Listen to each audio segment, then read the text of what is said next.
Welcome back to the Calling in Queenstown. 48 players remain here, and we're shifting gears a little bit. Sealed yesterday's news, Craig. Today, it's all about draft. We just watched the first pod, and it's a whole new world, right? We're all learning. We're all figuring out what this format is all about.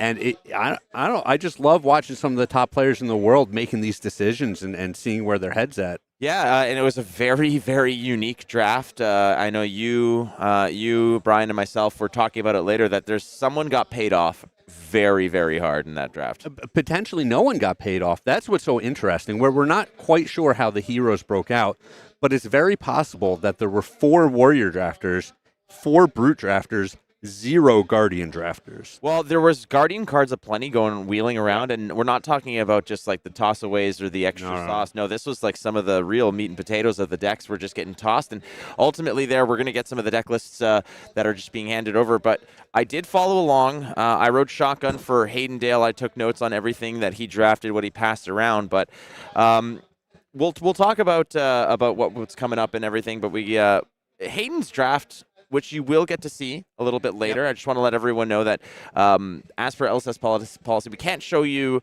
the drafts and the picks prior to the matchups, but afterwards, we're going to go ahead and review what the draft looked like so you yourself can kind of ride along and see for your own draft experiences down the line some of the decisions and the processes from the pros here. Hayden went brute. That's what he does.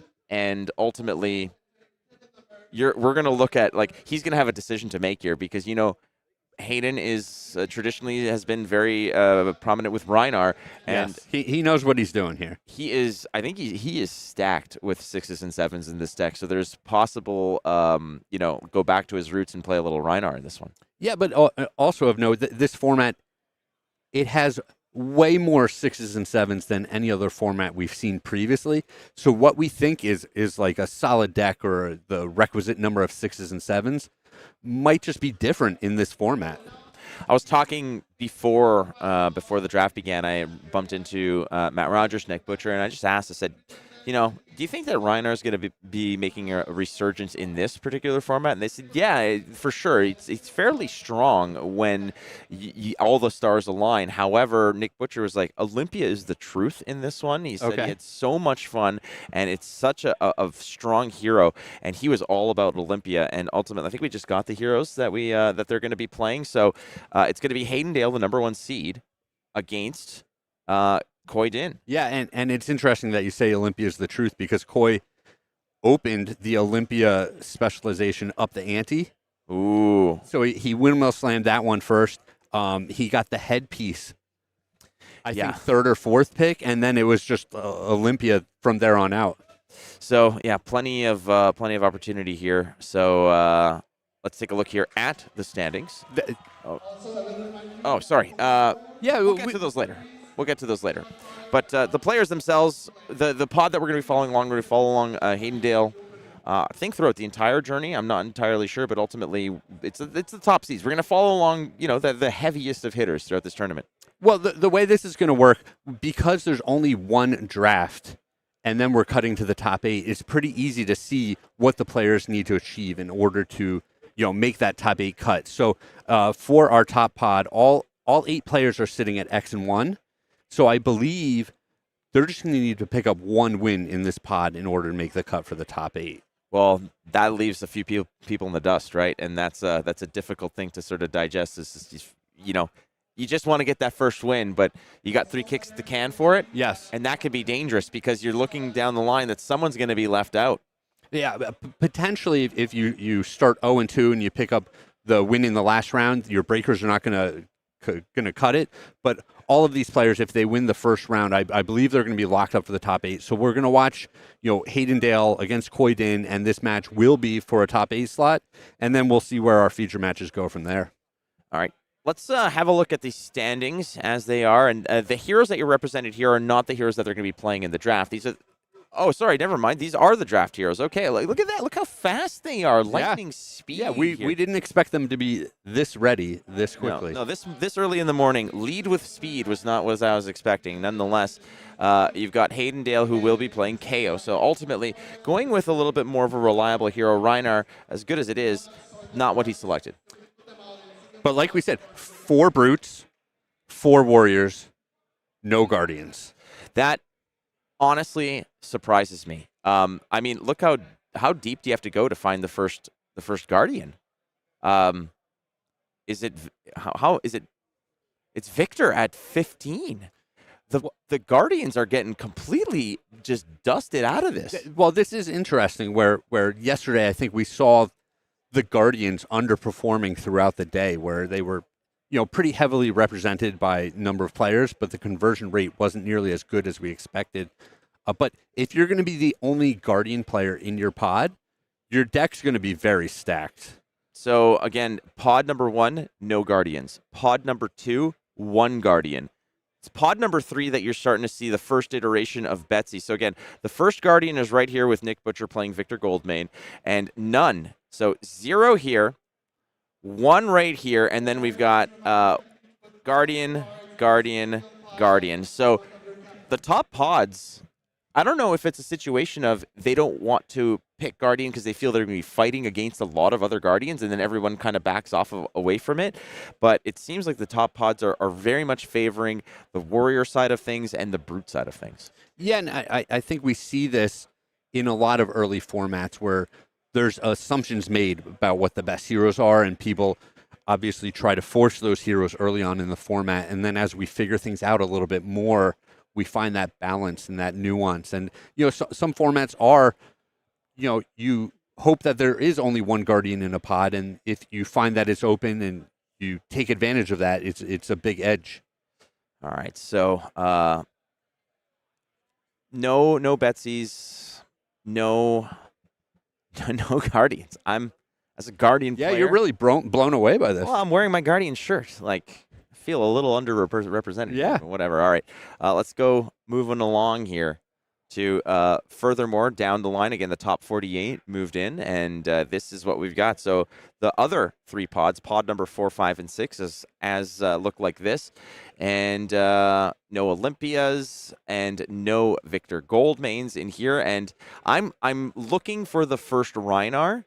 And who else but Dexter Fan to play Rhinar? Yeah, and like you said, that's way down the list. I was expecting some more players to be, dabbling, if you will, in the Rhinar pool. So Rhinar is, I mean, when Kayo is available to you, it feels like there's a lot less kind of crossing your fingers that things work out to that degree. Sure. But when it comes to blitz and low life totals, Betsy is an attractive option because of the fact that you have overpower to push through damage and just cross the finish line. But on the other side of things, Rhinar with the intimidate ability allows you to sort of just give your opponent less options to block, and is another method to sort of push through with damage. In this case, though, in limited, it's tough to guarantee that that's an option. You have a lot more control in the draft formats than you do in the sealed pools. But I will say, if I was making a checklist of like things that I want to see to really be flashy and exciting in this draft format, I want to see an attack for at least 15 damage, right? I don't think that's unrealistic, but it is very difficult to do. And I want to see a player lose the game in 3 turns, where it's just Rhinar just intimidating and just multiple large attacks every turn and closing out the game just super fast. I think these are kind of the aspirational things I would be looking for in the format. So once again, no Victors, no Olympias in this in the bottom 3 pods, in pods 5, 6, and 4, 5, and 6. Very fascinating to me to sort of look through this. And again, even in pods 1, 2, 3, I think there's just maybe 1 Victor. There's maybe a sprinkle of Olympias here and there. Very intriguing. I mean, Kayo, very, very strong. And we saw that in the sealed pool as well, the distribution of how many players were playing Kayo. It was the number 1 represented at 78 KOs yesterday. But seeing no Betsy's in the first pod, no Betsy's in the second pod. Yeah. Incredible. I think, I don't know, KO makes a lot of sense, right? When you're clashing, getting that extra attack on all of your attacks from the KO static ability is just very powerful.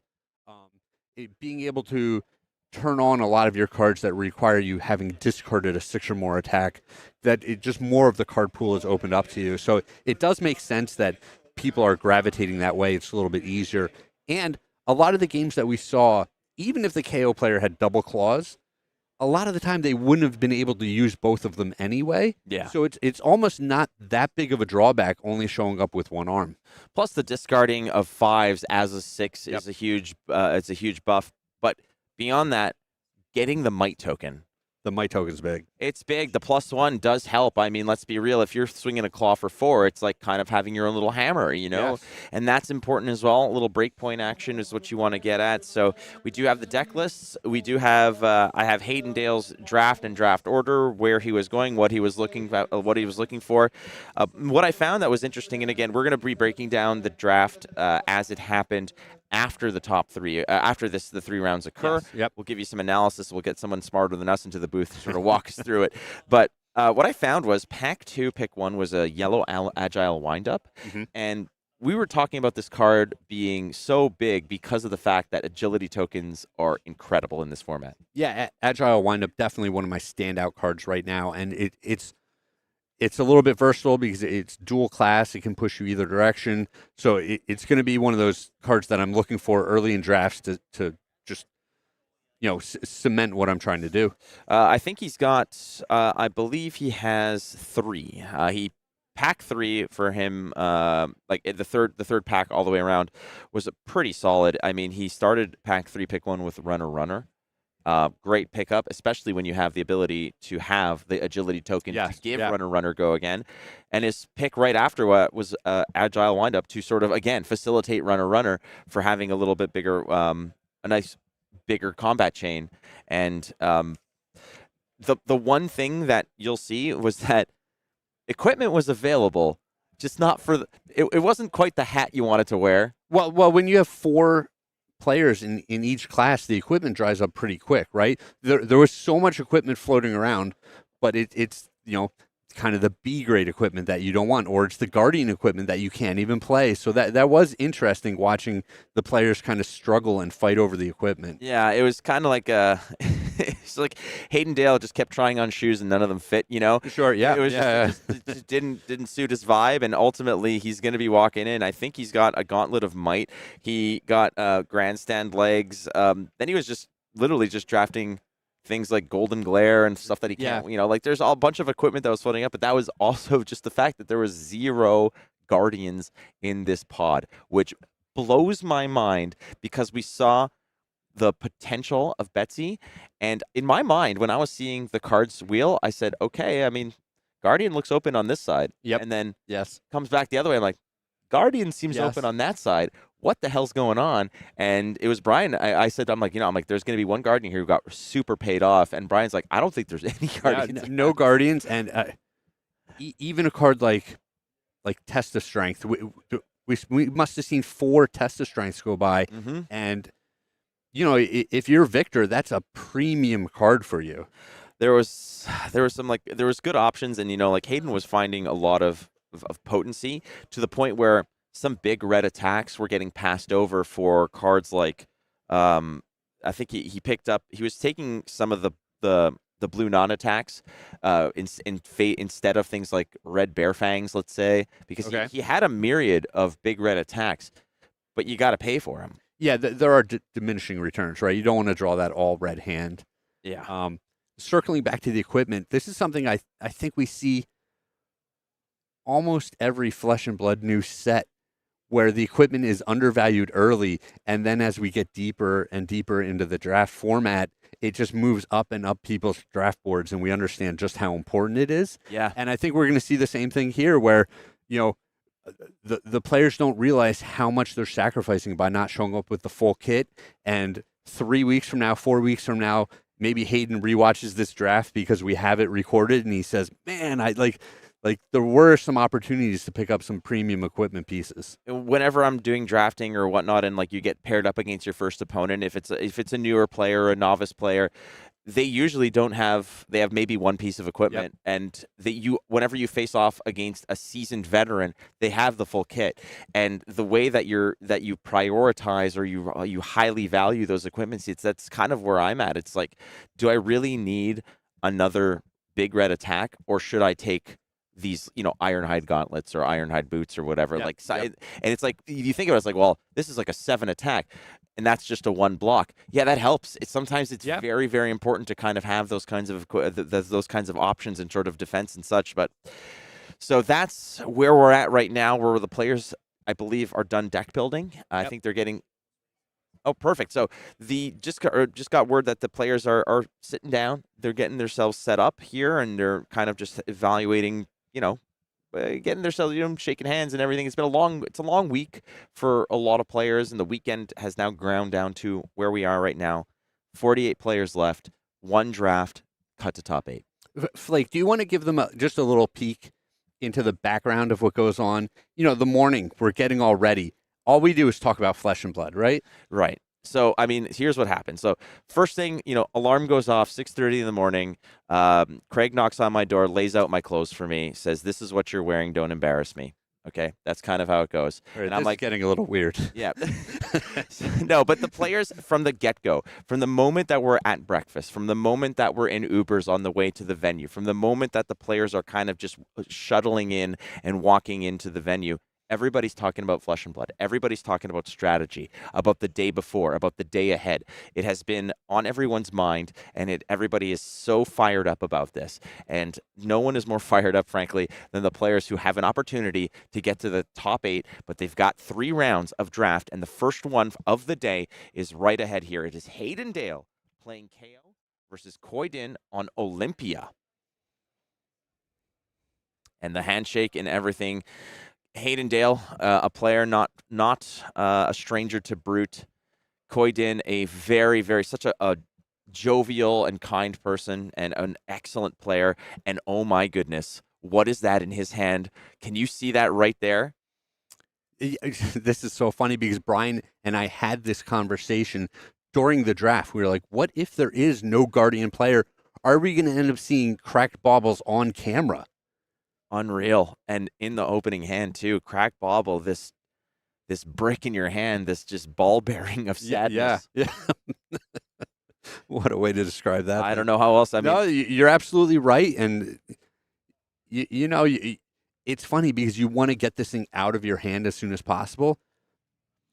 But you don't want to be drawing this second cycle either. So again, Hayden Dale was having trouble finding equipment late. Does manage to find 3 pieces here, but Khoi has the full kit, does manage to drop the trackers to create the agility token. Yeah, the trackers are definitely one of those premium pieces of equipment.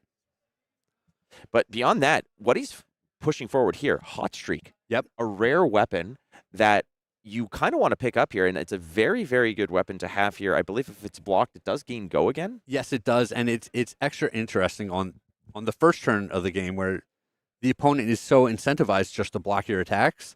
Yeah, but do you really want to open up for more? You're exactly right. That's why it's so interesting. You don't want to give a free pass for 5 damage here, but at the same time, you don't want to give Khoi here an opportunity to continue onward. So 5 attack, the cracked bauble. The bauble in the pitch zone. Yeah, it's just kind of saying, when you pitch that on turn 0 like this, it's just basically looking at Hayden and saying, it's I had a rough go. It's like, you wake up the next morning after a night out and everyone's like, man, what happened to you? But also I think about, there's times where you pitch a juicy red card on the first turn and it's like a little gift that's in your deck. It's just waiting for you to come back around later in the game.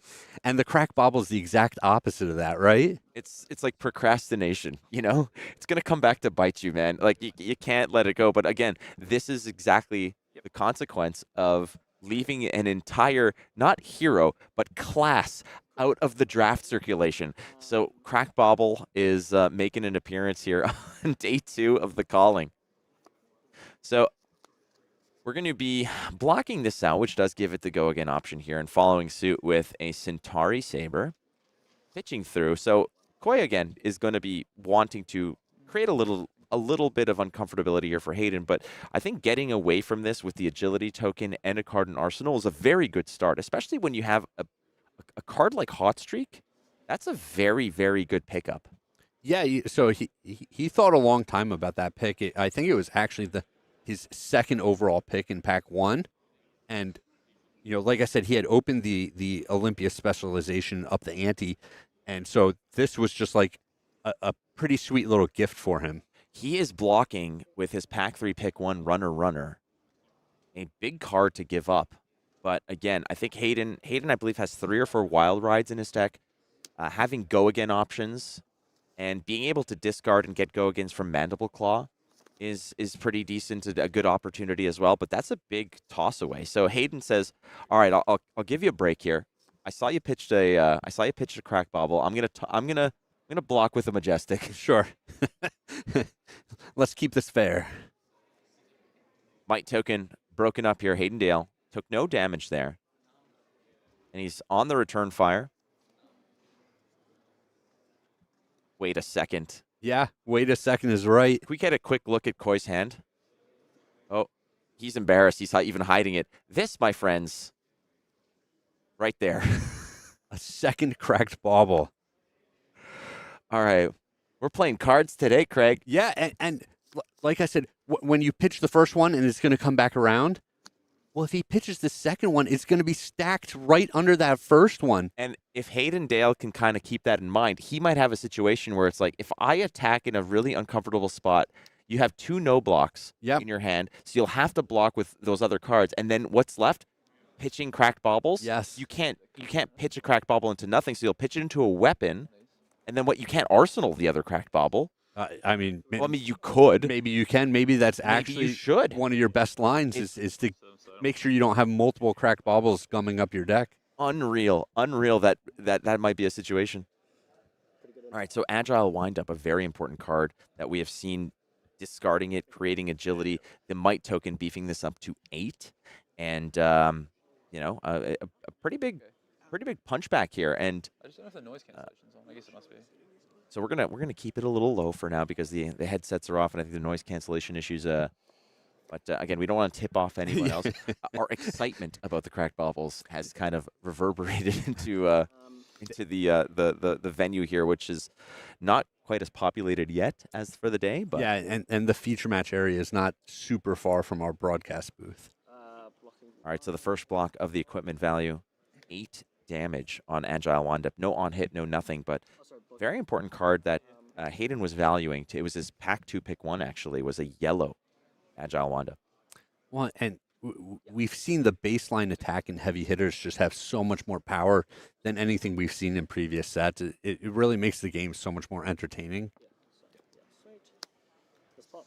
Such a unique experience to be casting a calling and seeing a cracked bauble show up once. It's kind of like, who invited you? And then you see it again. It's like, and you brought your friends. Yeah. Once the doors open, they just all come swarming in. It's like, oh, don't feed him. He'll never leave. All right. So an agility token. Khoi Din at 14 took that Agile Windup like a champ right off the chin. Only put his headpiece in front of that. So 5-card hand here for him. Pitching another ball. He even said, you heard him, he said, another bauble. I know. Okay. Oh, boy. I mean, Hayden no selling it either. I'd be there. I'd be like, yeah. I'd be just sort of already writing up a sympathy card for that one, but still. You got to rub it in a little bit, right? There's a wage vigor with the go again from the agility token. Will we be wagering is the question here. It is getting a buff, so it will be a 9 attack. Off of the non-attack action, the question is, are you wagering a vigor token against Hayden Dale here? 9 go again. You can see now why Khoi was perfectly content to just take the 6 damage from the Agile Windup of the previous turn. I'll wager both. Okay, so he's going to go ahead and wager. 2 vigors, yeah. I believe there's 2 wagers here from the pump and from the wage vigor. There are 2 opportunities for wagering, but I figure if you're confident about one, make it happen for 2, right? Well, and he has a floating resource, and he still has his arsenal, so he can threaten an attack reaction here. And we've seen this all weekend long, right, where there's a lot of 2 blocks in the format as well, so it's hard for the opponent to just cleanly cover these big attacks. And if they do, it takes so many cards that they can't really utilize the tokens effectively on their own turn. So should this attack hit, Khoi is going to earn himself a vigor token and an agility token. The value of agility we've seen has been absolutely exceptional in this format.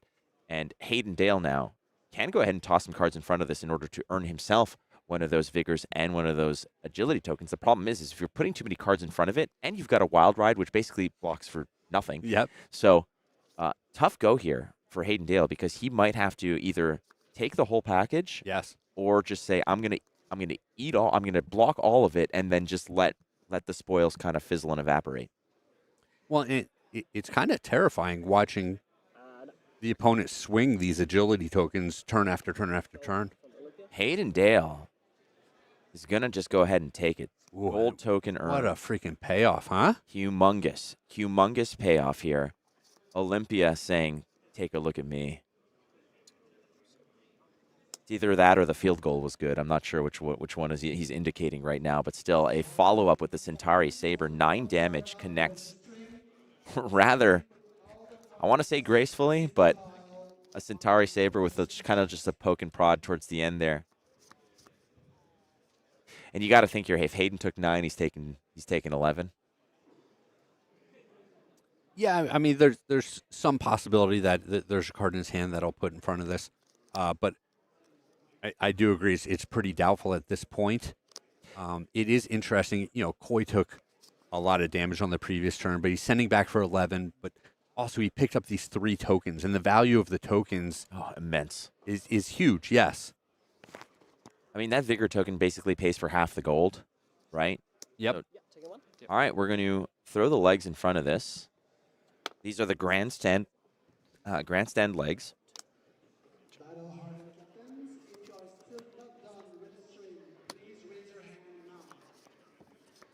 Cracked bubble to the bottom. To the bottom. I mean, you know how you just avoid seeing it again? You just beat your opponent before they come back up. Yeah, I mean, there's been a lot of damage over the early turns in this game. I mean, if this game goes longer and you find second cycle, it becomes a liability. But if you just pitch them early, you will never have to see them again if Hayden Dale just gets blown out here. So that might be what Khoi's looking to do. He's just, I don't want to see him. Let's just play wild and loose as the wild ride is the follow-up here. Lead with power creates the might token +3 off the wild ride. It's going to be an 8 potential go again. Dice roll says discard of the wage might does create a might token, does give the wild ride a go again as well. 2 floating, so lots of opportunity here for Hayden Dale to just once again put some pressure on here. I mean, to a degree, I mean, Hayden Dale probably doesn't want to see those cracked bubbles either. He wants to end the game probably just as quickly. He wants to be putting pressure down on Khoi Din here. 8 go again with the wild ride. Matt, this is just so much fun. Just watching these players just throwing haymakers turn after turn after turn. I'm wondering, so we have the drafted card list, but we don't have the red, like what they've built. Yes. So we don't know how many cracked bubbles are in there. No. Oh, boy. Oh, man, I got scared. You see this right here? It's a block card, right? But I thought it was another one for a second. You worried for a second there, yeah. 8 go again. A pair of might tokens were created here as well. So Hayden Dale knows that this turn is going to be fairly heavy, but the follow-up is going to be just as devastating potentially with 2 might tokens that are going to be beefing up whatever follow-up Hayden Dale wants to continue onward here. Yeah, you're fine. Little round of applause in front of the wild ride. He's beckoning it. Now, he does have an agility. He does have a vigor. So this is the ideal situation. Yep. Climate is right to toss the beckon applause in front of this because you get the one instance essentially of block. Okay. Sorry, 2 instances of or 2 points of block. The 1 wear counter. He's going to need to find another agility and vigor at the same time in order to get another use of it. But just the fact that you can block 2 off of these feels really good. Yeah, getting that first 2 with the possibility of 1 later is a very strong piece of equipment at common. Oh, wow. Oh, boy. All right. That is a big boy Bear Fangs. Did manage, did they just, was it the discard was a whiff. So that discard actually represents missing that discard is 3 points of lost value. The 2 off of the Bear Fang, and they missed on the Might token. So I believe Kayo will only trigger once a turn. is it once a turn? Oh, that's my bad. Okay, so still 2 points. Agilities, you take 1. Yeah, what's Double. This is Yeah. Sure. Yeah.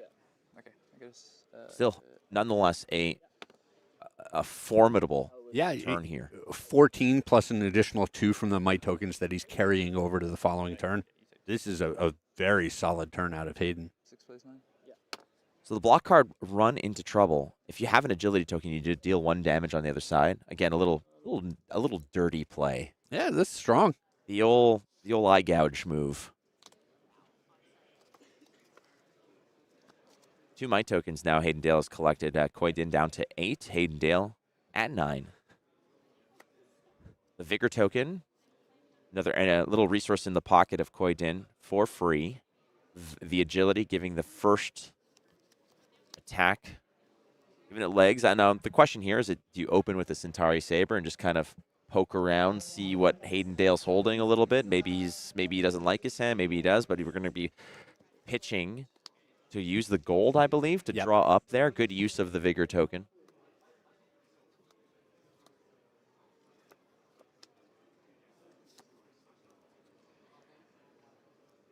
Hayden Dale, your top seed here at the Calling. It's round number 9, the first round of the day. We have 1 draft.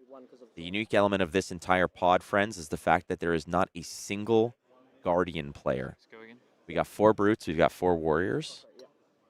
No one touching Guardian. Okay, 6 Go Again. The Go Again inherited from the Agility token. And we're getting the discount on this attack because Khoi has drawn a card.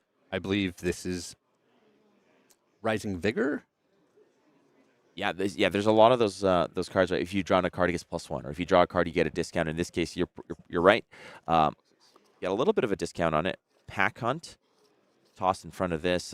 Pack Hunt was Pack 1, pick 4 for Hayden Dale. Hayden Dale's first bunch of his first picks were all these big red brute attacks.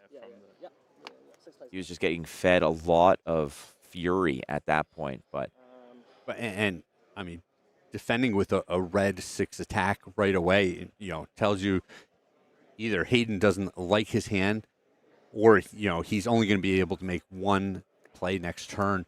I think he might be evaluating it that way, where it's like I only have 1 play, but I have 2 Might tokens that'll really give this stilt. Give it a little bit of extra height on it.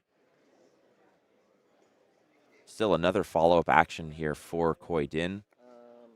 1 resource floating, 3 cards in hand. Sky's the limit here. There's so much you can do.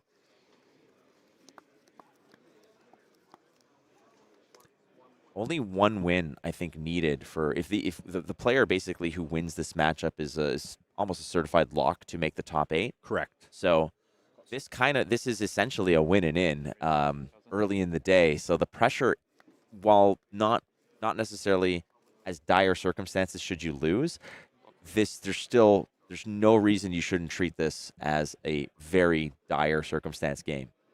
Yeah, when I've been in these situations, I felt a little more relaxed because I know that I've basically 2 more opportunities after this to lock up that top 8 berth. But you do want to just get it this round and have it over with, and especially when it comes to seeding for the top 8, where you're saying, all right, I win this round, I'm locked. Now, if I win the next round, potentially I'm the number 1 seed going into the top 8, and I get to decide play draw every single round. Which is humongous. Yeah. That is a big, big advantage. And Face Adversity is one of the 2-block Blade Breaks that have a condition on it. This one being if you draw on a card on their turn, which is what happened. Khoi Din drew a card with the gold piece. Yep. And these Adversity equipment pieces, I really like them. I thought they were great. I think they're super interesting, and it's funny because we're in a limited format where there's a lot of armor, and there's going to be situations where you actually have good sideboard choices for different matchups where you're saying, all right, I'm against the deck that makes gold. I can play the Face Adversity and reliably block with it this game. Oh, wow. One with a hot streak. Look at this. Okay. This looks like a Brody creation in terms of how many lines of text are on it. So basically, you're paying X and choosing X plus one of the particular options, which is, wagers in agility, wagers in gold, gets plus X attack and such. So how much was pitched into it is the question. He Well, paid the full amount. yeah, you're going heavy on this, and look at up the ante. What a card. Yeah, this is an incredibly strong blue pitch, block 3, that's already a good rate, and then all of these abilities that you can pile onto the card. So, bang, I mean, I guess this is the payoff. I mean, Hayden Dale saw 2 cracked baubles make its way to the bottom of the deck, and Khoi Din now drawing up into this monstrosity of a banger card, up the ante, connecting with Hot Streak to just do some dirty work. And look at once again, 2 gold pieces earned, a vigor token and an agility token. Unreal. Yeah, just an embarrassment of riches for Khoi on his side of the board. And you're looking at Hayden, and he only has the 1 card attack. The 2 card hand, the most he can be threatening is 7 plus the 2, 9 damage. And you're saying, well, that's a good turn, but it's not that super wide turn that we saw previously where it was, attack you for 14 and carry 2 might tokens to the next turn. This is pack call. It has a benefit when you are defending with it, but in this case, with the 2 might tokens, a 9 attack is pretty devastating because it's not just a 3 block you got to toss in front of this. You got to get a little bit creative.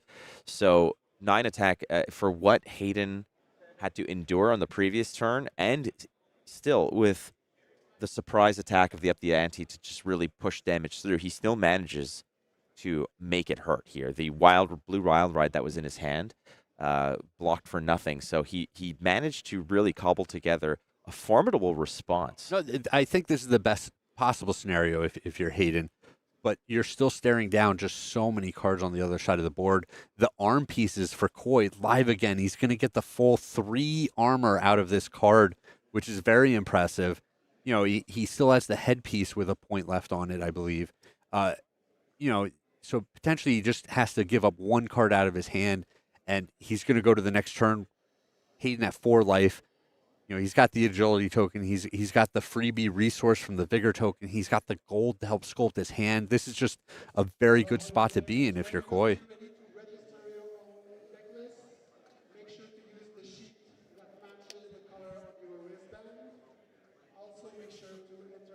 Pack call for 9. Khoi Din is kind of just thinking about it here, and again, not much room to maneuver. Well, these decisions get so much harder when you have the gold on the board because they open up these lines where you don't know what you're going to end up with, right? Where normally the cards in your hand are the only things you're working with on the next turn. But when you have the gold on the board, you're saying, hey, I can cycle a couple of these gold, draw 2 more cards, and what are the possibilities then? So there's a lot more work. Hayden Dale, so many accolades to his name, but he is up against the 2023 national champion of Vietnam. I mean, this is one hell of a matchup to start the day, Craig, and we have just found we are the beneficiaries here of watching this unravel. And Khoi Din now down to 1, Hayden Dale at 3. So that pack call actually did a lot of work, but you've got to be worried now if you're Hayden Dale. If Khoi's comfortable going down to 1, what does that mean? Khoi with 1 resource from the vigor token. Well, and the warrior decks are the scariest ones to be playing against at these low life totals because they have so many attack reactions. And, after you defend, they're able to pile on additional damage that you don't see coming. 1 resource floating here. Khoi Din looking to close this out before those 2 landmines can make it back to the bottom, to the top of the deck. 2 cracked baubles.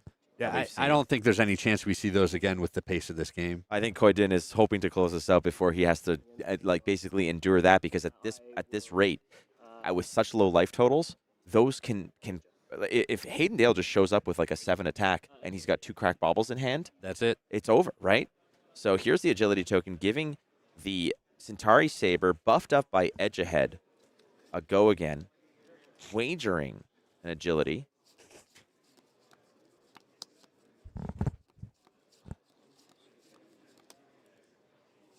And I think you have to threaten these agilities every single time. I Yep. mean, they're so important. You want to get cards out of Hayden Dale. Getting yourself a go again is important because you have that second weapon. Should you want to swing it, the hot streak. Well, and we've said it over and over. If you're able to take 3 cards out of Hayden's hand on this turn, maybe even 4 cards out of his hand on this turn, giving him the agility token is not a detriment. It's just going to disappear and have no effect. Hayden is razor focused here because, again, as close as he is, he feels so far away from actually closing this out. And, I mean, Hayden does have cards that don't block. And Khoi does have 2 cracked baubles swimming about.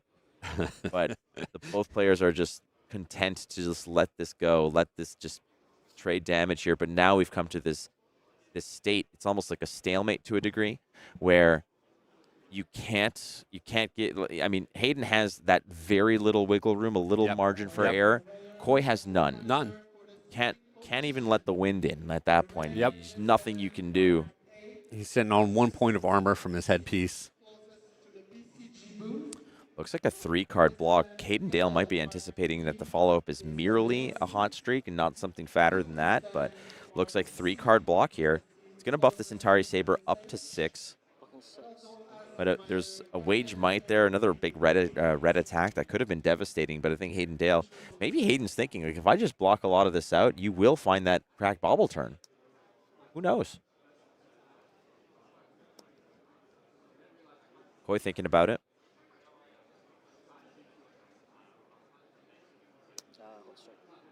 And the follow-up is merely the hot streak here. Looks like he's just going to block it out fully. And that's it. That's all she wrote. Khoi is going to go ahead and pocket a card here. So the agility token, like you mentioned, does go to Hayden Dale, but there's not much you can do about it. So a very safe bet. Yeah, and I was wondering if Hayden was going to take a little bit of a calculated risk there. Take 2 from the weapon attack, fall the 1, and send back the claws to at least deny Khoi some cards out of his hand. But he's saying, no, like, that turn's not very good, and being at 3 life is just way more important than sending a claw attack your direction. Let me do some blues.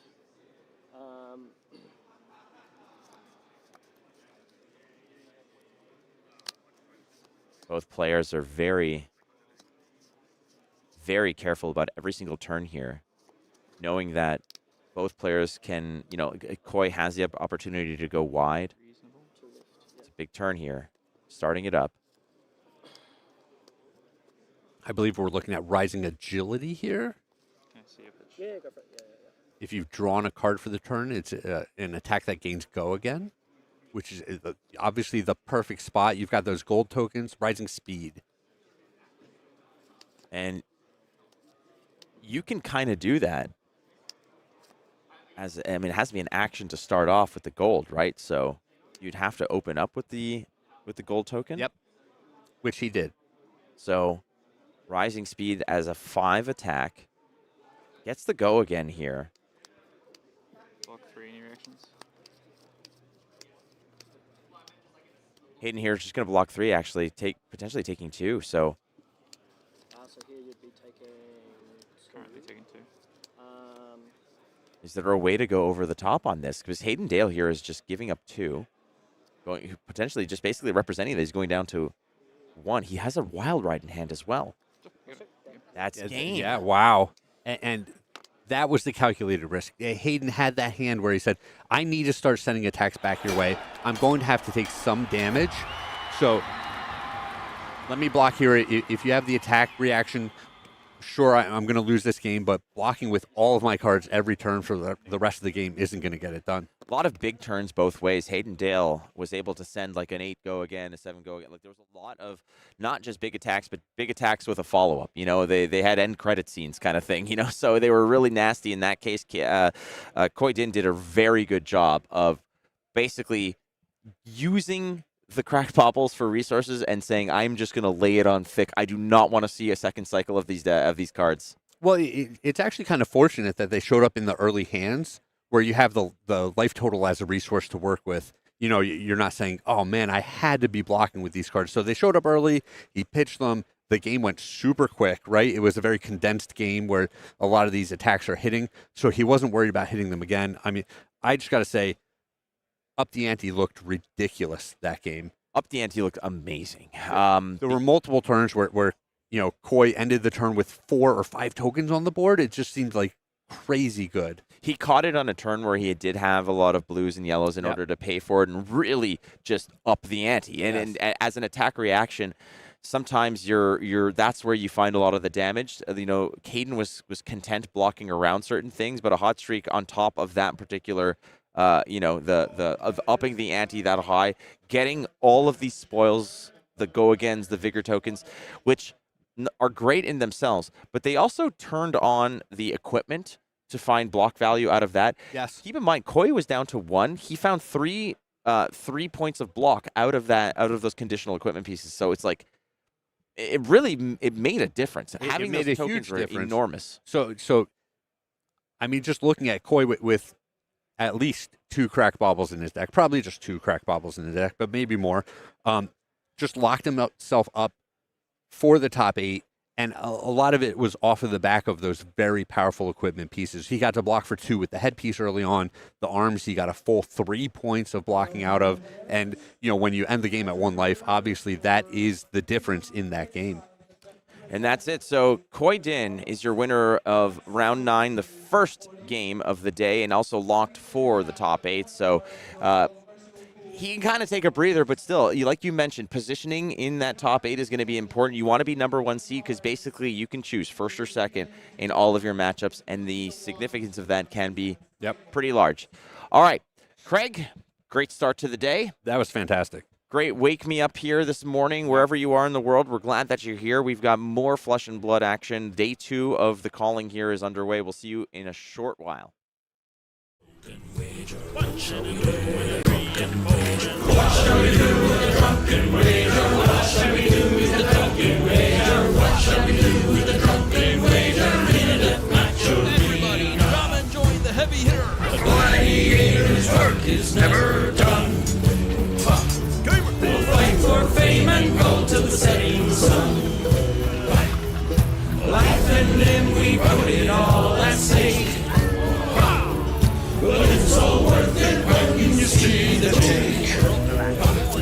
With a wager there and a wager of might, this hero fights a righteous fight. With a wager of agility, a wager of gold, this hero's story will soon be told. So smash your rail on back with a light that's strong and slash.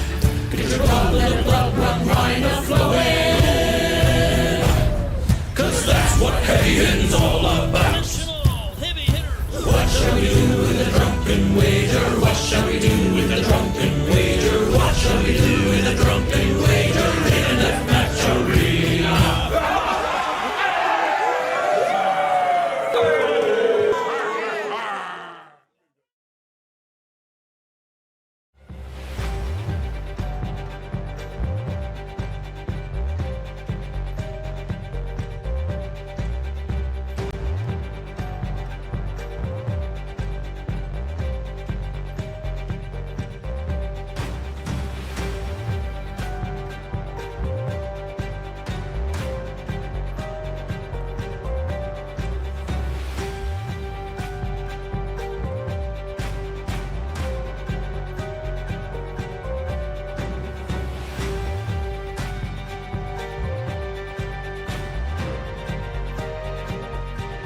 We're gonna be shifting gears here. It is still gonna be draft, but we're gonna go to another pod. It's gonna be Nick Butcher versus Logan Boyd. Pod 2. Pod number 2. It is going to be, I believe, Victor Goldmain Love it. versus Kassai. Love that too. All right, the players are ready to roll, so we're not going to waste your time. Let's get to the game, friends. And again, all the players here are really fighting and jockeying for position. Nick Butcher at 7-2, Logan Boyd at 7-2. Logan Boyd, Melbourne's favorite son. Oh yeah. I expect some tweets to be coming through, some chat to come through in support of Logan. I would love that. I mean, Nick Butcher also has an immense amount of fans for different reasons. Oh yeah. Well, I mean, Logan Boyd, when he's not out there just Opening new animal hospitals. exactly, just cleaning them from the oil slicks, out there. Nick Butcher is the one saying, "That looks delicious. What are those, ducks?" I don't know what what accent that is. And maybe we've got some Victor Goldmain fans out there as well. Well, Victor Goldmain definitely is gaining fans, some of which might be perhaps a Victor Goldmain or his servant Ned. Yep. Who He's number 2. held the menu for him and everything. Nick Butcher actually was my first ever opponent on stream, and we had such a good time. Nick's a great dude, and Yes. had a wonderful time. We had so much fun just playing, and great player, just one of the best. And here he is playing, looking to just grab another win, book that ticket into the top 8. He has selected Victor Goldmain, Logan Boyd on Kassai.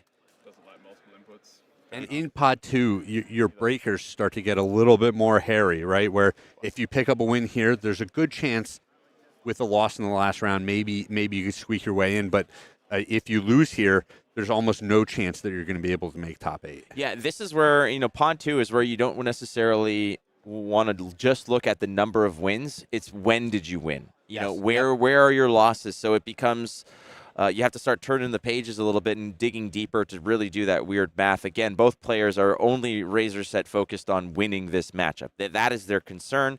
And standard Nick Butcher fare. Sleeves. Oh yeah, sweet. Sleeves don't matter. We don't play with sleeves. His deck is sleeve. Oh, wait a second. There it is. I was looking at here, and I saw right here, no sleeves, and I did not notice that the deck was here. I think this is the classic. Like, I don't want to accidentally shuffle a piece of equipment into my deck. Sure. Yep. So yep. I usually show up with 2 colors of sleeves. Yeah. But if you don't have them with you, sometimes it's just safer not to sleeve up your hero, your weapon, and your equipment set. Yeah, he played no sleeves against me yesterday. Yep, Again, me that too. psychic damage, man, it counts. All right, so a full set, again, full kit, and this is what we mentioned yesterday. Like, the elite of the elite really value being able to have a full kit here, and Nick Butcher does have the whole set. Well, and we also spoke about how the Guardians are just so underrepresented in the top tables. So if you are the only Guardian in your pod, all of those premium pieces of equipment are going to find their way to you. It's like an extra payoff to the bigger card pool that you're working with. We see his, I believe, the signature headpiece here. He's got the offhand shield. This is going to be a huge edge as he moves forward in this game. Bigger Than Big is a great turn 0 play here. It's going to set up for a massive follow-up turn.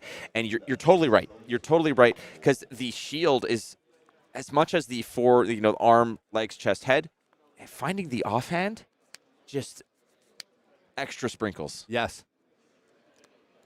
And like you said, the premium opening for Nick as well, the red aura, which is going to pump his next Guardian attack by 5, give him the option of wagering, and he gets to set up with an arsenal as well. He didn't give the opponent a chance to sculpt their hand. Just a great spot to be in. I feel like Victor Goldmain myself because I just had my own manservant bring me a coffee. Thank you, Brian. Little delivery service for you. It's wonderful. Ooh, this is too hot. Just splash it in his face. Try again. Lead with speed. While you were watching some of the draft, I was looking at as well. I did not really see almost any of them circle around. No. This is a card that's going to get scooped up super fast. Lead with speed, creating an agility token, one of the most coveted of tokens that you can get here. Combining now with the Centauri Saber for 5. No go again on it, however. But the agility token has been created for the follow-up turn. But the follow-up turn might be a little dangerous to cobble together, given the fact that Nick Butcher has started the day with a bigger than big. Yes. So I prevent 2 damage. Okay, so love this card here again. I think there's one for every dual class. It's going to create, I believe, it's a might token. So basically, it's a instant brute and guardian dual class card. Prevent 2 damage. If you do, create a might token. Yeah, and in this format where we see overpower, we see attack reactions, having these instants mixed in is just that little interesting level of do they have the tricky safety net here to kind of blow me out when I think that I'm going to have the ridiculous turn. Oh, man. This is not just a wallop, Craig. This is one hell of a wallop, because this wallop is coming bigger than big with that extra little might token on top of it. So +6 is going to buff this up to a 13-point wallop. Humongous play. This is a big attack, and like we said, the setup from Nick, he had that very solid first turn. He only took a little bit of damage on Logan's first turn. I think this just is a great open for Nick Butcher in this game. But what did I say I was looking for? A 15-point attack. Not quite there. You're greedy, man. Listen, if you're going to dream big, right? I agree. And Starting Stake is a card that I really like. If you find it in turn 0, great. If not, yellow pitch 3 block can't go wrong. Yep. Yeah, it comes back. And it's a non-attack, so it circumvents the overpower. Yeah, No, it won't trigger the Centauri Sabers, though, the bonus on that. Right, sorry. Yeah, well, exactly. The Centauri Sabers do kind of get around it in that area. It does allow you to block them relatively decently there. And might token for Nick Butcher for the follow-up turn. Logan Boyd at 16 manages to sort of squeak away with minimal damage taken and does find a turn nonetheless, which is great. So 5, go again, draw swords, and draw a card. Yeah, Draw Swords is a card that I've been very impressed with. Just it combos with Kassai's ability so well. Where, sure, it's a little expensive paying 3 up front, but you do draw a card so it replaces itself, and then you get the discount on each of your sword attacks. 5, go again. First usage of some of the equipment pieces. Nick Butcher has a myriad of options here in order to toss in front of it, but stand ground looking for a might token in order to get the +1 off the temper. Possibly tossing him in. He might not just have any options to create vigor on his own, so he could just figures it's a 1 block no matter what. Blocking. Yeah, 3. Yep, sorry. Sure, 15. Yep. All right, so bigger than big and the stand ground. Following up here with a second Centauri Saber and another piece of equipment. So Nick getting value out of these pieces of equipment, which is nice, and he has a full kit again coming in with not just the full kit, but the shield as well is going to get some pay dividends. 9. Casual 9. And this is what you do as the Guardian, right? You're not given the option of a bunch of Gogan attacks. So you're just going tall every single turn. As you should. I mean, that's kind of what Guardian's always done. There's no zealous belting sort of floating around here, right? There's no easy way to get go again outside of those agility tokens. So if you can't go wide, you go as tall as you possibly can. And in this format with the young heroes, those low health or half health heroes, more or less, you have to respect these types of attacks. 9 damage is almost half your starting health total. So it's not like you can just give a free pass on this. And if you do, you better make sure that it hurts when it comes back. So Thunk is a great card to have when you're clashing. Oh, yes. However, in this case, I mean, just tossing a 9 spot is pretty decent. Plus, the best part about Thunk is, like, it says when you win a clash, revealing this, create a might token. If you're losing a clash with an 8, be real. You have bigger problems than not getting your might token. Exactly. Like I can see like a yellow thunk being beaten by a red thunk, you know, like that's kind of cool. Sure. But so 9 attack. Logan Boyd has to make some decisions here. It's not like you're facing off against Betsy, let's say, where if you go too low, a good turn with an overpower will blow you out.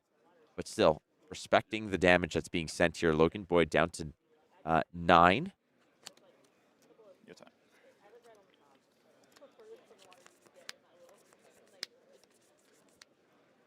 That's a lot of damage to leak. I'm a little surprised that Logan didn't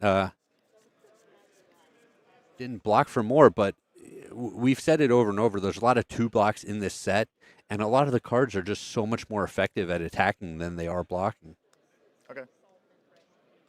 Money where your mouth is, red. It's going to be +3 on the next attack, allowing you to wager a gold as well. And in the previous game, we saw what gold can do. Yep. Very, very strong. I would be so nervous about wagering a gold against Victor. Sweet. You know, the Warrior player does have the possibility of those attack reactions to push the attack over the top, but Victor would love to pick up a gold at any point in the game. Yeah. He's the type who would cross the street to pick up like a quarter on the ground. He's like, this one is also mine. You don't think he'd send Ned across the street to Well, do it it would for be him? Ned, absolutely. Yeah. And Ned would be there. So do you think that's wise? Yes. Meanwhile, it's just like a highway. Yeah. Oh, yeah. High traffic. Ned, get that quarter. Get that quarter, Ned. We're going to toss a piece of equipment, a non-attack action in there as well. We're clashing, baby. Clashing for the shield. I'm very excited to see as the pre-release occurs, as more people start making decks with Clash, how they do their Clash. Like, you know, like I said, everybody's going to develop their own sort of superstitions, perhaps. Okay. Again, like I said, I take the card off the top, I slide it to the middle of the the combat chain, and I kind of rub it around. Yep, you yep. warm it up, give it like a genie's lamp. Yeah, little circular. Exactly. But now the other thing about it is like clockwise, counterclockwise. There's so much superstition that I got to develop. I got to work on my Clash technique. Well, and once you settle on one, don't overthink it. No, you're not wrong. It was weird when nobody is typically more superstitious than baseball players. When I used to play baseball, Yep. when I was on defense, like when I was playing defense, I'd have this plastic bracelet on, but when I was at bat, I took it off. Okay. I could not. It had to be 2 different things. Sure. And if God forbid I forget, it was like I was panicked and terrified. Okay. That just occupied part of your head the entire time you're on the field. Yeah. And obviously you're always jumping over the line. You never step on the foul line. Of course not. Yeah, and my other thing was when I was playing defense, I had to always be the last player off the field onto the bench. That was the other thing. It was weird that way. I also sucked really bad, so it didn't matter.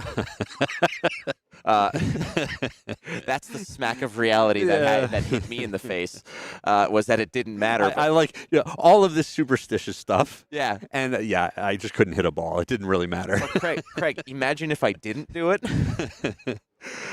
Smack of reality is a big attack. Again, the tower mechanic is one that I think is not spoken a lot about because it's very difficult to make happen. But I think that there are ways for that smack of reality, the tower ability, to actually occur. In this case, Nick Butcher opened with bigger than big. You match that up with a follow-up smack of reality. That is kind of the dream play. Yes. And we saw him, I believe, defend with another one of those 5-pump auras in the early turns as well. So he has multiple ways of pushing that one over the tower top.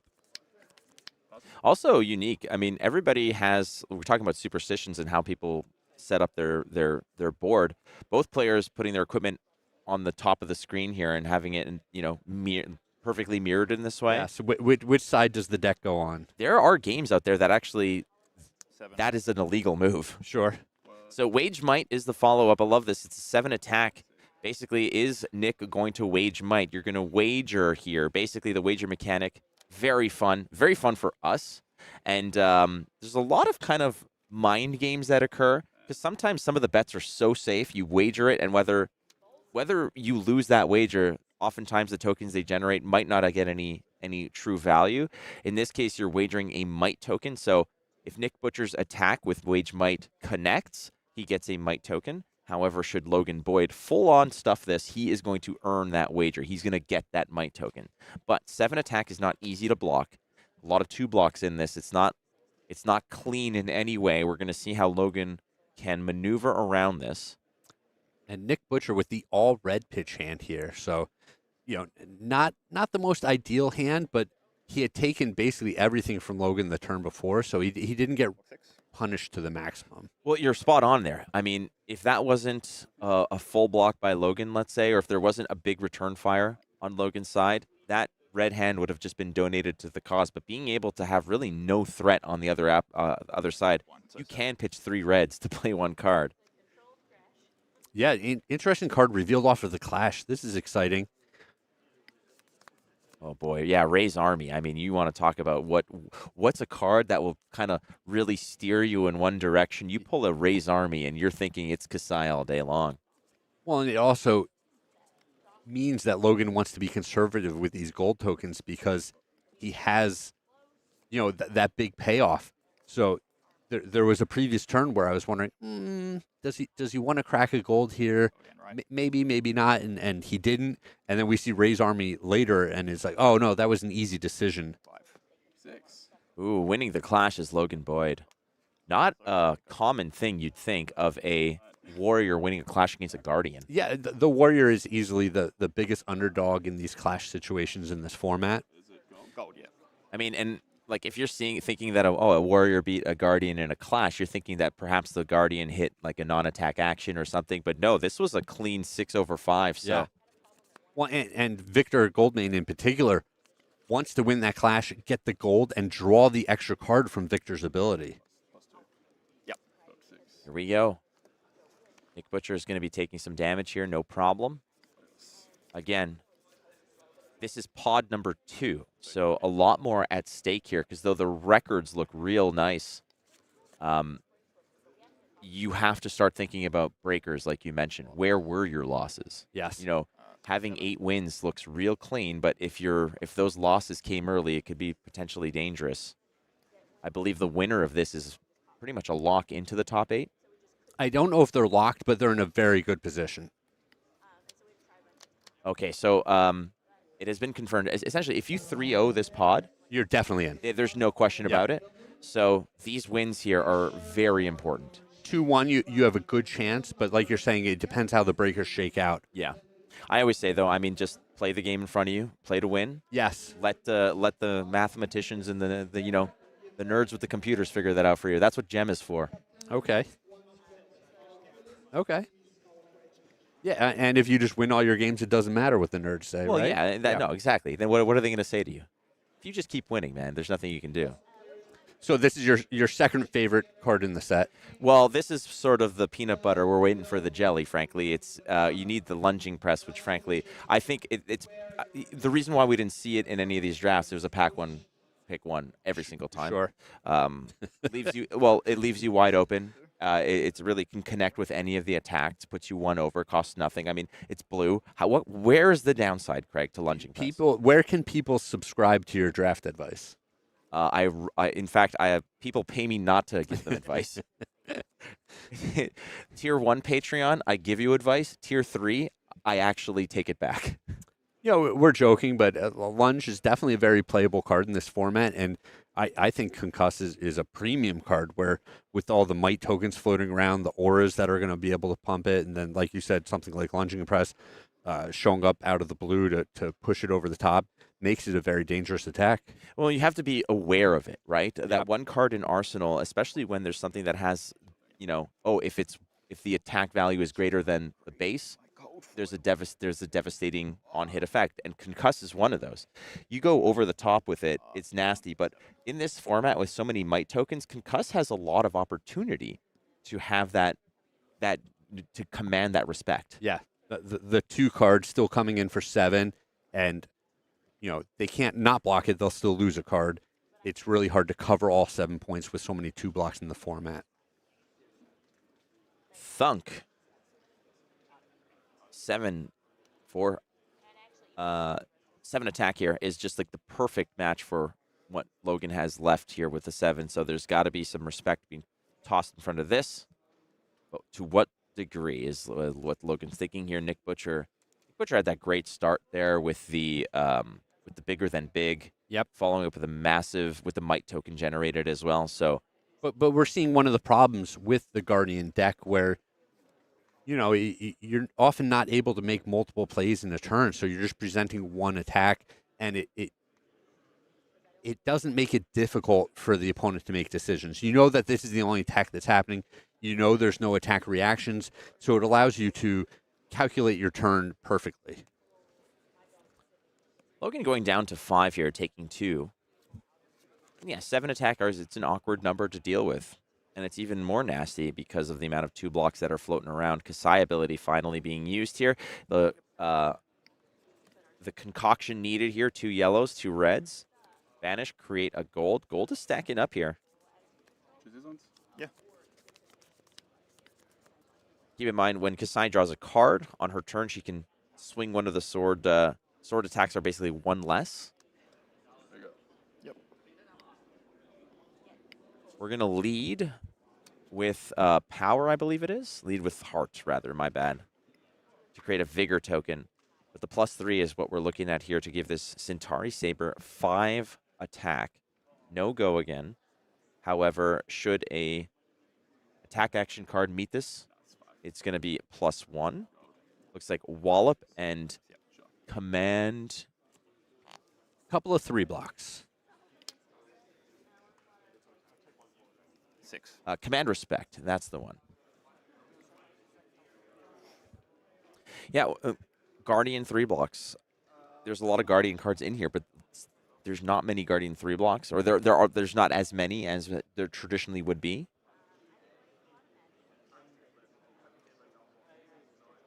Concuss once again.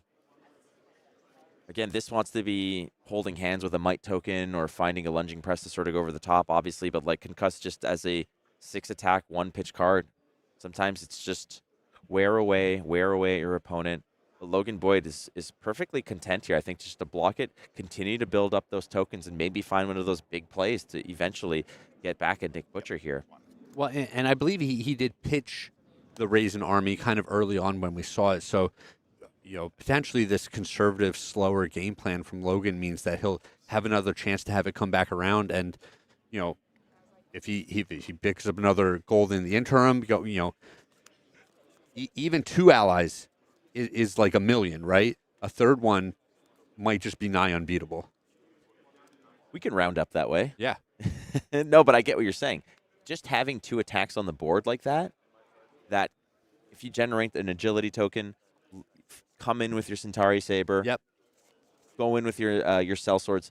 That is essentially enough to either deal enough damage to Nick Butcher to put him in an awkward spot, or to just buy cards out of his hand. Yes. Having permanents on the board that attack is so important. It's such a big piece of previous strategies that we've seen, such as with what Dromai does. And you can see how you're not constantly generating these dragons, or these, in this case, the sellswords. You're not, or as Prism would do with these auras. It's just one bang. Like I'm just going to buy them all at once. Yeah. And deal with it. Yeah, it's very high impact when it happens.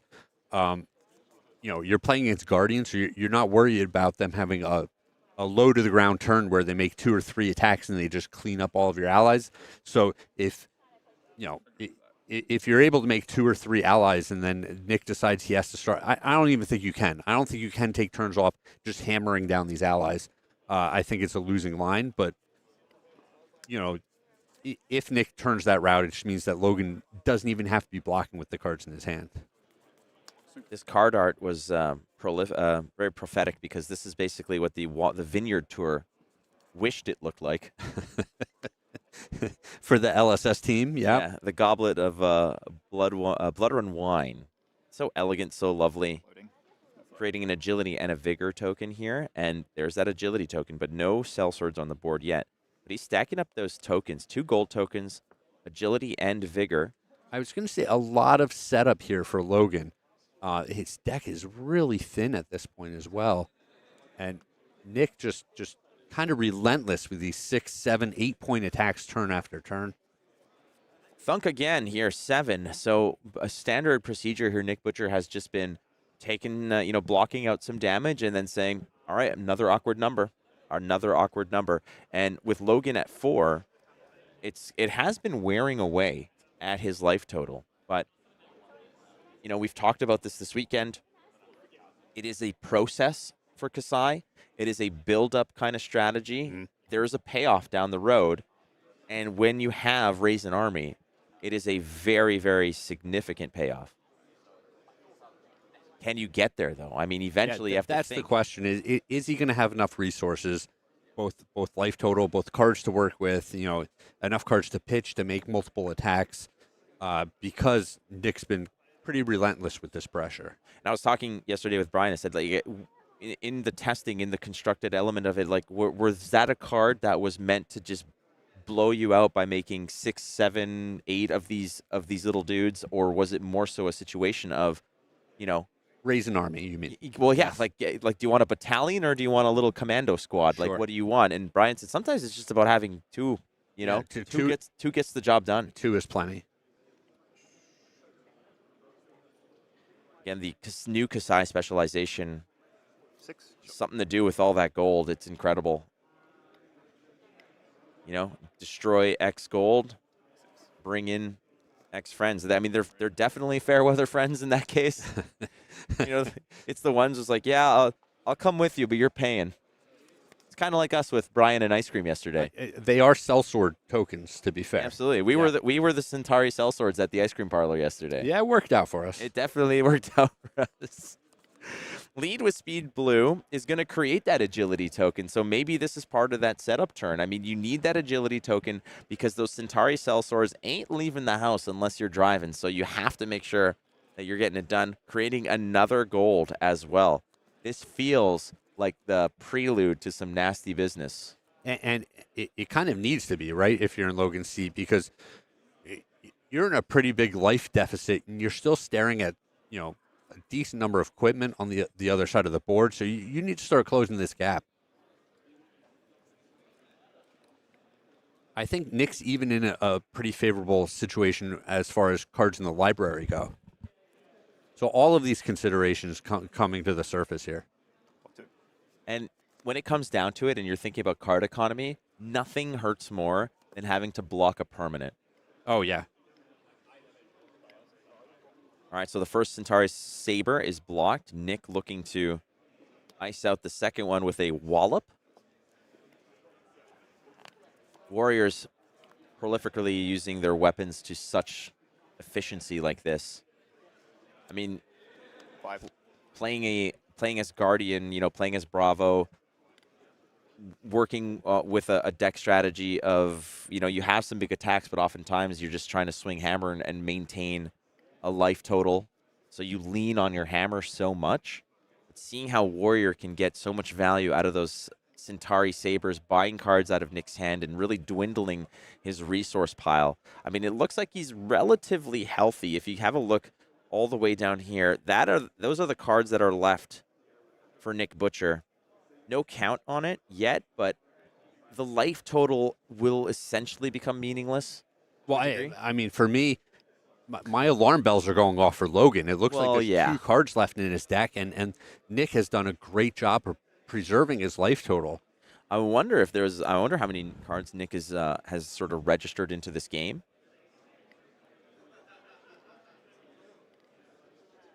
So Nick, I think, coming in with 35 cards. In his pool. In his deck, rather, yeah. Yeah, so in this deck, 35 cards. I wonder if Logan just went for a clean 30 to try to find that Raise an Army as fast as possible. I'm not sure, but we have seen Logan doing a lot of blocking on these big attacks, which, if you present a 7 or 8 point attack and it's only 1 card, the opponent puts 3 cards in front of it in order to suck up a bunch of that damage. That's the card economy that you're talking about, where as the attacking player, you're winning out by a wide margin. Scary business here for Logan Boyd of Melbourne, Australia. A lot of fans for Logan. Logan has a great tournament. Might be a short little pause here, so the players are going to put the cards down and see what's up. All right, so you're in Logan's seat. You're down to 1. You only have 2 cards left. You've played this game very carefully, kind of try to scrape all the value out of every possible resource. And now this kind of has to be the turn where you have the agility token, you have the Raisin Army in your hand. It's go time here, right? It's got to be go time. The problem is that once again, those Centauri cell swords ain't doing jack squat unless you're doing it first, right? So you need to be able to swing first with your weapon, and then they'll come to the party and start swinging. But without agility tokens, you can't swing and then have them join the party. But beyond that, how are you going to generate them when you have, you know, 8, you have access to 6 more cards, 1 in arsenal, 3 in hand, 2 in deck. Well, this is the turn where he can, you know, he has the agility token to start the turn, right? So he's going to be able to play the Raisin Army, create 2 cell swords, swing with the sword, and then the mercenaries are live, right? They're there to back you up at that point. But like you're saying, yeah, next turn, if you don't have that agility token again, if you don't have some sort of effect that gives your sword attack go again, those cell swords aren't giving you any value. No, they're going to just be sitting on the back in the back seat, not wanting to move. No problems in their lives, but that's the issue. I think Logan would have wanted to have created these gold tokens 5 turns ago, and raise that army, generate the agility tokens, and maybe have 2 or 3 turns of the cell swords. 1 turn of cell sword swings, Nick will be 100% clean and clear, happy to donate the entire hand. Yeah, he'll make it through that turn, no problem. And the turn after that, he'll be like, all right, if he'll be there with the Centauri cell swords, just watching the game happen. You know, those cell swords are going to get in, and they're going to basically X1 drop out of this match here. Yeah, they won't get off the bleachers again if there's not a sword attack first. Basically, yeah. They're like the James Hardens of Oh wow! Yeah, they're going to have 1 good game and then demand a trade. Yeah. Listen, if we're not playing for a ring, you're not exactly. getting much out of me here. I think like 5 people in chat are going to get that reference. Yeah, you're just taking shots at James Harden. Oh. Probably deservedly so. Yeah. You know what? If he wants to make business out of it, I can definitely use the exposure. No such thing as bad press if James Harden starts tweeting at you. Yeah. And your beard sucks, James Harden. All right. So they're getting a little resolution on an issue here. We'll get clarity when we have it.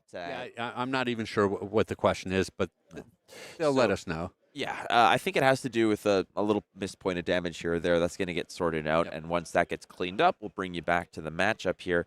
But again, the importance of the cell swords, drafting a huge card like Raisin Army, you feel so good.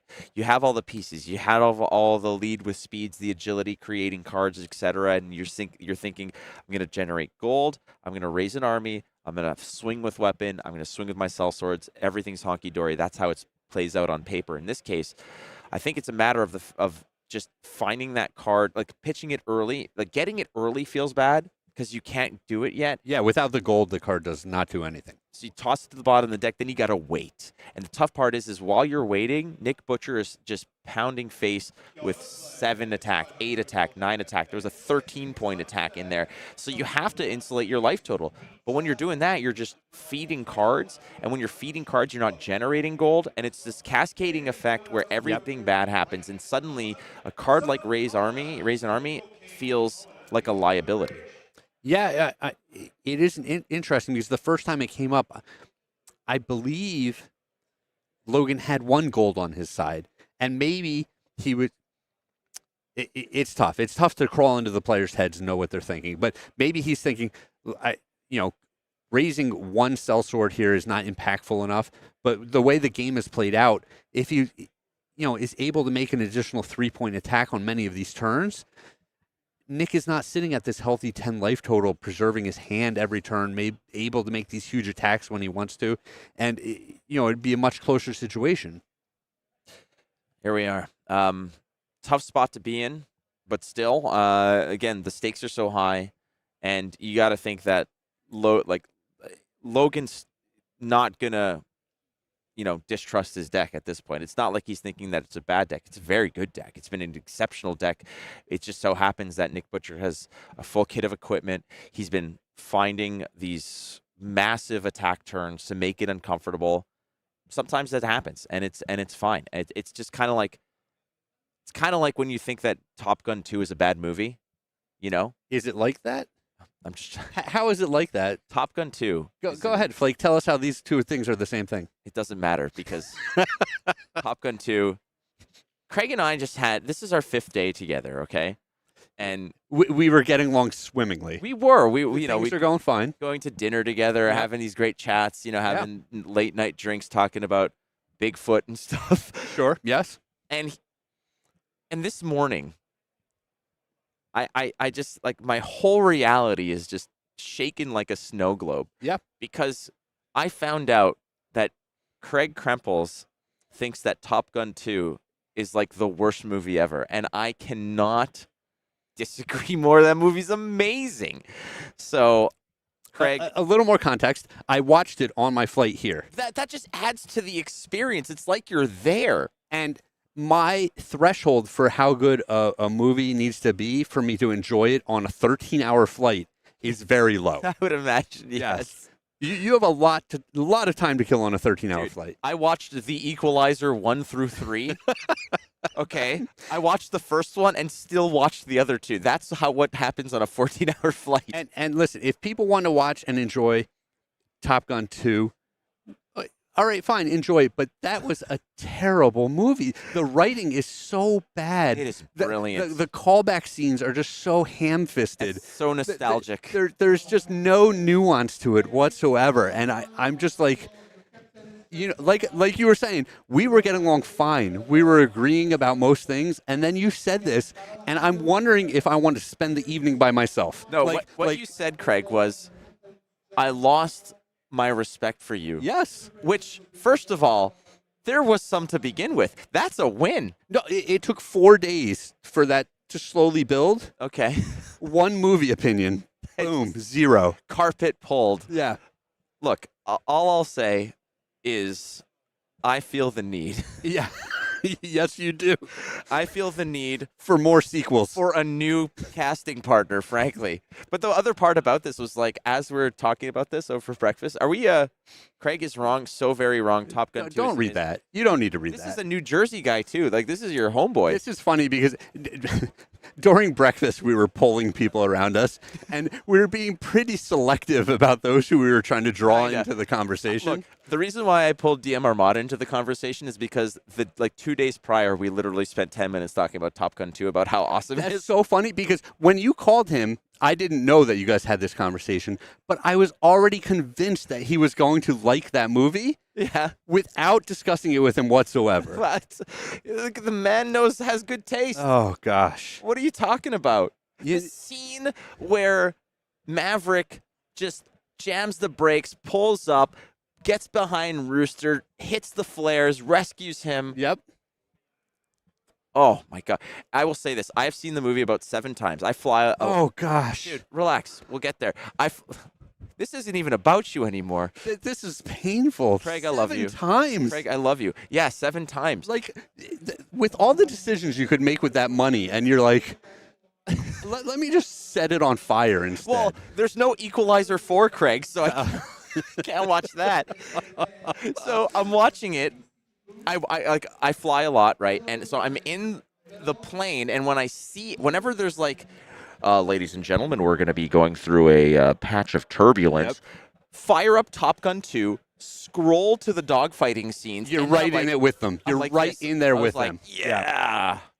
It's like VR. Okay. Oh, God. We need Ian's the real deathmatch arena. You Here's and me what talk- we'll do. We'll throw a poll up. We like to throw polls up. Can we do that, Ethan? And if you've got a reasonable, correct opinion, you can vote for me. And if you enjoy being wrong, you can vote for Matt. And we'll just see how it shakes out. Wait, what is the poll? Poll is such. Is Top Gun 2 a good movie? Yes or no? Is that fair? Is that Yeah, I like to make it even more polarized, right? What? Oh, is Flake right or who is right? No, Craig or Flake? is this the greatest movie of all time? No, we're not. Or the going worst through movie that. of all I time? didn't say it was the greatest movie of all time. I might said just be it's- trying to swing Yeah, things in I my said favor. it's one of the greatest movies of all Okay. time. Citizen Kane. Yep. You know. Yep. Streetcar Named Desire or whatever. Yeah, exactly. Some of these classics. The Shawshank Redemption. Top Gun 2. Top Maverick. Gun 2, yeah. Come on. The worst part is, ladies and gentlemen, we are very lucky that our hotel faces like a little bit of a lake that has a little beach area. And I'm like, Craig, you want to play a little offense, defense, football, shirts off, baby? Oh, yeah. Lots of high fives. Why not? Let's go. We rarely get to work together, and we needed to create a bond. So, baby, tarps off. Let's throw some footballs Little around. camaraderie out there. Absolutely. Yeah. That's how you build teamwork. No one wants to see that. Well, no. Yeah. Yeah. You see the 1-2 Juice crew just filming this as part of a comedy routine, but we're fully serious about it. We're like, why are you filming us? This is hilarious, bro. And it's like, no, that's not what we're doing. We're building a team. Where's the point where it's like the gotcha, where you're just like, ha, like, yeah, I was joking the whole time. Like. Let me be. I'm gonna write this in marker. I want no errors. I want nobody to think about this in any other way. Here. You can use my notebook Thank for you. this. I'm going to throw the page away later, but I just want there to be no mistake. All right? I want nobody to ever think that I have Top Gun 2 is awesome. We're going back to the game because I have basically settled this debate. It is in print. yeah. Clearly, I've lost this one. All right, so there's been no change. Apparently, there's a wrapper of some sort on the board. Here, I'll hop on to explain what happened for everyone.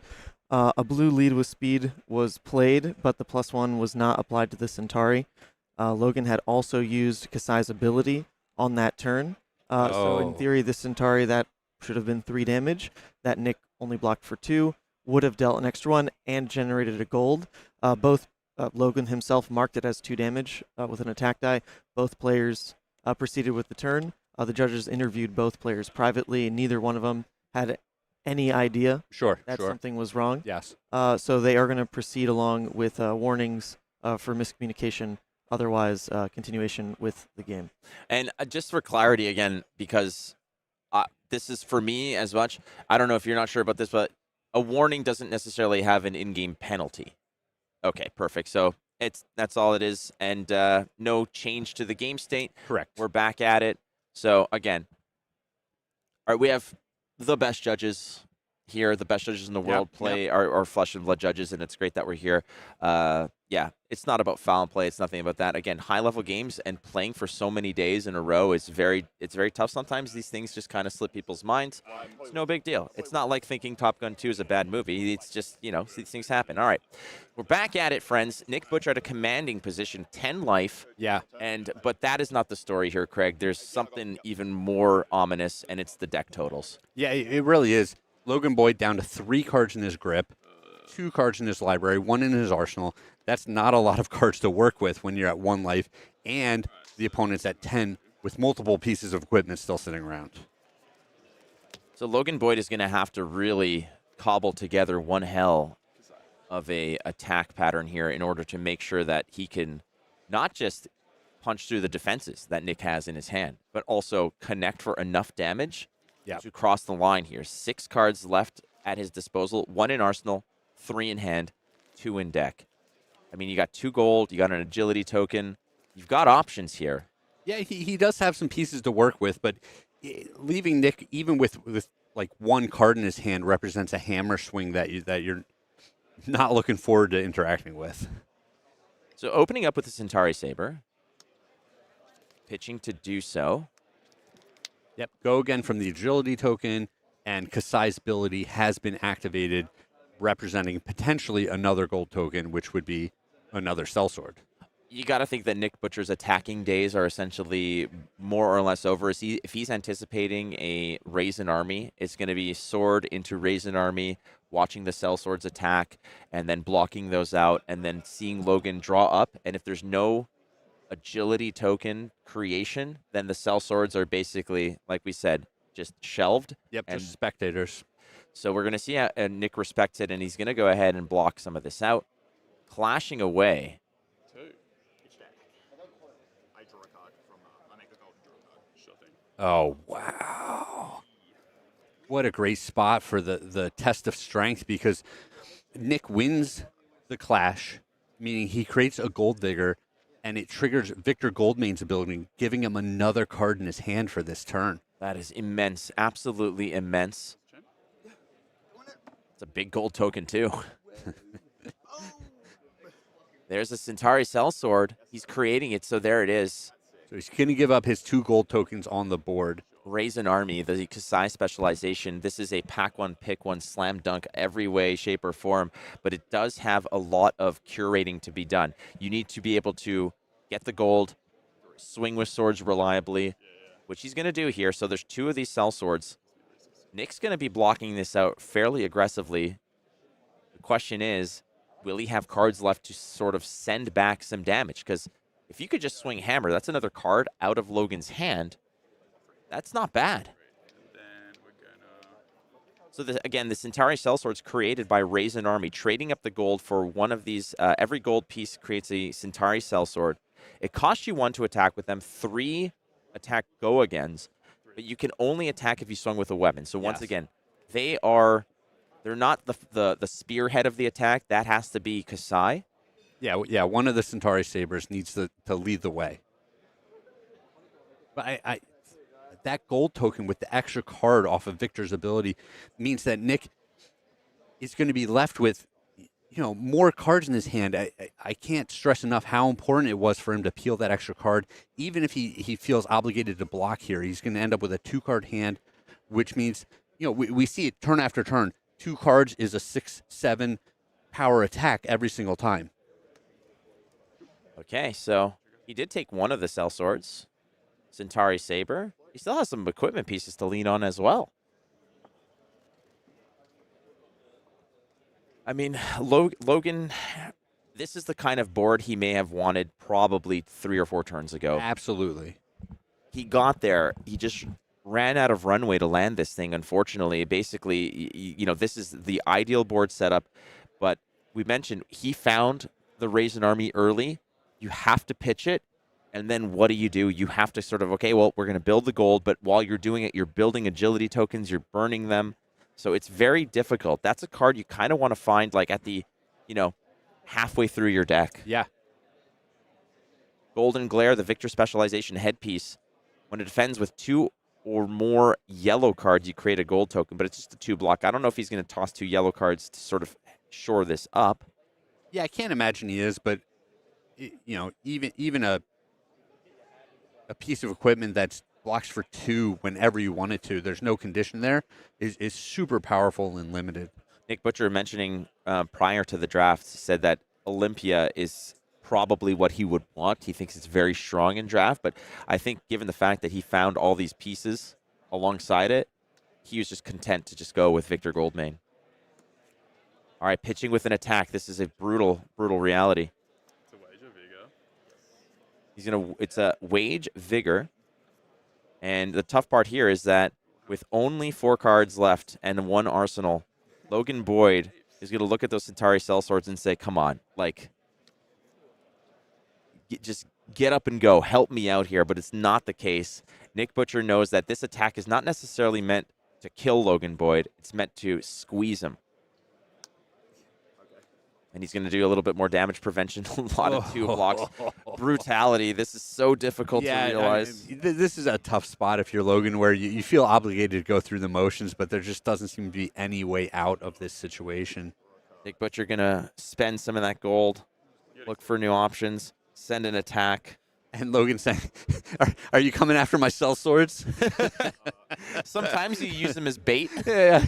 You want to clean these up, right? Exactly. But Nick Butcher's watched movies too. He knows that you never go after the goons. You just go straight after the head honcho. Nick Butcher wins his round here, that much closer to locking himself up for the top 8. Again, the 3-0 of Pod 2 is locked and loaded for that top 8. Yep. He's got one more game to go.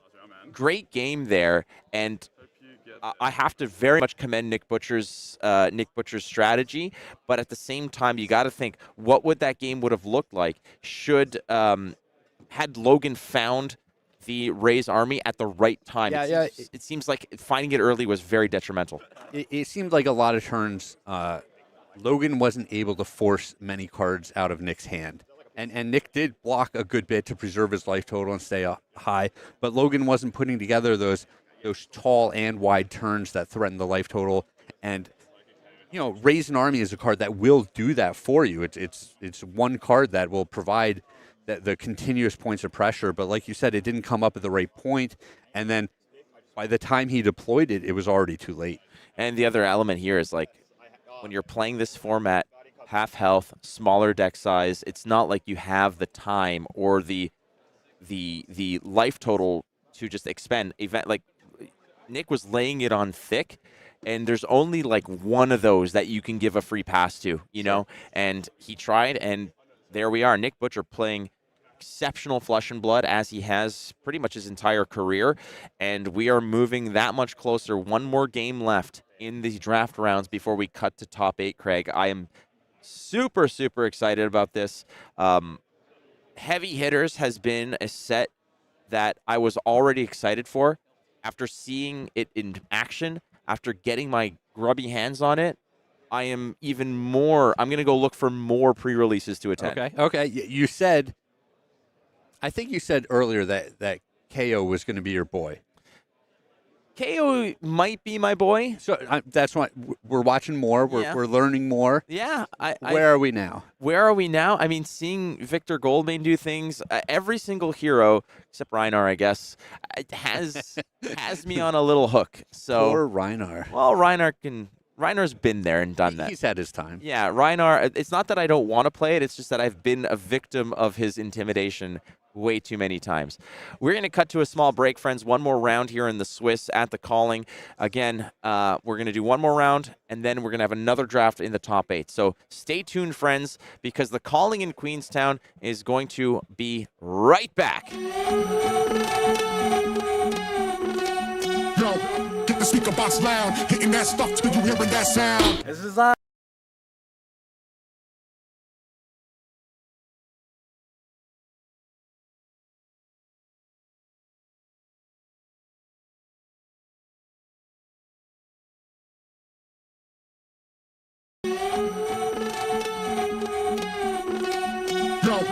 Speaker box loud, hitting that stuff till you hearing that sound. This is Bravo the Showstopper. Make sure you get the shot here. I'll do it for you.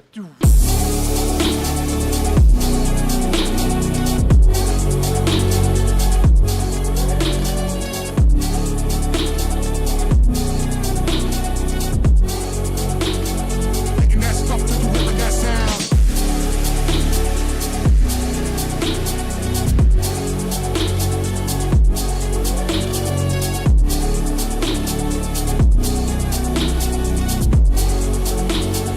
Hitting that stuff till you hearing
Welcome back to the booth here at Calling Queenstown. I am Brian Gottlieb. I am joined by Craig Krempels. We have successfully banished Flake from the booth, so get in, a nice breath of fresh air. Enjoy this flake-free moment, as we all do here on the coverage. Better movie opinions. Yeah, much better movie opinions. Like, for instance, Rampage is The Rock's greatest movie. That's my hot movie take of the day. Well, I think we had a conversation earlier. We're trying to do away with hot takes. Mm-hmm. Yeah. Yeah, I'm of the opinion that if you say hot take and then say something, it's just cover for you being absolutely wrong. And Sure, you want yeah, no consequences from it. You can apply hot take to anything. And So I prefer if people were just like, I'm going to say something dumb and then say it. That's much more direct, much more clear. Okay, but just to be clear, Yeah. you can like Rampage as The Rock's greatest movie. I don't Yeah, care. yeah. That's fine. correct. That's not a hot take. That's just objectively correct. But what is also correct are the standings. Why don't we go ahead and take a look at them, see how players are doing thus far. And these are live. So this is what's going on as of the moment. And I think there's some really important takeaways here. And it is that James and Eugene at those 1 and 2 seeds, locked.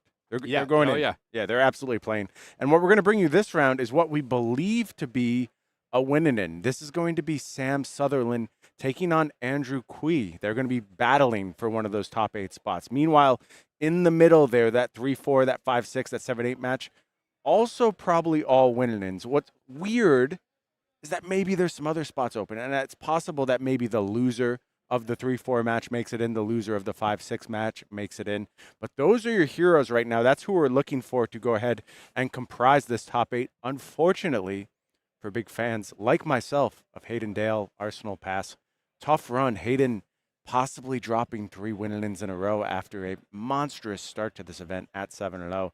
Just couldn't put the pieces together in his KO deck. And, didn't have cracked baubles like some of the other KOs we saw in this draft, but just wasn't able to put it together.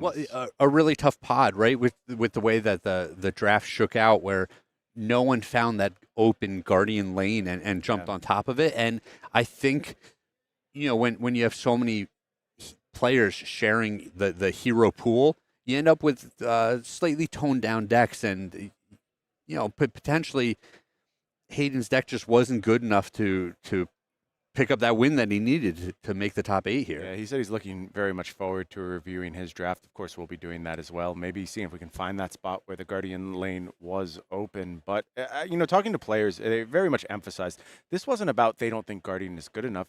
They just don't know how to do it yet. Yes. It's hard, but someone who did know how to do it, seemingly Nick Butcher, doing very well. But it sounds like our players are ready down in the feature match area. Why don't we head on down as we get ready for Sam Sutherland versus Andrew Khoi. There you see on the left side is Andrew. Sam Sutherland, of course, a calling champion, Australian national champion, extremely decorated player. I will say these heroes are off. We will get that corrected. I believe we're looking at a Kassai versus a Kayo here, not a Victor. Yep. Yep.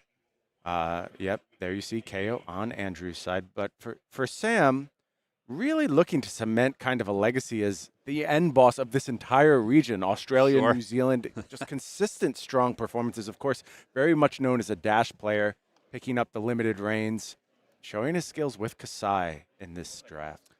Just the king of the Southern Hemisphere. Yeah, not a bad title to have. A lot of tough players down here. And then you walk around this calling, you do see a murderer's row of extremely good players. Let's also talk about a lot of great players. Didn't even make day 2. Folks like Michael Fang, Brody Spurlock, tough days at the office when it came to the sealed format. And there's loads of other incredible players. Mara Ferris, just all these folks who made it down for the celebrational, all very capable of winning any calling, unable to find purchase into day 2. But a lot of them are in the battle hardened today. Yeah, team battle hardened going on. Yeah, tell us a little bit about that format. Just, something to look forward to maybe as we move to some of the other callings. It's quite a bit of fun. I played it a bit in testing and figuring out exactly what I wanted to do with it. 12 packs you get, so a bit stronger decks than you may be used to if you've played previous team limited formats. Outsiders was an 8-pack format. I believe it was the same thing for Bright Lights. So really expanding the pack count this go around and allowing players to build some powerful decks and get in the spirit of heavy hitting, just throwing those haymakers turn after turn in that team limited format. Also going to be a team draft in the top 6 as well. Oh, really? Yeah, absolutely. That's the first time for that, right? I believe it may be, yeah. Ethan's telling us he's actually covered a team draft before. Battle hardened Baltimore, he's saying. Battle Hardened Baltimore, it was, I'm live, everyone can hear me. I'm gonna take my moment, okay? That was a great event. I streamed Michael Hamilton's team with Roger Bodie. Correct. and I Travis. remember Yeah. now. Yes. Uh, I watched the yes, whole yes, thing. yes, yes. Come on, that was the kickoff of Savage Feats, guys. Come My on. fault. My fault. Starting things off with a couple agility tokens here. Are these players' flat trackers going to be cracked? We're starting things off with Ethan putting us in our place. Yeah, as he often does. Agility on the side of Andrew as well. Going to go ahead, load up with that agile windup. So Sam just choosing to set up on this turn. Andrew finding a window to take advantage with the windup. One of the best turn 0 plays you can possibly have is getting rid of something like an agile windup. Just getting a little bit of extra sauce as you head in to your first real turn. You see the agility pop and have go again on this first attack. Yeah, these wind-up cards are a little bit something new. We haven't really seen these, the flexibility where you can just discard a card at any point to gain an effect. From a design perspective, I really, really like this timing, and I think you're going to see a bit more of it as time goes on. In fact, there's other instances of it in this set besides just the windups. But this kind of instant discard this, get an effect type setup, it prevents you from really sandbagging these effects for too long because they don't work out of your arsenal. It has to come out of your hand. And so you have to kind of line up your windows. They're really, really interesting approaches for things like reactive cards, things that try and stop what your opponent is doing. And I'm quite fond of the design space. So expect to see more of that type of wind-up type mechanic in the future. Wild ride the start here. Guaranteed go again off the agility. Good thing. Reinforce the line. Going to be headed to the bin here. So no might token off the KO thus far, but just a nice little start to the turn. 6 go again. Yeah, and it looked like Andrew had a lot of misses in his hand there. He did, yeah. Lead with speed also pitched. So I mean, it's possible he was in a similar situation as, our pod 1 where just too many heroes, too many players sharing too few cards. yeah, it was not isolated to pod 1, Craig, where it was just a kind of absence of guardians. Speaking to all players, they just haven't figured it out. Look, this is day 0 basically of the format. Nobody has the reps, has the practice drafts to really understand how to unpack these frankly more difficult heroes like Reinar, heroes like the Guardians. You really do need a little bit of time to understand exactly what you're looking for. Confident that will all get sorted out as players get more time with the format. It is funny because when we were looking at the sealed format, it looked like Betsy was a more straightforward hero, where it's just like, all right, I pull together all of the wage attacks in my deck, I make sure I have enough blues, and then I use Betsy's ability turn after turn. I think that's a completely fair read, Craig. I think it is more straightforward, but more straightforward doesn't always equate to highest ceiling. And Victor needs some very specific cards, which are far more available when you get the option to tailor your deck a little bit more through the draft process. Sure. And also speaking to that, we didn't see Betsy have the level of success, even though it was pretty well represented in our sealed pools. True, did not convert as well as the other heroes. Agility pops. Yep. So pretty early use of the equipment here from Sam. We see that Kassai spec head committed to the defense pretty early on. That's good. You want to go ahead and get the defense value from that as soon as possible so you have it at the ready on a given turn. Money where your mouth is going to juice the Centauri Saber. And we're wagering. Looks like we're going to go ahead and put the gold on the line. 5 go again here from Sam. Resource floating still. Representing attack reactions. Does Andrew want to overblock? Does he say if you have it, you have it? Constant pressure faced by this wagering mechanic in No blocks. heavy hitters limited formats. Andrew just going to declare no blocks and no reactions from Sam. So 5 going to come through. Gold is created. First gold for Kassai. That's going to power up some future turns. And a nice additional chain ender here. Wage agility coming through. Agility token on the line. Again, putting Andrew to the test, saying, do you want to defend this? And a much, much more, well, maybe. It depends. Gold's pretty good too. But at least for the next turn cycle, that agility going to be very important for Sam. It's just so important. And if you're on the receiving end of this attack, you can't cover all of it, right? Because then you don't have the cards to take advantage of the agility token. And so it's almost a win-win for the attacking player. Yeah, a couple of adversity equipments there on the side of Andrew. May not be wanting to cash those in yet. Let's see how he lines up defenses on this turn. Poll is up in the chat. Tell us who you think is going to go ahead and win this matchup. It is going to be the leg adversity equipment committed here because there was agility on this turn. Yep. So a nice cover up there on the side of Andrew. He's going to pick up an agility for his efforts. Let's see if he can make use of it on this turn cycle. Yeah, that's the big question. Can you punish Sam for wagering there? And it looks like it's just going to be trade-in from Arsenal. So no is the answer, Craig. That already had go again. Andrew seemingly passing on the trigger here, likes the texture of his hand. Or at least doesn't want to risk anything going wrong on the redraw. Of course, you can get things like might tokens from Kayo's ability. Yep. In Rhinar, you can use these trade-ins to go ahead and trigger your Intimidate. And I actually think this is quite an important card in Rhinar in this limited environment. So part of unpacking exactly what's going to be going on with Rhinar, understanding which generic card you're looking for. This is a big one. Obviously, sixes are very important, but Rhinar has to do things a little bit differently. It's not KO where everything's going to be a 6. You need to find your 6 in the right spot. Use things like beat chess to fight against the variance that is inherent in brute mechanics. You don't really want to be doing the wild ride, bare fangs, random discard. You really want a bit more control. And you're mostly playing the games fair, I've found, and then trying to find that one window where Intimidate makes a massive difference on the turn cycle. Sure, and trade in, like you're saying, you get to pick what you're discarding. It's one of the few cards that will open up the mandible clause as well. Absolutely. And that's where the biggest Rhinar turns come from. Things like trade in, claw, 2. Really, really powerful stuff. Maybe the best output in the format. That's often going to come with an Intimidate as well, and it just presents evasive damage that other heroes can't deal with. Yeah, if you're ever able to open a turn with trade-in, you've got a couple of blues, you can claw, and then bare fangs on the back end, right? Potentially, 6 + 8 + 3. I mean, that is a Scary massive numbers. turn. Yeah, I think Rhinar's ceiling is sky high in this format, but it is going to take some time to unpack. We're not quite there yet, as evidenced by these draft results. Pack call going to be the follow-up here. So nice numbers on this turn. 3 into 7, not bad for the size of the hand that Andrew had.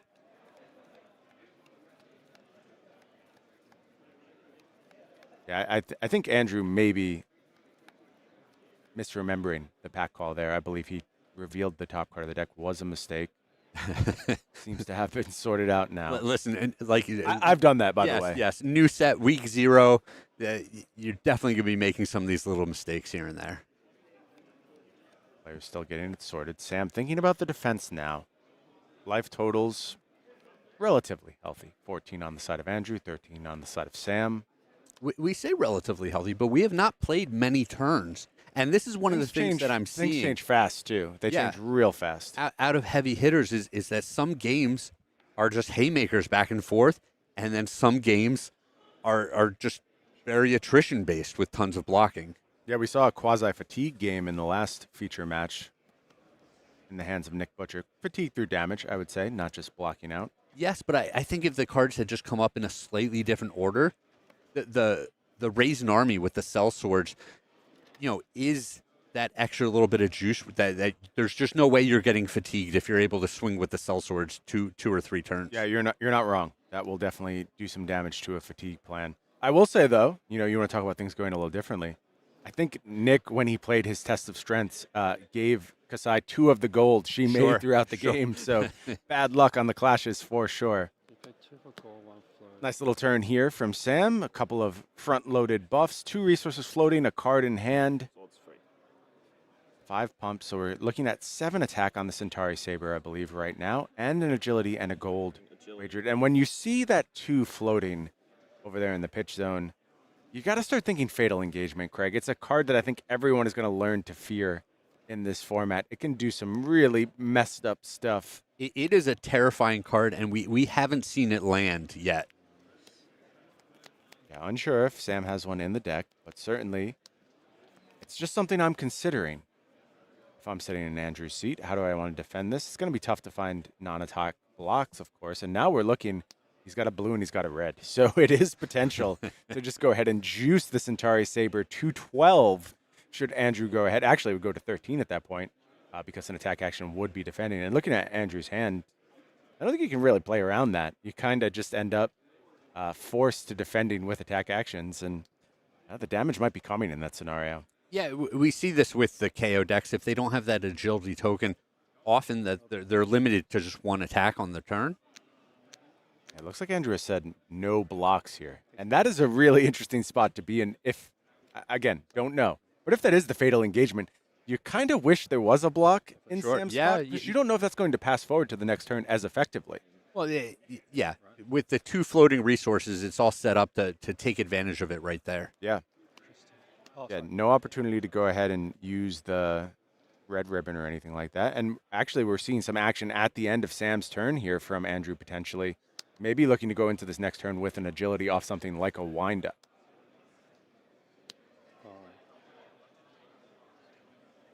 No, it's fine. It's an interesting decision because if you go ahead and get rid of this windup now, you do get the immediate benefit of the agility on your next turn cycle, but you lose out on that might from Kayo. Yes, and they're just great attacks as well. Oftentimes, you just want to be throwing these That's 3 true. for 7s. Yeah, that's very true. Jackson, can I ask a question? Andrew looking to check in with Should I- our judges here. No, but I don't really want him to hear it either. Looking for a little clarity on his cards. The judge is like, "Sure, just ask me the question." It's like, "No, we're wearing headsets. He's going to hear what I ask." Yeah, that's what I often say when I'm in conversation with Craig and Flake is nearby. I'm like, no, I don't want him to hear what I'm about to say. We should go somewhere else. I hope everyone knows I tease Flake because he's one of my favorite humans on the planet, as evidenced by the fact that I bought him ice cream last night. I don't just buy ice cream for anyone, so you know, Craig. Only my closest companions get ice cream from me. Craig helped himself to the jumbo ice cream when he found out I was buying. No shade or anything. Just letting you know if you want to know the type of guy Craig is. I did pick up dinner, to be fair. By choice, Craig? I was happy to do it. Okay. That's not the same thing as by choice. You're Getting you're really trying to back me into a corner Getting here. in the heavy hitter's mood. We were doing a little gambling for dinner last night. Craig graciously treated all of us to a little bit of ramen. To be fair, Greg has been housing me in the credit card game. It's absolutely destroying me when we go out to dinner. So It's probably about 8-1 at this point. he was due for sure. It's like we're going to kick things off with Mandible Claw here, and unfortunately, I think this is a little telegraphed for Sam. We expect to see a wind-up discarded here to give this Mandible Claw go again. Yeah, but considering we were saying Andrew was going to have trouble making multiple plays in this turn, this is a very effective way to actually have a wider turn, present more damage, and use all your cards. This is another way that Rhinar really starts to come together as a deck. You're able to use these windups. In a scenario like this, you would get your Mandible Claw go again. You would also create an Intimidate. You'd have the second Mandible Claw lined up. You can start to see how the powerful Rhinar turns are pieced together. It's going to take time, folks. It's going to take time. I promise you. You see me and Flake play a game and duke it out. Nah, we're too good-natured. Can we go again? We don't have mean bones in our bodies, despite all of our posturing here on stream. 7? I have no desire to pummel Flake into oblivion, as I surely would. 7 is the follow-up here. Sam at 6 going to demand some defense. This turned into a very strong turn. I agree. I agree, and it's doing some setup for the next turn as well. So if I'm Sam, I really want to put some pressure on, try and find cards from Andrew's hand on this next turn cycle. The Beck and Applause push forward for the time being. However, that is only defending for 1 at the moment, I believe. I don't see the Vigor at the ready, so it's going to need some additional defense here.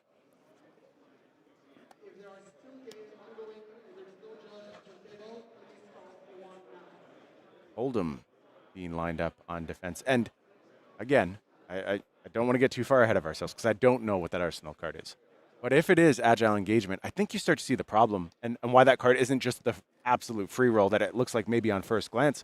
You can get stuck in some bad scenarios with that card in your arsenal where it's really not doing all that much because you don't have appropriate resources or your opponent can just maybe play around it. Like say, if that is a fatal engagement in Arsenal and Sam goes ahead and pitches a blue on this turn cycle and leads with Centauri Saber and Andrew just goes ahead and blocks with a non-attack action. Yep. That turn is really blunted in that scenario. It really is. Or he could say, I can take 2 from the Saber. Correct. Right? Also an option. And then the output just goes way down. Sam gave us a little peek there. Still not quite sure. But it is heavily weighing on his decision on this turn and reaching for even more cards. Maybe thinking, I just need to extend this game a little bit, let this go a bit longer. maybe set up something like just a double saber attack on the next turn and be content with that and try and find a better window for whatever that arsenal card may be. Real ringer of a decision here. And I get it. Stakes are high right now, Craig. You're playing for a top 8 berth, trying to score that PTI. Those gold foil goodies that we all want to get our hands on. Ultimately, that is going to be the defense from Sam, going to fall to 2, and that means agility at the ready on this next turn. And an additional facet that makes all of these decisions so difficult, in my opinion, is the gold token that floats around on the board, where you're saying, man, I could just draw another card off of my deck. I don't even know what that is. Yeah, it does add to the gambling nature of this set for sure. Gonna lead things off with wage agility. It looks like this is both getting go again from the previous agility and wagering in agility here. What are you thinking about in this spot, Craig, if you're over in Andrew's seat? I mean, this is an interesting line because it seems so doubtful that Sam could follow this up with another attack. And so the agility token is kind of getting wasted here. And Sam had the option of pitching the blue to cash in the gold to start, and then it would make the Centauri Sabers cost 0 to attack with. If he just draws a yellow off the top, he can lead with a saber and still make this attack.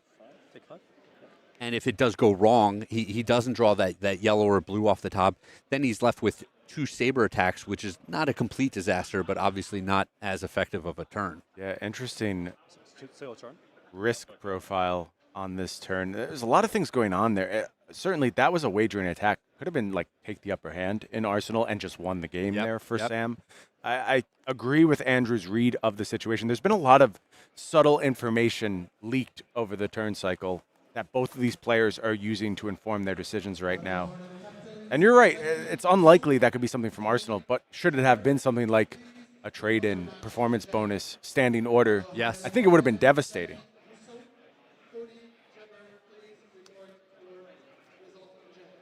Yeah, we want to play our cards here in heavy hitters. We want to be swinging big, burying our fangs, getting in there in the mix, looking to push damage at every opportunity.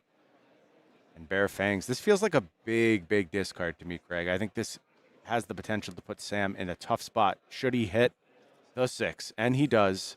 Bare fangs going to get juiced here. Coming in for a big 8, I believe. Yeah, it looks like 8, and we're swinging a might token into the next turn. Still 2 cards available. Mandible Claw potentially offering go again. Yep, go again from the agility token at the start of the turn. Yeah, and this just gets 3 cards, and this feels like a terrible situation for Sam. I think Andrew has an opportunity here if the follow-up is good. 1 resource floating. Looks like he can maybe follow up with a wage agility here for 6. And what's that going to get from Sam? Just 1 card and the fist bump, and that means Andrew Khoi has punched his ticket to our top 8. And it was the fatal engagement in Arsenal, Craig. And I think, look, no flaws with how Sam played that turn. I think he did everything correctly. But you see the potential punishment of the fatal engagement there. It just didn't amount to much in the course of that game. Well, and if he takes the other line with drawing a card with the gold to start, then potentially opens up that fatal engagement as maybe the way the turn played out. Maybe. It was a huge point of variance, a huge point of risk, a huge decision for Sam, and I think it's emblematic of the type of decisions you're going to be facing on a daily basis. Oh, yes, all the time. The set is out there in the wild when we're down there at our pre-releases, at the callings that are coming up, the calling Liverpool, the calling Hartford. So many great opportunities to play heavy hitters coming up. And I'm angry I can't participate, but you can. Folks at home can, and I think they're going to have a blast with this limited season. I am going to be all over the pre-releases next weekend.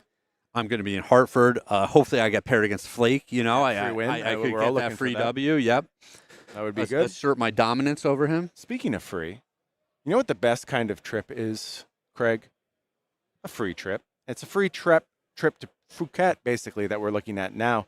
And one of the most beautiful places in the world. If you buy your event package during these 5 days of stream, and they're about to end, so time is running out of time. Yep, you buy your event package. Somebody will get 4 nights of their accommodations in Phuket, absolutely paid for. You're free rolling, you're living big, you're like Victor Goldmain in that scenario, just ordering the plebs around from LSS and pay for my trip, peasants. Yeah. We're happy to.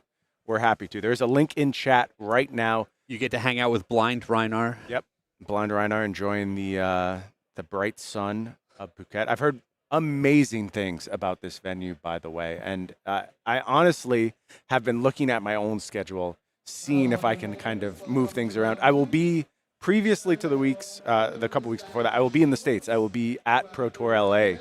So it's getting really, really tough for me to kind of figure out how I go from LA to my home in New York for a little while to handle some business I have to handle there, then to Phuket, then back to Auckland. No, and I'm like, that's a lot. I'm but- so old. I don't know if I can handle this kind of travel schedule anymore. Yeah, and I'm kind of going through a similar thing where you guys are killing me, where I can't get out and go to as many events as I would like, and you guys keep just previewing these awesome places, and I would love to be there. Yeah. And Stop. it's only a taste of what's to come throughout 2024. No. There's going to be amazing events all over the Brian, globe. Enough. Nope, not stopping. Not stopping no matter Only- what you say, Craig. And we're also Only not boring stopping. cities, please. No. We're coming to some of the best places in the world. And we're also not going to be stopping this march to the top 8. We are going to take a brief pause. Then our players are going to get seated down, sorted out. They're going to do the draft.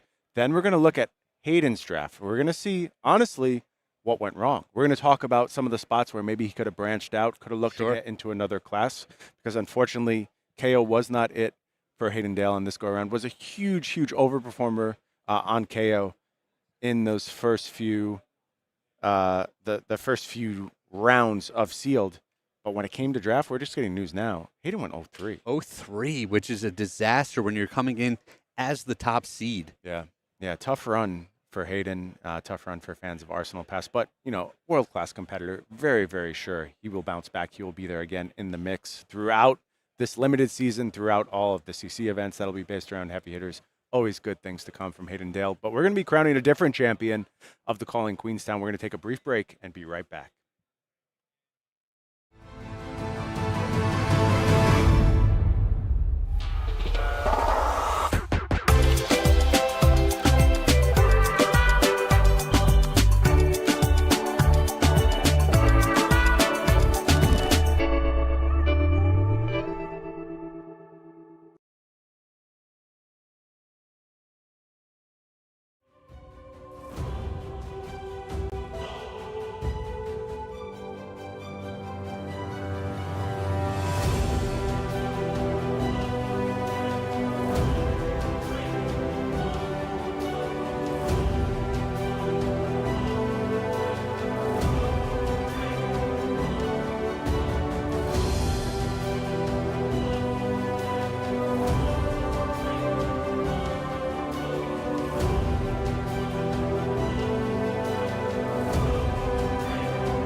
Welcome back to the booth here at the Calling Queenstown. I am Brian Gottlieb. I am joined by the one, the only, the gracious Hayden Dale, who's going to hang out with us.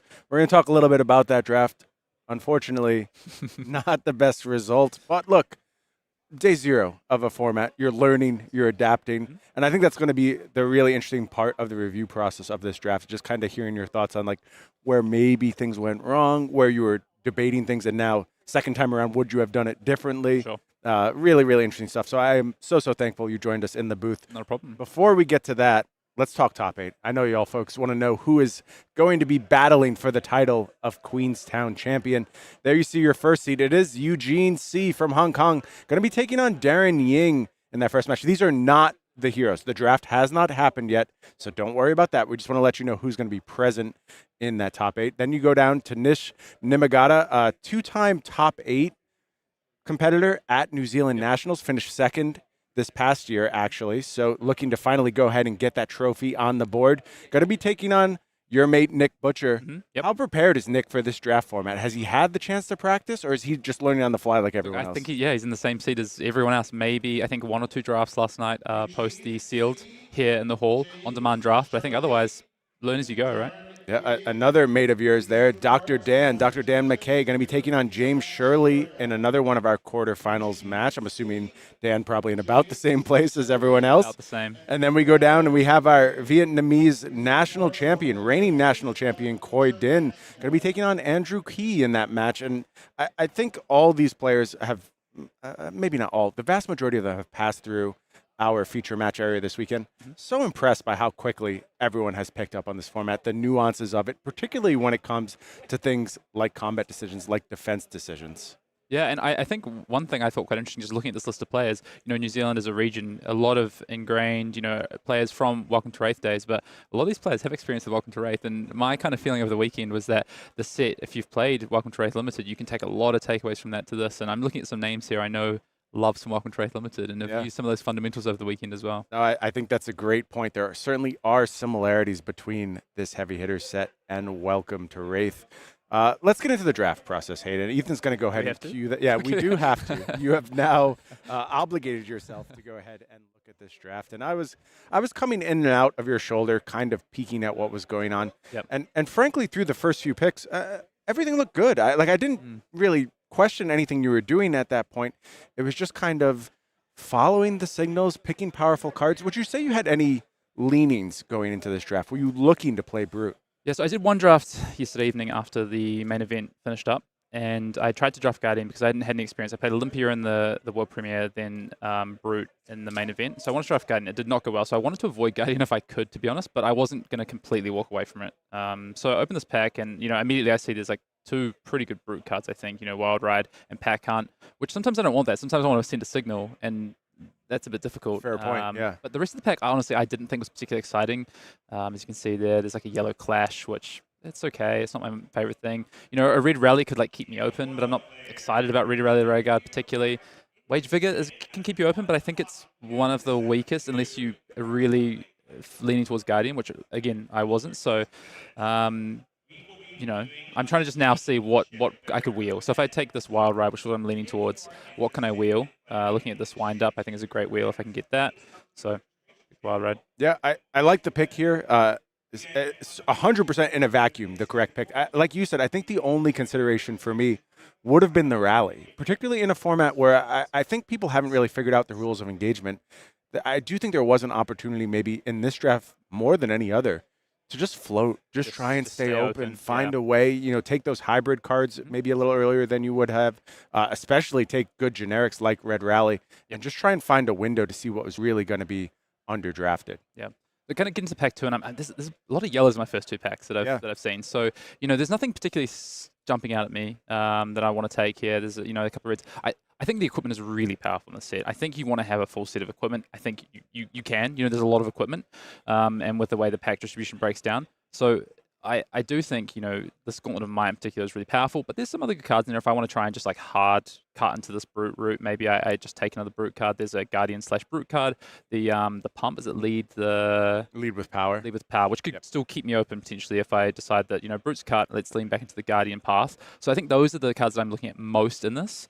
And then the edge will wind up yellow, but end up taking the gauntlet. Again, still keeps me open, but I just think the equipment is so powerful. And that one in particular, I think combos really well with Guardian cards that have the, if this has more power, Correct. Get an on-hit effect. Yes. And then also, I think the gauntlet itself with Brute is really good for creating a might or just blocking out.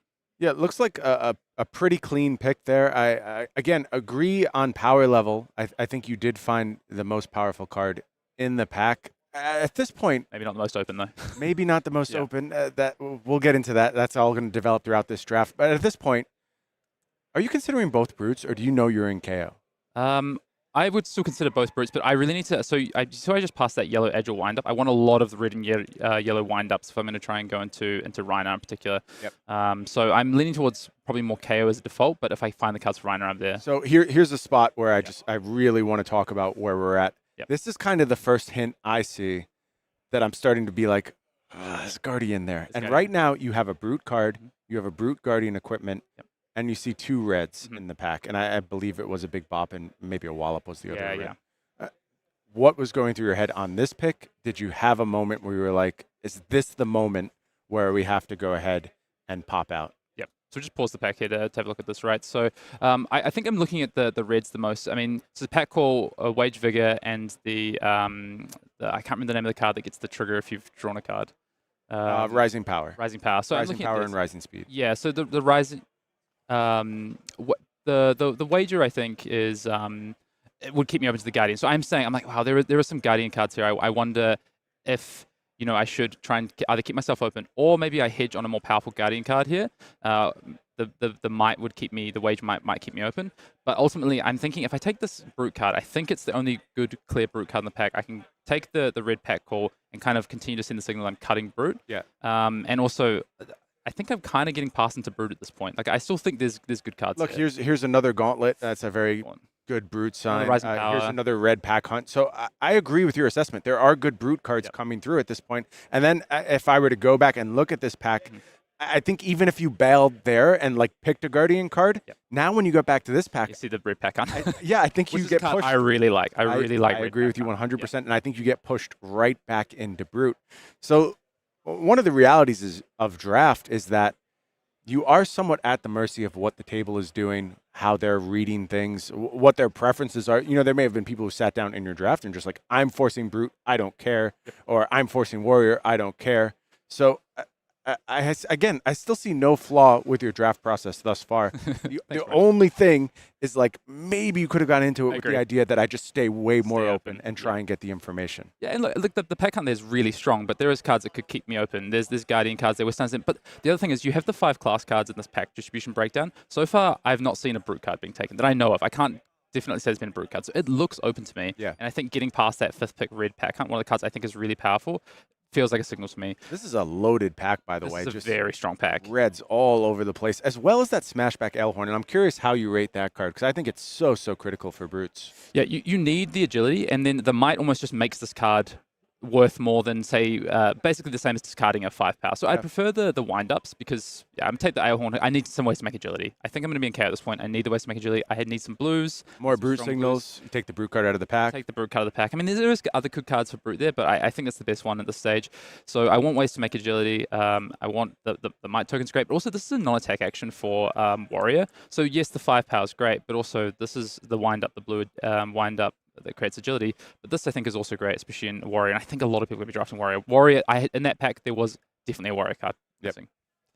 No, it makes a lot of sense. And kind of getting rewarded here with the Mighty Wind-Up coming back through. So still a nice 3 for 7 available if you want it.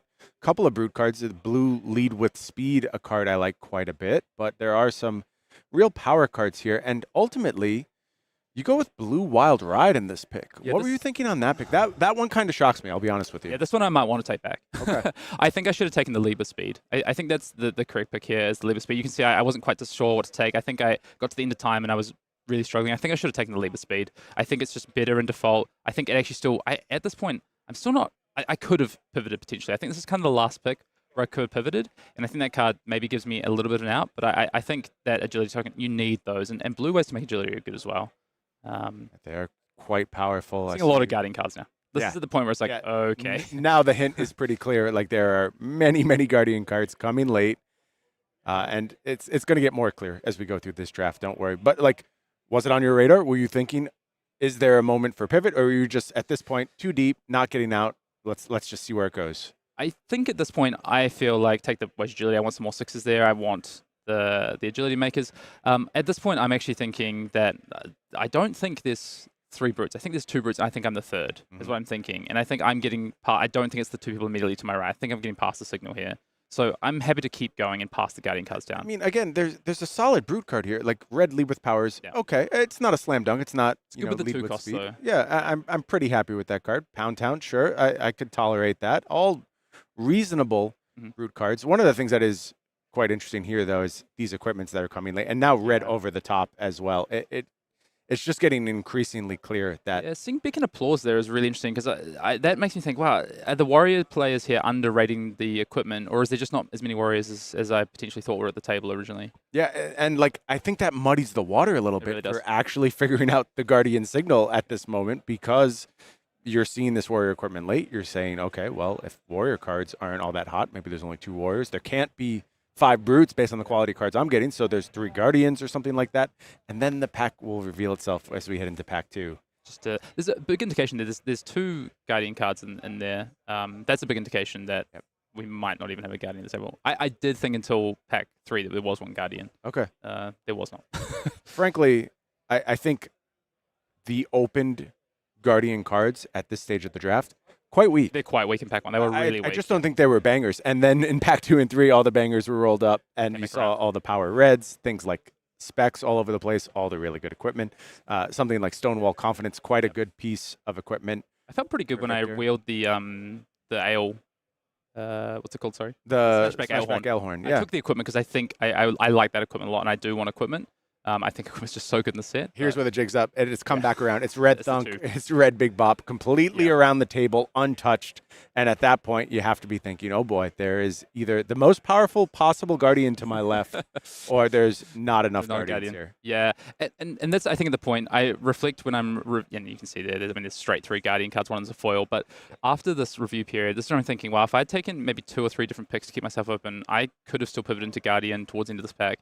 And had a pretty insane deck. And so as we move through like kind of these dreg picks here, red wallop, maybe not a dreg pick. So talk to me about your opinions on the ability to stay open in this draft format. How deep can you go? Can you make it through pack 1 unclass committed? Certainly, I think unhero committed is always reasonable. But how far are you looking to really push things when it comes to locking into your lane? Yeah, I mean, I've done 2 drafts, so it's really hard to say where I think it lands, but just based on what I've seen so far, talking to other players, and as I kind of develop a deeper understanding of this, I think you can stay open to class pretty late into pack 1, like pick 7 to 10. I think you can stay open to class, maybe even a little bit later if you take if you just open powerful red hybrid cards, for instance. I think that dual class cards, I think that's really open to you. Even maybe as far as pack 2, if that includes some generics as well. But I think you do want to hedge on some really powerful class cards. Like a card like Wild Ride, when it's in the pack, like that's one of the best cards I think in Brute. Maybe it's one of the best cards. A piece of equipment, for instance, like one of the specs. I might hedge on that. Something like the Olympia headpiece or the Betsy headpiece. But yeah, I think you can't go that deep. You do need to commit at some point. There's only 14 card packs. There's a lot of equipment. You do need to find, there's some cards that you probably don't be playing in your deck. There's less than I think in other sets, which I applaud you guys for. I think there's a lot more playable cards in the set than other draft sets. Or, good, solid filler, effectively. At least role players. Role players, yeah. So I think you can go pretty late. That's been my experience as well. But there are different lanes to take. I watched a bit of Khoi Din's draft, and his first 4 picks were just like the most hard-coded, ridiculous Olympia cards you could ever pick. It was up the ante into Hot Streak, into good red attack reaction, into 4th pick Prize Galea, the headpiece. So just almost perfect Olympia cards, but did end up playing 2 cracked baubles just because Warrior was so overdrafted in this instance. Still just a banger start, and it just shows there's many different approaches you can take. And I wonder if something like that kind of start has like trickle down effects throughout the rest of the draft. Someone forces like that, they're taking sort of these slam dunk majestics and rare equipment out of the pack. And Khoi's not really contributing to the signals whatsoever in that scenario. He's not taking warrior cards, right? He's taking majestics and equipment cards, and that can muddy the waters quite a bit. Yeah, it can often go both ways. Like, you see him with 2 crack balls, you say, because there's no signals. There's a lot of warriors at the table, but his deck is so powerful that it kind of didn't matter, so he could get away with it. Whereas, I think my first pack is pretty okay. I think I've ended up in what I thought was a reasonably open seat. The most open seat would have been Guardian. I think the correct for my seat, but I think Brute would have been second most correct. And I think at the end of pack 1, I'm not feeling too bad. I'm feeling okay, and I'm feeling like I'm going to get paid off in pack 2 on the way back after cutting Brute is kind of how I'm feeling. But I open this pack. It's not particularly strong, unfortunately. Very medium pack. I will say yellow agile windup. Yes. A card I'm happy to have in my deck, but maybe not first pick quality. Yeah, not ideally. Yeah, so a rough start on the open there, and then the second pack is going to come around, getting passed in the opposite direction. And it turns out the player who is feeding you in this pack also on Brute, correct? I think he's on Kassai. Okay. I think this is James Shirley on Kassai. Oh, okay. Yeah. Okay. I mean, this is a good card, a nice card to be passed in pack 2 on the way back. This is where I'm thinking, okay, I'm going to get the reward here. I've got a red Bear Fangs, which Big hookup I coming. think is a very, very powerful card. Effectively, at 2 card 9, in the right deck in Kayo, I think is just it's pretty insane. It's pretty powerful. Yep. One more time. Have you committed to a hero at this point? I think I'm basically Kayo. I think I didn't see enough of the just true raw 6 powers in the first pack. Other thing I think is maybe missing is Bonebreaker Bellows. Red Bonebreaker Bellows yeah, are a huge push for me to go ahead and get into Rhinar. Yeah, any ways to double intimidate nice and effectively was kind of missing from that first pack. So and the natural 6s. So I think the wind ups, the Bonebreakers.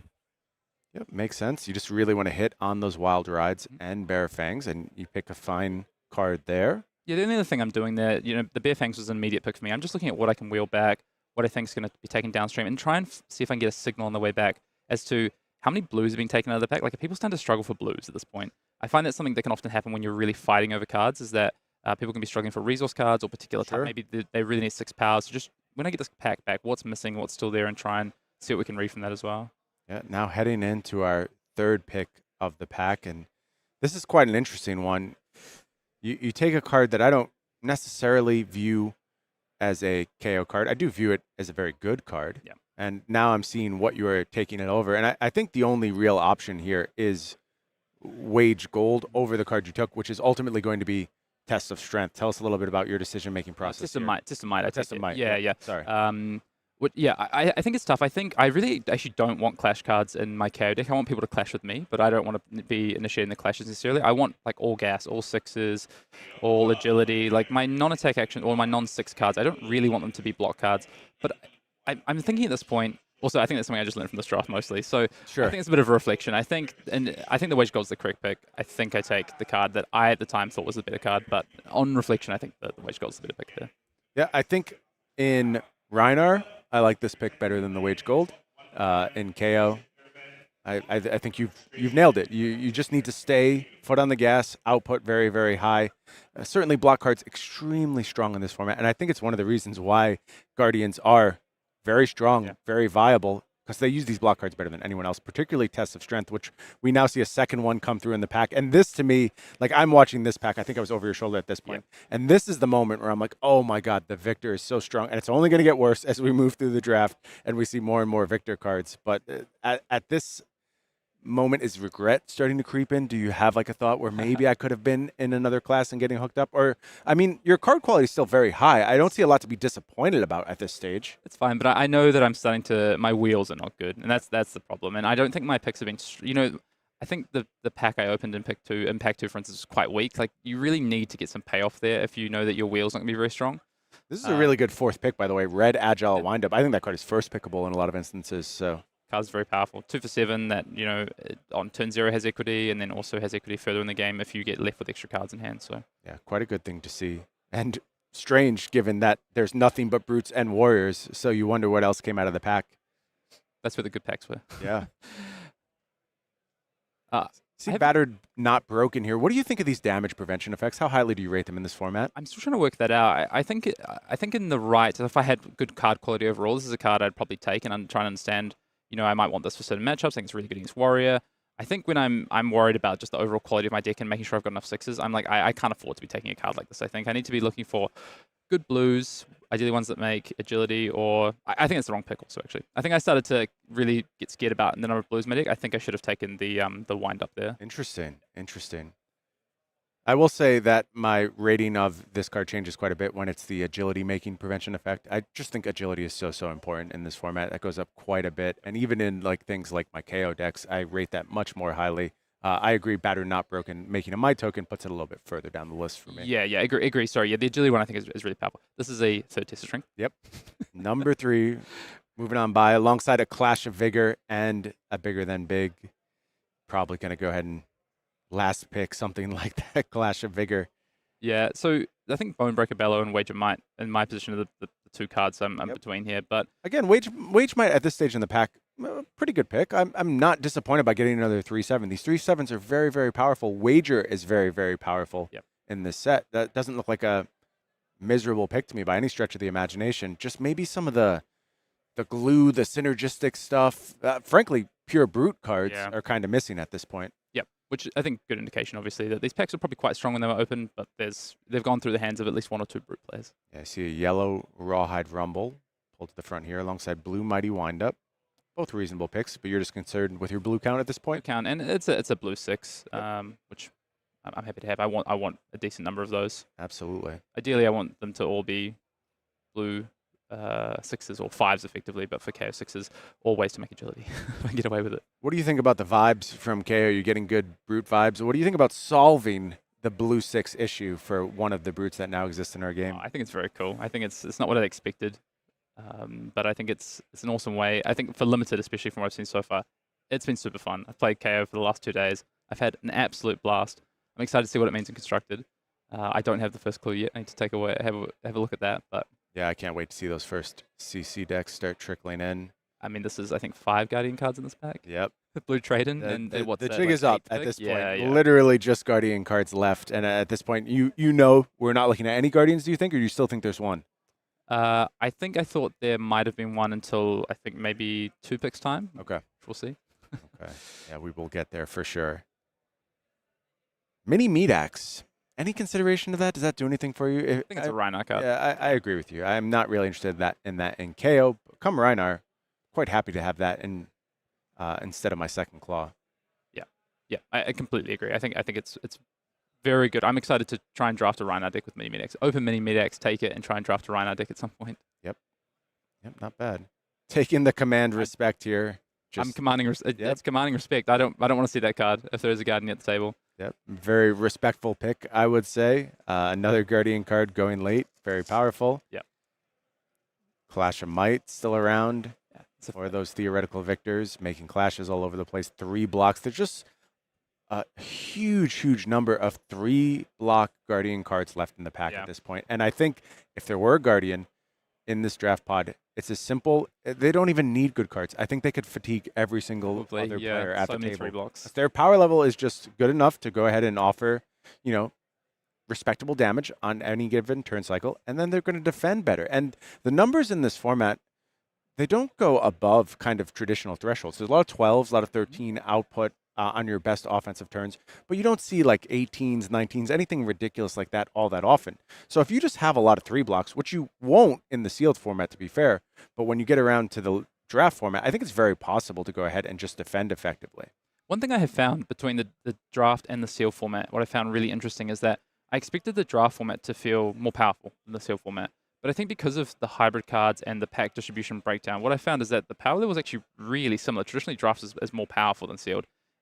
I've seen some. I mean, my deck today I think was worse than my sealed deck yesterday. That's a result of obviously a 4-4 split. But sure. I've seen that across a few different decks and even pods that have been a bit more split. And I think it's just down to pack distribution and how that kind of feels. Honestly, I think that's really cool. I think it's down to 6 packs versus 3 packs versus the hybrid cards and things like that. And it does mean that you really need to find the right harmony in your draft pod to find the right seat to really get a deck that feels quite powerful. Does that say anything for your macro approach to gameplay? Does it incentivize you to explore defensive strategies over offensive strategies? Or what is it like? What's the takeaway from that conclusion?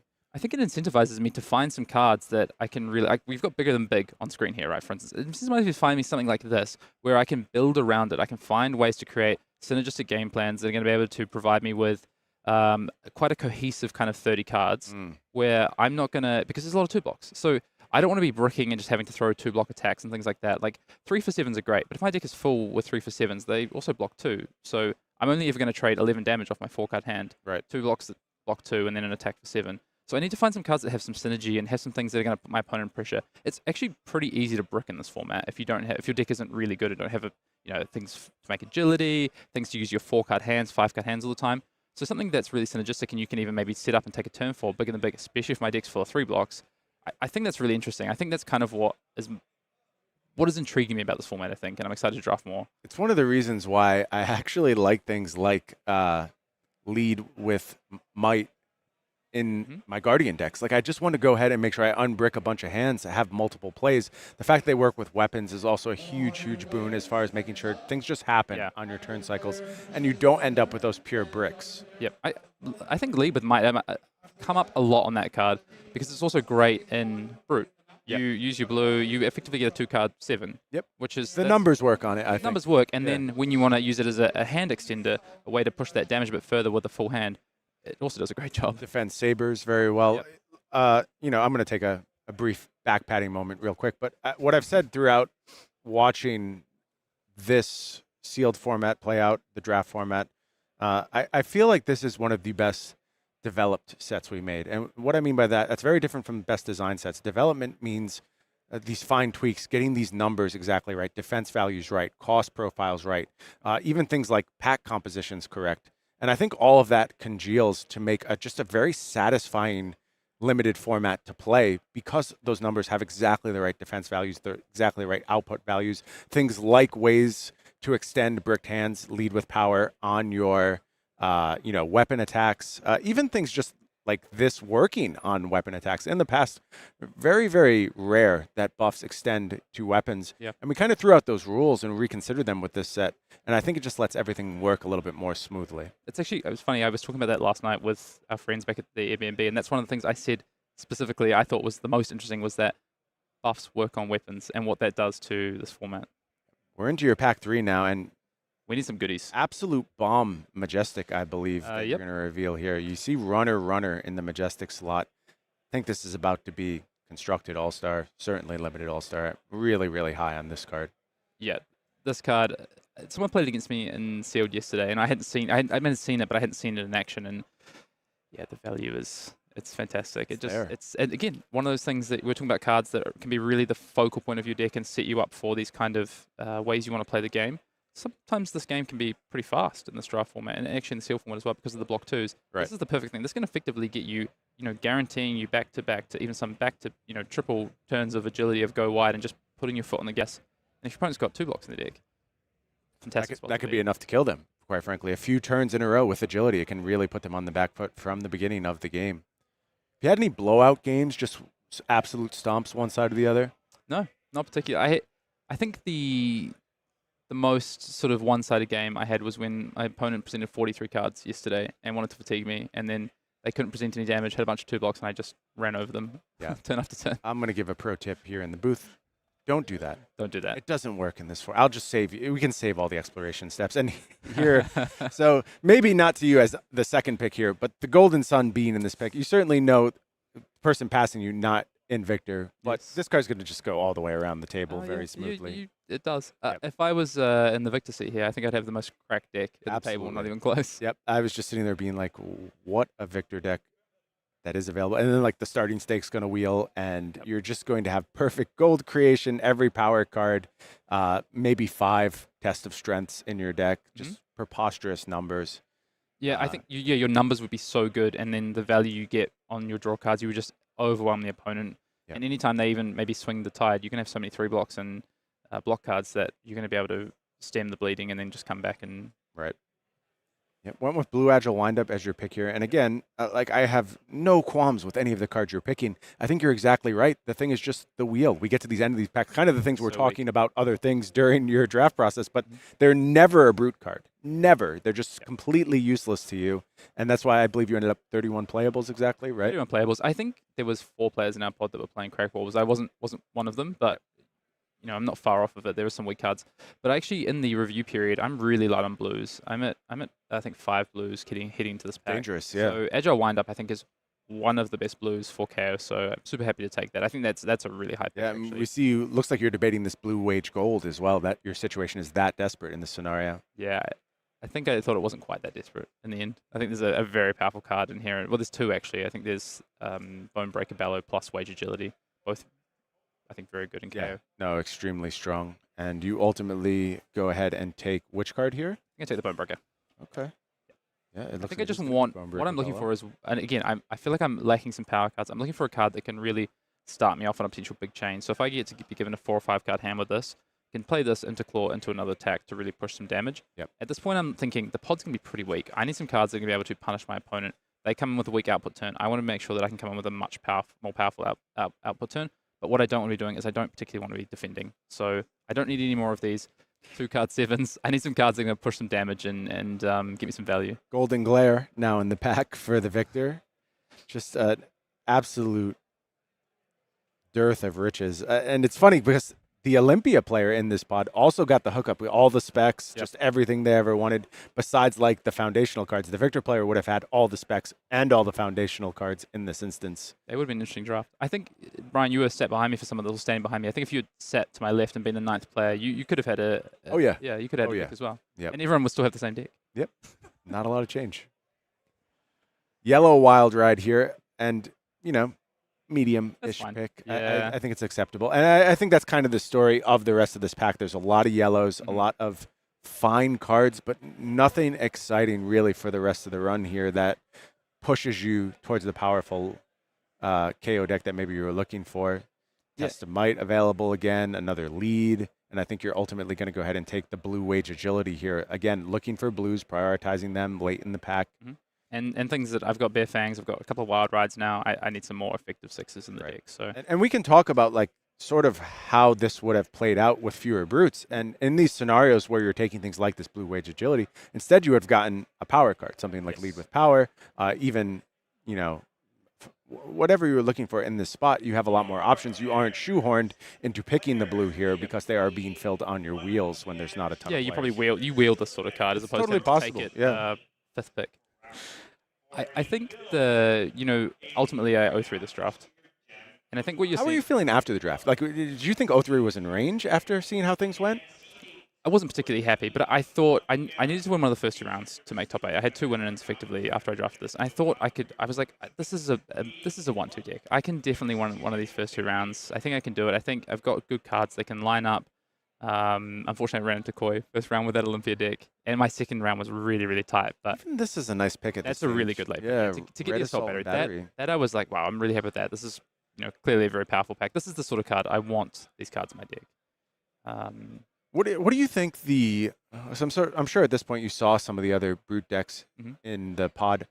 What do you think they did better than you? Is there any parts of their deck that was just a little bit more firmed up? Like, was their equipment suite better? Did you see just more powerful reds? What was the differentiating factor between the brutes who succeeded a little bit more and yourself? That's a great question. I think equipment. You kind of just nailed what I was going to say. I think equipment is so important. I don't have the raw meat, which is the chest, which I think is very, very important. I don't have the trackers, the flat trackers. The Flat feet, trackers are so which important is in this just- format. Yeah, it's so important for just being able to create that on-demand agility to keep that tempo or craft the hands that you want to. Yep. Starts in play, Windmill stays in Slam, play. first pick in my eyes, by the way. Yeah, Just yeah. very happy with that as a first pick. Keeps you open as well. Yep. But I think the equipment's a big thing. And then ultimately having a brute on my right and getting cut for 2 of the 3 packs is just not where you want to be. So I think seat position a little bit, some mistakes in terms of some of the picks of the draft that I picked up, and then ultimately just my equipment not being strong enough. I think the deck overall, if you exclude the equipment, it's fine.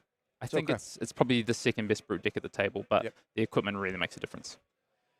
Yeah, very, very interesting to identify that as one of the potential weaknesses. And I do think there's sort of this trap with KO that it presents. And the KO deck is kind of telling you, I'm going to make all your 5s into 6s, and you're going to be able to hit your Wild Rides and your Bare Fangs and all your other brute cards that rely on 6s very consistently, and you're going to win some clashes, and you should feel good about that. So you sit down, you draft your KO deck, and you look at it and you're like, I have 28 6s in my deck. Yep. I've done it. I have a great KO deck. but you don't. That's not it. Like Yeah. KO just kind of works like that. You are going to get your 6s. Absolutely. That's not going to be something you struggle for. Mhm. That's baked into the cost here of Yeah. KO. And you have to get a little bit more than that from the hero. You have to, get your might triggers effectively. You have to be able to keep your agility up so you're able to seize on that tempo. Just the fact that you're succeeding on your 6's Golden Sun back around for the second time, by the way, just the fact that you're succeeding on your 6's is not going to be enough in and of itself. Well said. There you go. That's Put it why, better than I that's why could. they pay me the big bucks. I heard. Starting stake pick here. Yep, it's a Loading great up ball that with the Victor block deck. 3. You didn't want a rare draft there. Just go ahead and get the Golden Sun. I guess you ended up with 31 cards. So That card was definitely in my deck. Yep, It blocks yeah, 3 good and it's pick. yellow. Good choice. Yeah, and finally we get to this point. You do have a generic available to you. It's performance bonus, not really a KO card. That made your deck as well. No, that's the one card I didn't play. Excellent. You can see me there sitting there being like, why did I draft Brute? You skip that card. There's the Golden Glare coming back around. Yeah. 2 Guardian cards. Just take the Golden Glare just to make. You might want to build a Victor deck when you get home. Exactly. Nice Alice's stamp on there. Save that one for the future. And then these last 2 picks they're going to be just a thunk and a stacked in your favor. So the Guardian train continues on the end here, and you go ahead, you pick up your review, and your heart's a little broken, but you think you have a chance, and Yeah, I think I have a chance. ultimately the game's I'm always play going to back out. myself. And look, I think knowing how this draft went, I was backing you too. Extremely talented player, world-class player, certainly very capable of navigating a situation with a less than optimal draft deck. But I think the players you found in your pod, really, really high quality pod. 100%. And I think that's been true of this entire weekend. I'm so impressed with the state of play of Flesh and Blood. And, you were kind of around this area of the world, Auckland, New Zealand, Australia as well, early on in Flesh and Blood's life cycle during some of those early callings that were happening. Contrast the play you saw back during those early callings with where the game is at now. I mean, it's night and day. The quality, I think this is how I can explain it. I played through my Swiss rounds, my first 7 Swiss rounds, and I felt like my games were really close, and I don't think I made many mistakes. I think you always make mistakes in Flesh and Blood, but I didn't make any mechanical mistakes. I didn't miss a trigger. I played really, really tight, and my games were so tight because my opponents were doing the same thing. And that's not something, that's like a Pro Tour level thing, I think, in the past. It was like, oh, maybe you get a free win in an early stage of the Pro Tour if you're lucky, but everyone's really good at calling. Maybe you get You expect to get some free ones along the a way, couple like day of, one. newer player or tourist type players who are just there to have a good time. Sure. Not here. I didn't get one this weekend. Yeah, it was tough. I was very impressed by the quality of play. I only got to play one event myself. I got to play the World Premiere. Everyone I played was fantastic, just great players.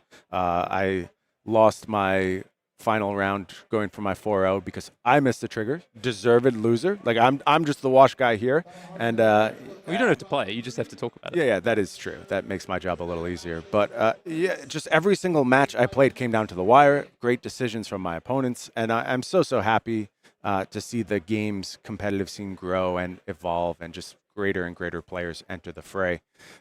I think that's going to do it for us, Hayden. We're going to take a bit of a break. We're going to let our players finish up their deck builds down in the top 8 area. I appreciate you coming, joining us, talking through your draft process. I have all the faith in the world that before Heavy Hitters ends, we will be back covering your top 8 matches. I know you will get there. I know it's always a tough thing to be in a very good position. I've been there many times myself, but you're going to bounce back. You're going to be better than ever. And a million thanks for joining us, and a million thanks to you at home. We're going to take a quick break, and then we'll be right back with more Flesh and Blood. Get the speaker box loud, hitting that stuff till you hearing that sound. This is Bravo the Showstopper. Make sure you get the shot here. I'll do it for you.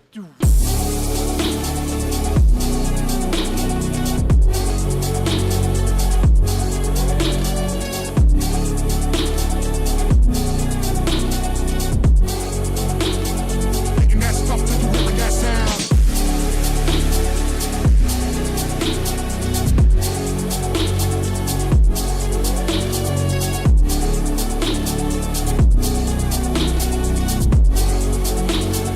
Hitting that stuff till you hearing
Hello, my friends. It's time for a little bit of Pack One, Pick One. It's Brian Gottlieb here. It is Craig Krempels across the table from me. Craig, have we ever battled in a tournament? I actually feel now sitting across from you, we've never played against each other. Yeah, I'm not sure that we have. It's very odd. We've been doing this for such a long, endless time. You'd think we would have crossed paths in battle by now. How many Flesh and Blood Pro Tours have you been qualified for? 0. Yeah, I don't play many sanctioned Flesh and Blood events these days, so that is why. But back in our other lifetime, I kind of would have thought we would have crossed paths. That is literally a lifetime ago. Yes, it is. I don't remember if we've played. Yeah, I don't think so. But right now we're going to collaborate. We're not going to battle, and we're going to do a little Pack One, Pick One type stuff. Just going to break open these packs one by one, and talk a little bit about them in the draft context. And I actually really like this method of exploring limited formats because it lets you go a little deeper. We're going to take our time with it. Sometimes it's obvious. Sometimes you just windmill slam a Pack One, Pick One. But I like getting into the nuts and bolts of it and seeing exactly what is important. So we'll remove our 2 tokens here. They'll go away. And then we'll lay out this pack and start trying to figure out exactly where we want to go. Do it nice and spread out so everyone can see at home. Get into the rare section now, and our foil. So, obviously the first thing I think everyone does when evaluating a pack like this, and Craig, I hope you can read upside down, otherwise you're just in a lot of trouble. You kind of start with the reds. Red is the focal point. 100%. Pack One, Pick One, and so let's just kind of raise these up a little bit in the order. Those are the 5 reds we are working with out of this pack. Sure. And I think that nothing here immediately stands out to me as extremely strong, definitely the way I want to go. But there is something interesting going on, and it is the prevalence of either hybrid, generic, or locked picks amongst our reds. Yes. If this is all we're going to consider, I'm not saying that's the case. We'll explore other things in a moment. Yes. But if this is all we're going to consider, we have a Guardian red, we have a Warrior red, we have a Brute red, and then we have a generic and a split class red. Yeah. Sounds like Camera wants this And way, we're upside down, classic. We're always upside down. That's just how we roll. So, Craig, I'll ask you first. Do you have a preference for staying open? Are you trying to maybe lock into a class immediately, or do you want to hedge your bets a little bit, take something like the Prevention effect? And by the way, this is, in my opinion, by far the best of these Prevent 2 effects, creating the agility token. The agility tokens have been Very so strong. powerful. Yeah, this would be very high on my list here. It narrows you down to 2 of the classes. I think that the next best card, in my opinion, would be the Rally the Rear Guard, because it is such a versatile card where it blocks very well at certain points in the game, and it's a generic. Yeah, I think I agree with you. And frankly, if these were their agility-related companions, as opposed to this being the might generator, this being the vigor generator, maybe I could start talking myself into committing to a class very early. But I think in this scenario, I'm just going to go with both the red, hybrid, and I think also the most powerful card in the pack. I'm leaning very much towards Take It on the Chin. Big Bop, I think, is a fine card. Yeah. I don't need to first pick it. It's going to come around. There's plenty of time to find even a red Big Bop in the future. I'm with you there. It's funny because as we talk about how powerful agility is, quite a strong card. I mean, I feel like Lead with Speed, it's not super far behind this. If this was the red one, you might be saying, do I take the red Lead with Speed or do I take the red Take It on the Chin? Yeah, honestly, my rankings might be 1, 2, 3. Yep. I think that's pretty reasonable. Yes. Agility is so important. Any consideration to things like equipment slams, I think Bloodied Oval is a fine piece of equipment. I will play it in some scenarios. It's not really pushing me to pick it early. Even something like Draw Swords. I am very high on having a large number of Draw Swords in my Kassai decks. I just don't have to pick it this early. Like, I'm going to have more opportunities, especially yellow. And if it was a red, maybe it's in contention. But I still think this is just my pick in that scenario. Yeah, I think you want to be careful about pigeonholing yourself with a first pick, where if you first pick a yellow Draw Sword saying, hey, I'm going to cut Kassai and try to be the only Kassai drafter at the pod, if someone 1 or 2 seats ahead of you has made that same decision, you're not getting the cards that you want. And also, once you take this warrior-only card, the next pack, it limits the decisions that you can make. Yeah, let's talk about what's happening downstream if we make this pick. We're now committed to take on the chin. What is our, sort of draft partner, the person to our left, thinking about this pack when it gets to them? They're seeing all these 3 red class cards still available. They're seeing a powerful generic available. They're seeing agility production available. Is there anything we've told them thus far, or are we just kind of leaving it open to sort it out in future packs? Well, it is a little bit dangerous where if they're trying to stay open like we are, we just took a Brute Warrior card and they say, hey, like, I love the agility tokens. I'll also take a Brute Warrior card. And now we're not leaving a lot of space for them to avoid us. Oh, I think that's a good point. Kind of not quite overlapping yet, but in the same general direction, which can be dangerous. Still, none of that is causing me to revise this pick. And I think as far as these cards that we've left out, they're just not really worthy of consideration in this scenario. So, Craig, I'm going to leave you to clean up my mess, as I often do. I'll go ahead and crack another pack here, and we'll get a fresh one going. Real quick, the 3 for 7s, so powerful in this format, but there's such a prevalence of them that I think you don't have to prioritize them in the first or second pick every single pack. That sounds about right to me. Again, if that's the agility one, it opens me up to some consideration. For sure. And maybe I'm looking at trying to set up a Reinar deck. I think beat chest, incredibly important for Reinar, but I don't think we have to go there yet. A couple of tokens. Wait, kind of. Go ahead. Boop. Oh. Like a wishbone. So beautiful. Oh. And now we'll lay out our pack. We'll start with just we'll start a normal layout. Yeah. Already seeing some powerful stuff here in this particular go around.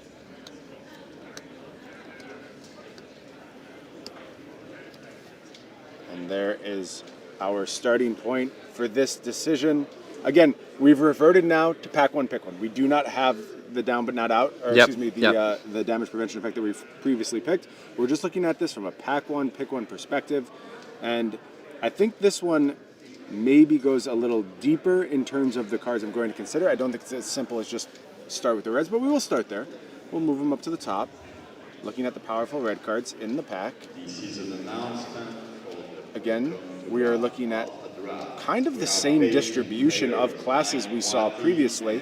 We have a Brute card, we have a Guardian card, we have a Warrior card, then we have a Hybrid card, this time another damage prevention effect. This one, Battered Not Broken, not as strong. I don't rate it in the same place as I do the agility prevention Still effect. very playable. Agreed, still very playable. But not the first pick. And then we have a red trade-in, and I'm not going to say I'm considering first picking this card. I do want to say I think this card in this format is being underrated right now. It is such a role player, right? How many times have we gone into turn cycles, really across all classes, and we just say, and if they have one of those 0 power attacks in their arsenal right now, they're in such a good spot. And the trade-in performance bonus ones they go even further than that, because they can kind of function as your agility in some scenarios. You can go into a turn cycle without having agility and still get a little wider. Particularly important, I think, in classes like Guardians, who do not go wide under any circumstances. You sort of have to build in ways to deal with card inefficiency as a Guardian. And maybe that's lead with power, those type of effects where you're just getting more buffs into your deck.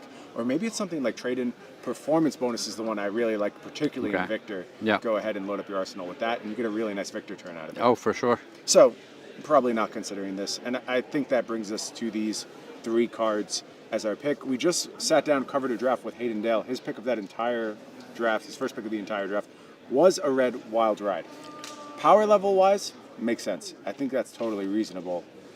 Yeah, in a format where you're trying to make big attacks and multiple of them in a turn, this is the easiest way to do it, right? It's the starting point where you want to be if you're the Brute player. I look at Wallop here, and it's a little bit more of a role player card to me, where I don't want to be first picking it, but once I have a couple of effects that create Vigor tokens, I know that this can reliably be a 2-card 7 for me. Yeah, I think that's a good analysis, and a card I am quite fond of. Edge Ahead stands out to me as the best class option here. It is, of course, the agility one of this cycle, being able to wager in either Olympia or Kassai, very, very good because of the deceptiveness of attack reactions. Agility critical to making those turn cycles work. This is, power level-wise, probably the best card in the pack for me. Sure, and I think it's so interesting as we've watched this format come along. A lot of times people don't even contest the weapons when you wager because they're 'Cause you so can't, worried it's too about getting risky. blown out. Yeah, the risk is just way too high. So a lot of times it's almost a freebie when you say, I'm going to wager this agility token. So yeah, I think edge ahead is very high on the pick here, but a 6-power brute attack that has not reliable go again, but a lot of the time go again. Like if someone said I prefer drafting brute and they first picked this, I would not fault them for that pick. Totally reasonable. Now I'm going to complicate things a little bit. We'll do this first check-in first. I think this is pretty simple. We look at these two equipments. Neither one of these raises to the level of first pick. Well, there's kind of tiers to equipments Sure. in this set. I think these are lower tier I pieces. would agree, but the fact there's 2 in the pack means one's likely to table. you know, if you're Kassai, the Glory Seeker could be a role player for you where you can cycle a card, dig through your deck a little bit cheaper. It's not bad. I like it with the rising cards as well, especially rising speed. It's a good way to, again, fake agility. Like, you're so reliant on getting go again. There's a lot of ways to fake agility in this set, and Glory Seeker does a nice job of that. But to that end, it's a card that once I have a couple of those effects, then I'm looking like, oh, maybe that Glory Seeker will come back and I'll pick it. Yeah, I think that's totally fine. So I'm going to rule those out for the time being. We'll bring them back down. And then I want to mention Smashback Elhorn. Like, I actually think that this card is so critical to Brute that if I'm considering first picking a Brute card, I think these two cards are very close in power level. I don't know which way I would lean. I will say, I think Smashback Elhorn does way more for Rhinar. And you can leverage it there a little bit better. Kayo has some other ways of more consistently getting go again, not as reliant on putting these two tokens together. Of course, to make might through the hero ability as well. But in Rhinar, I love Smashback Elhorn. It goes way up in value for me. And then there's one more card, and man, I don't know. Honestly, where this format is at right now, this might be my pick. And the reason for that is just completely open, no strings attached, a really powerful blue. It defends for 3, and it scales to a 3 for 6 with overpower and on hit in the late game. It's been so impressive because it's not a wager, right? Like, there's no downside here. You get all 3 tokens if your opponent doesn't cover this, but they don't get anything if they do. So the benefit to taking that over something like, say, this Wild Ride or even this Edge Ahead is basically the anti what happened to Hayden, right? Hayden commits to Brute very early and is picking fine cards the entire time. Yeah. But you get 6 or 7 packs in and you see a double Guardian red left in the pack. Yes. And you start going, oh man, am I in the wrong spot? If I pick this card, this goes in any hero I play. Every single deck. Matter. Yep. And I think all 3 colors of it as well. Absolutely. All 3 pitch values. Absolutely. Definitely a priority on the reds and the blues. Yes. The blue might be my favorite, honestly. I don't, like, if a red and a blue is in the same pack, I'd probably take the red one. But there is just something nice about knowing my resource base scales in the late game and also defends very well. All of the decks are definitely resource hungry in this format. Yes. Yep. Yeah, and you just think about how the play pattern works, right? I draw this early. I go ahead and I pitch it and I play my turn out. And then we play 6 more turns, and what's back around? Down but not out. And this time it's turned on and it's 6 overpower in a critical spot. Yeah, knowing that it's in your deck, you can definitely position yourself to be in a spot to take advantage of it. Yeah, so my final analysis, it's either of these 2 cards. I don't fault anyone for making one of these 2 picks. If you have a warrior preference, go for it. If you want to stay more open, I think down but not out is the way to go. Sure, and I think these are not super far behind those other picks. Makes sense to me. Yep. Clean it up, Craig. Let's go. What's Victor's cohort's name? Ned? We named him Ned. Ned, over here. Let's go. Come on, Ned. Why am I doing this? I got to do this myself. All right, a couple of tokens, peel them off. Wishbone with Craig real quick. And I think if you fold it both ways, you get a better wishbone. Just boop. Oh, so satisfying. Pops right apart. And then we will look at our cards to choose from here. Lay them out. Facing the camera this time. Red light thus far. Okay. Well, interesting development here. We have our first Majestic. And it's a heck of a one. I'm going to read Trounce in case folks at home can't see it. When this defends clash with the attacking hero, put the revealed cards on the bottom of their owner's deck, then clash again. If a hero wins both clashes, they create a gold, a might, and a vigor token. Yes. This is a Victor Goldmane slam dunk if I've ever seen one. It's so powerful, but also, you know, you need that synergistic deck to go with it, right? If you're playing Victor Goldmade, you need to have a gold to start to kind of give you that insurance policy to make sure you're going to win these clashes. Against brutes, anyway. Against warriors, I'll just slam this. Oh, yes. I expect to be favored in the vast majority of scenarios. You're going to be playing it a lot of the time, no matter what. But I'm saying for it to be at its optimal power level, you know. Yeah, makes sense. One of the things I find with my Victor decks, I really don't want to miss very often for my clashes. Yeah. I'm looking for something like, maybe 6, maybe 7 misses. So those are my blocks. Particularly Test of Strength is the one I'm looking for. Test of Strength all is over premium. the place. Yep, I will play 4 or 5 of them very, very happily. Something like a Trounce will fill one of those slots, and then maybe some kind of pump effect can go ahead and fill out the last of those requirements. Maybe even something like a Money Where Your Mouth is. Kind of happy to play in some scenarios, but I don't think it's as simple as slam the M here. And again, we'll go ahead, we'll move our reds to the top. We'll take a look at what we're working with, because I do think that's a very fair way to approach things. And actually, I'm just going to kind of skip ahead here, because I think there's one more card we can consider outside the reds. Everything else in the pack, kind of replacement level to me, not something we really need to push ahead. It is this equipment. It is the raw meat. These double equipments, the ones that get temper, particularly in scenarios where I've already picked up the Smashback Elhorn. Yes. And I know I'm just going to be able to turn that on at some point in the game. I think the swing you get from the defense value here is so, so huge. And if you, again, listen to our segment that we just did with Hayden, he said that as far as the brute decks in his pod went, he thought his was fine. He had an equipment deficit, though. He was not able to go ahead and produce things like the raw meat. So I think you have to give this some real credence when it comes to picking your cards. I agree with you, but I think it's super tough to pick that card first, right? There's some much better equipment in that reliably blocks for 2 or 3 that is just so powerful. This more conditional one, yes, as my draft develops, it moves way up in my pick order. Right. Potentially it's a pack 2 or a pack 3 first pick, depending on what my deck looks like, but pack 1, pick 1, I don't think I can be taking that card. Okay, let's move it down. I'm with you. I think it merits consideration, but I also don't think pack 1, pick 1 worthy. So let's see what our spread is here. We're looking at a pack that, this is pretty interesting. There's no real good warrior cards here. Like nothing I really want to slam as a warrior.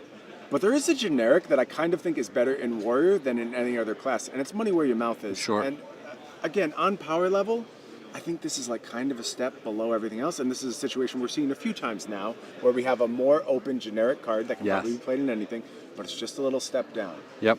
Is it going to be enough to overcome the quality of these cards? Frankly, I don't think Rising Speed is there. I really do like this card. I think it's very important for decks that have gold production, particularly Olympia. Yes. I think this is actually one of the best cards Olympia can have and leads to some borderline degenerate turns in Olympia. If you stack up those golds, you pitch a bunch of blues into them, you float the resources over, and then you're just playing Rising Speed almost as a 0 for 5 go again. I was going to say it's almost a warrior class card, right? Because the brute doesn't reliably make those gold tokens. Yeah, so with brute, it combines very well with things like Wild Ride with Bear Fangs. That's really where you're getting the synergies from. But I think you have way more control in the warrior class. Yes, and the brute, you're so resource starved that you've already paid 2 to make your first action that allows you to draw a card. Yep. And now, if you have 2 floating, you can just put it into your fangs, which is much, the claws rather, much more reliable way to be using the cards. Yeah, this does set up very nicely things like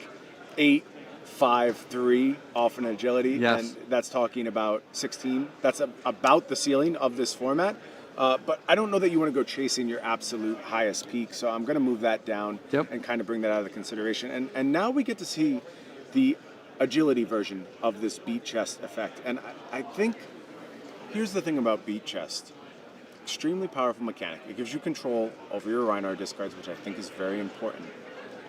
When these cards are operating in a vacuum, I think they're slightly below rate. Sure. Just turning on the beat chest by discarding a card is not exactly what I want to be doing. It doesn't cover some inefficiencies, right? Where I just have an extra card in hand, you turn it into agility.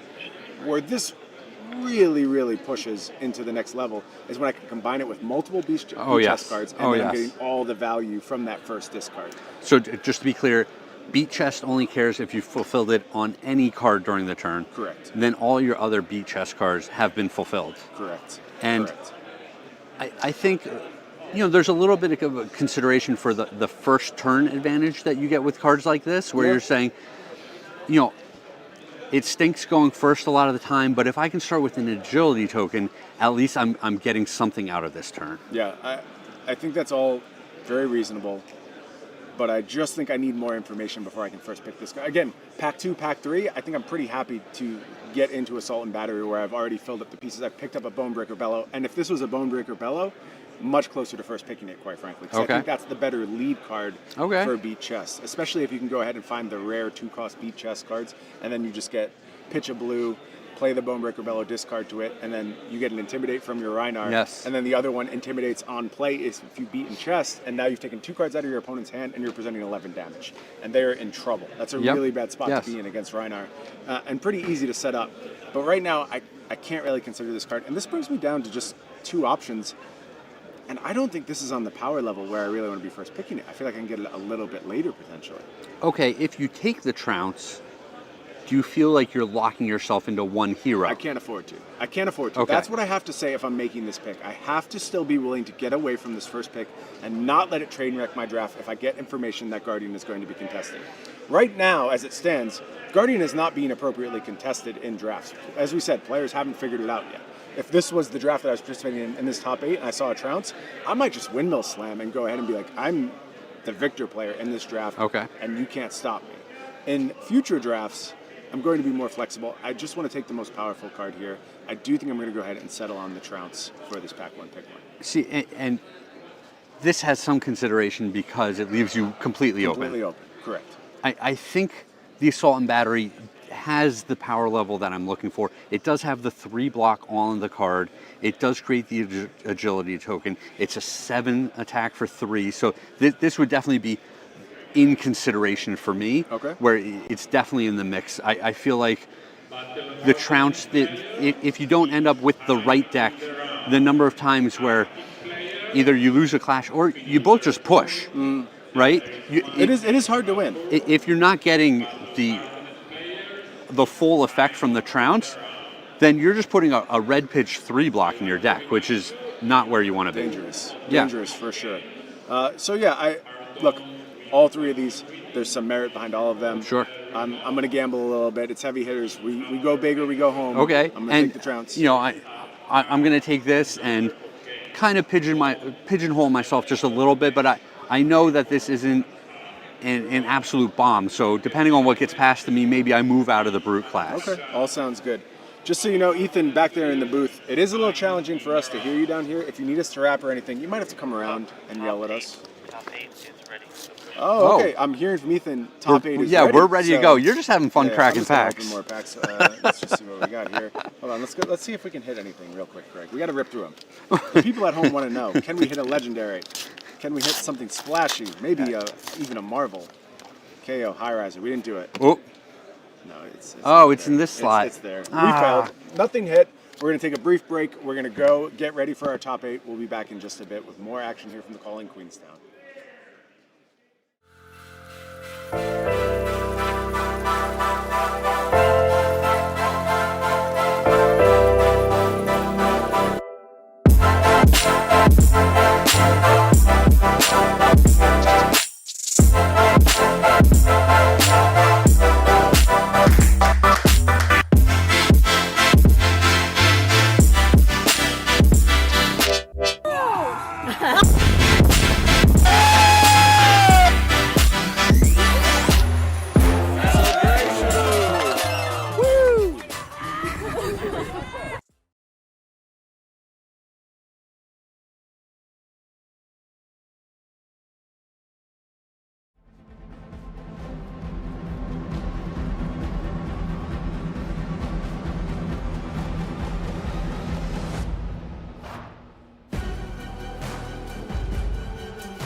It's time for the top 8, Craig. 219 players began. We cut to 48. Now we're cutting down to the top 8.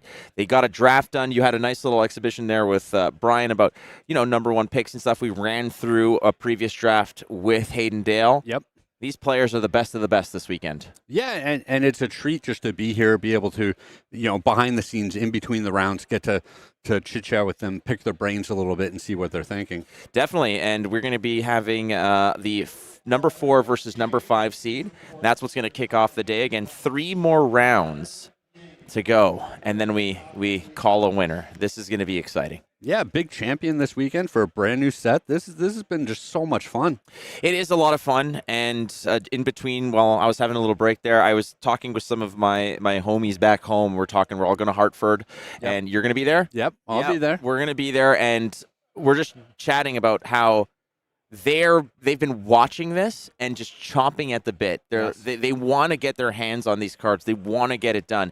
And just being able to watch these matches is one thing, but I'm telling you, I have to say, this is exciting. Playing is just a whole other ball game. There's the wagering, the bartering, the bluffing even. There's so many nuances to this. Yeah, there's a lot of layers to it, and Brian Gottlieb has been teasing us a little bit, saying, hey, maybe I can get a box of product. Maybe tonight we'll be able to put a draft together. And it hasn't happened yet, so we kind of have to put the screws to him and make sure it happens tonight. Yes, Brian Gottlieb, really good at teasing me, frankly. Yeah, just an absolute pro at that. I think he's a hit living legend, frankly, and hopefully he can move on, but it's expert level. Yeah, I do my best, but we love Brian.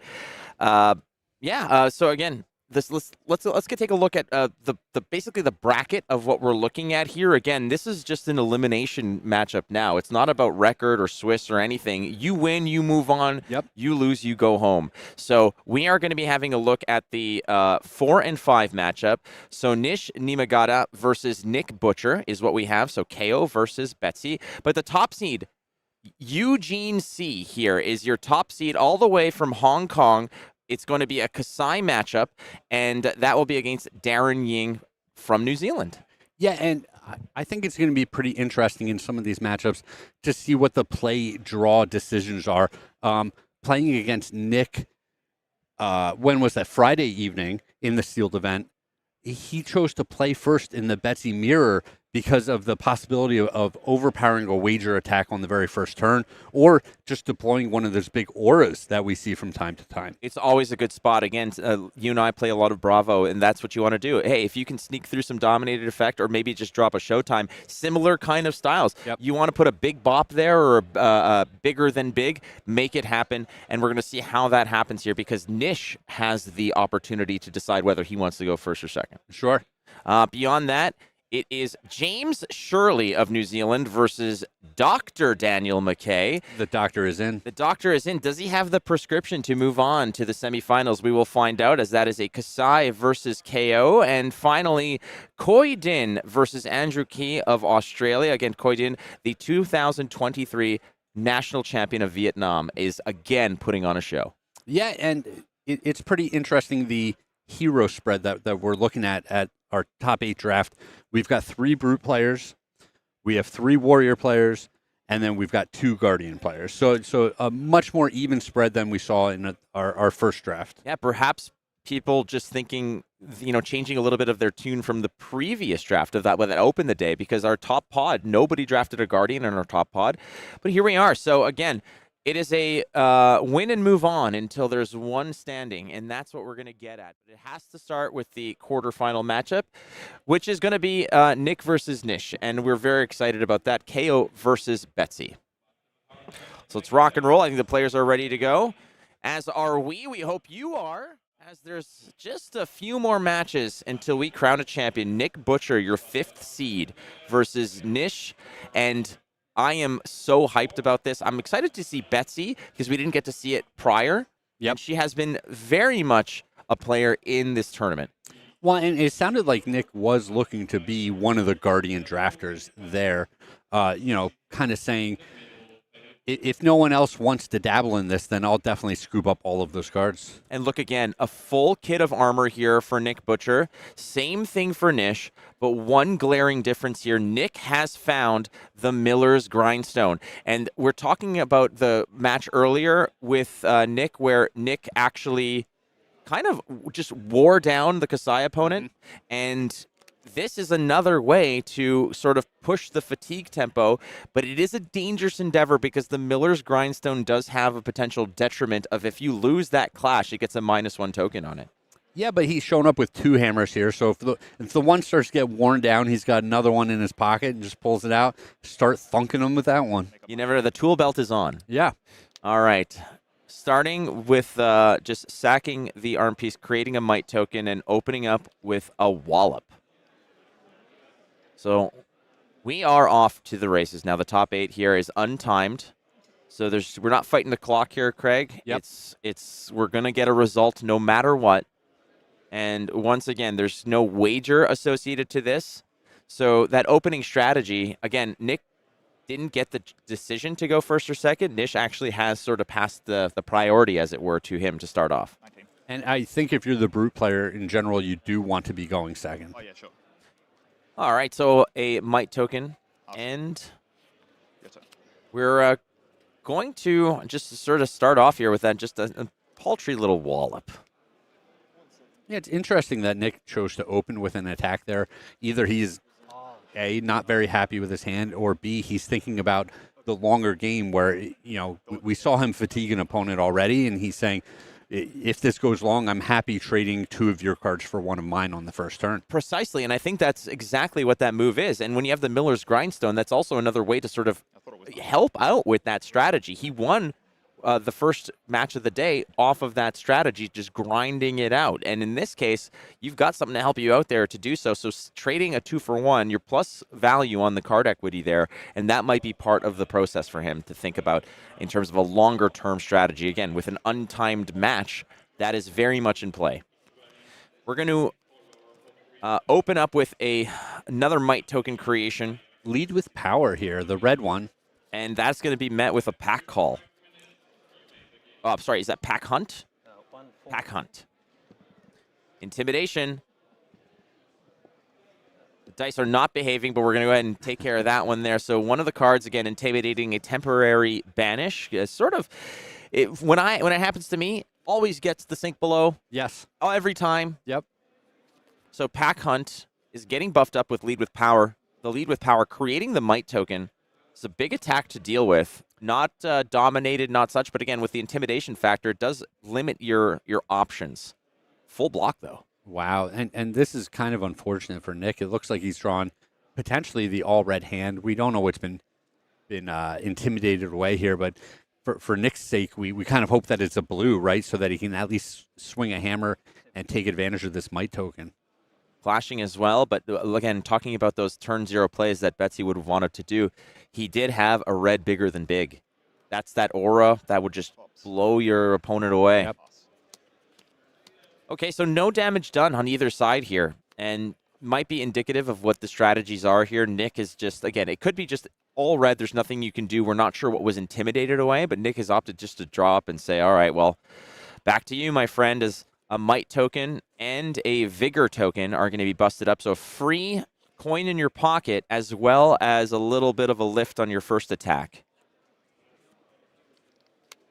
Yeah, and I wonder if this is going to shape Nick's decision for the entire rest of the game, where he's saying, all right, I already had kind of a mediocre start to the game. I haven't forced any damage through on the first couple of turns. Let me take advantage of this brute situation where you're often drawing and discarding extra cards. You're burning through your deck a little bit faster, and we'll see if I can just fatigue you. Another lead with power is going to create another might token on the back end. Not helpful yet, but next turn, we're going to see the dividends paid. Blue pack hunt pitched. What's the follow-up? Looks like a lead with speed. This is going to be a tall attack. Look at those. It's not just the power on this turn. The next turn is going to be pretty significant as well. This turn has worked out exceptionally well. So this one is going to be sky high, Craig, a 12-point attack. Nick Wow. Butcher, as best as he may want to sort of play the fatigue game, it looks like the card equity is going to go down a little bit here, but 3 cards for 12 is a pretty decent amount. Look what you're getting for blue pitch here, Craig. You're paying 3 for a 12-point attack that has created an agility token and a might token on the follow-up turn. Yeah, this is a big turn. Yeah, just swinging the extra tokens to the next turn can't be discounted. And, you know, I said maybe Nick is reassessing things. Every single turn, you kind of have to change how you're thinking about the game. And if Nick is going to be presented this much damage every turn, I'm not sure what the best plan is to crawl out of that hole. 7 on hit discard. All right, so 7 on hit discard. This is that play that we were talking about all Beautiful. weekend long. Exactly, concuss with the might token, giving it a little extra edge as basically it sort of acts as a pummel. It's not a surprise, but should this actually connect, it's a card discarded from hand. Lots of equipment to consider here, should there be, but the might tokens are really paying off, especially when they're holding hands with a card like Concuss. And we see this over and over with this new heavy hitter set where it's not just the face value that you get from the token, it's what it does to your other cards in the deck. So you're going to have to basically cover up the breakpoints here, unless Nish is just completely content to just toss some garbage away. But I mean, we'll see how much of this Nish is willing to take.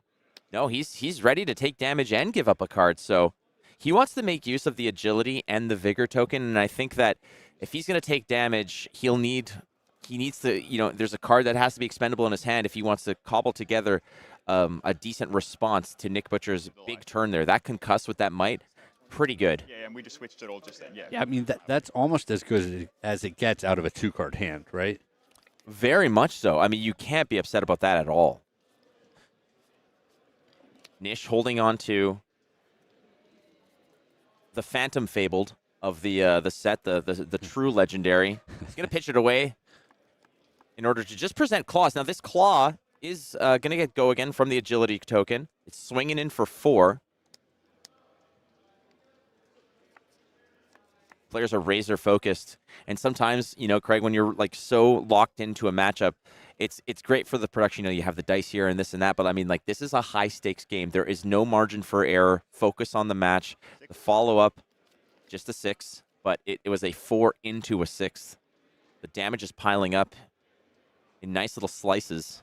Lots of strong turns out of Nish to start this game. Good knowledge for Nick, knowing that, you know, should he fall to like 1, there is the potential of a lightning press blowout. It seems so innocuous, the +1, but when you have to sort of play around it, lunging press is a, you know, I've been joking around about it, but it is something that players have actually played around. No, it can definitely be such a thorn in your side when you know that it's there and you're giving up extra cards to cover the potential of the lunging press.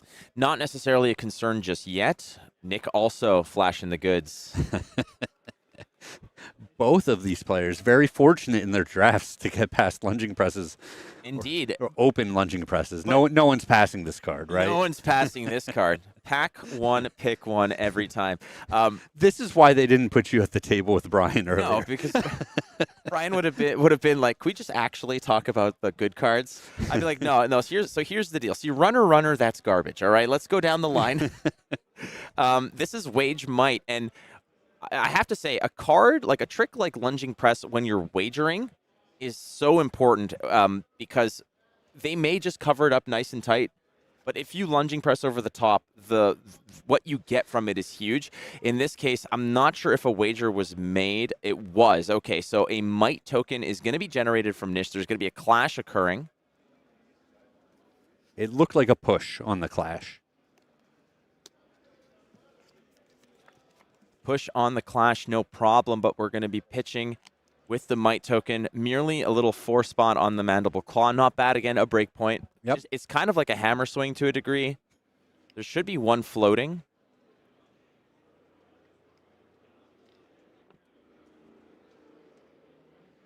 Nick Butcher here, thinking about how his cards are going to piece together to get himself closer to the semifinals. Nish, just a swing for 4, not the most dangerous of turns, but again, you don't want to give an inch, let alone a mile. In this case, Nish is looking to just have a card in arsenal for a future turn. Looks like a blue concuss is going to block out. 1 damage leak through. Yeah, Nick has done a spectacular job of navigating himself back into this game after that really strong start out of Nish. Nick has been playing high-level Flesh and Blood successfully for so long. Nish, another world-class player, as you can see here in the top 8. No effect. So a lot of these cards, as you can see, like Command Respect, have these when their attack is higher than the base, they have an on-hit effect. In this case, destroy the arsenal, and this is where, like we mentioned, lunging press can be very dangerous to play around. The might tokens, great with these cards. Oh, beautiful. Yeah. Might tokens, love cards like Command Respect, love cards like Concuss. Arsenal, your turn. All right, so we're going to just go ahead and wrap up a little bit closer. Vanilla Damage right now is the flavor that they're happy with. They're not weird. They don't like mint chocolate like you do. Is that weird? I feel like that's a very popular flavor. It is, but there are many popular wrong opinions. Here we go. Do you really want to open up this can? We are not opening up that can just yet, my friend. There's a Vigor token that was created, and we're going to go for the Bear Fangs with a lead with power. Is going to go ahead and connect with the Bear Fangs. And again, Kayo helping up, lifting up some of these attacks to make sure that the right number is represented, as this is going to be a pretty big attack. I believe it's coming in for 11. Yeah, this is a massive attack, and kind of puts Nish back in the driver's seat potentially with this game. Nick is very much 10. playing defensively here. No swings with the Millhammer. Not sure if even that is going to be part of the equation down the road, but ultimately protecting the life total and maximizing the smaller hands that he has. In this case, this is the first swing of the Millhammer. Yeah, and that was an 11-point turn with 2 might tokens being swung to the next one. So Millhammer has a very interesting and effect. Basically, if it hits, you clash. If you win the clash, you discard or destroy, rather, the card off the top that they clashed with. If not, if you lose the clash, you put a -1 attack counter on it, which, at face value, a 4 for 3 standard hammer fare, the payoff, great. In limited, you are not guaranteed to get all the sort of stack your deck with all the clash values you want. Not to mention, I feel so much more comfortable clashing against a warrior than you would against a brute. Brute has similar tall attacks. Yep. However, I was having this discussion when I was playing, and they were saying it's like, but then it becomes a -3. Like, maybe I should have played the other hammer. No, I'm like, it starts off above rate. You're starting off really good here. Nothing. Sweet. So, comes back. What was the top card? All right, so he actually, Clash of Vigor. was it a... Yeah. It looks like a push again. Okay, no problem. Come on, guys. We want winners here. Exactly. Yeah, the hammer's super strong, but we've seen a lot of the limited games be decided by large or wide attacks. So there's not going to be a whole lot of situations where, the hammer is far and away the best thing that's happening in the game. Looks like I think Nish was flashing a Wild Ride in Arsenal. It's a great card to have. Again, you kind of want to pitch creatively or have a hand wherein you're guaranteeing the discard of a 6. It's tough sometimes because I believe you're drawing off the top and discarding, so you never know what you're going to get in that case. Except they just clashed, so Nish does actually know the top card of his deck. Knowledge is power, Craig. Yep. I think I'm just going to check your graveyard. And I think Nish is considering over pitching from the start here to make sure that when he draws and discards at random that he will hit a 6-power attack. Bingo, that's exactly what's happening. As you're pitching the red first and then following up with the blue. 2 float here. The Wild Ride off the top should guarantee that this is going to be a go again option, and plus the 2 after that. You never know what sticks around. He might have a 2-cost attack that he can hang on to. So a card discarded. Ooh, a yellow Bear Fangs. I think that would have been a nice one for him to hang on to for sure. That's definitely the follow-up that he wanted. Sweet. Oh, good. And the creation of might tokens as well from the discards. All right, so we're dealing with a 5 go again. Clash. We're clashing. Ooh, a yellow red Bear Fangs on top. Gold. So again, knowing we can see why Clash is so cool with all these discard effects off the top, because it allows you to sort of create certainty out of randomness. And Nick just being very conservative, a lot of blocking in all of the games that we've seen out of him. So this is a Mandible Claw for 3, no go again. Actually, there is a go again.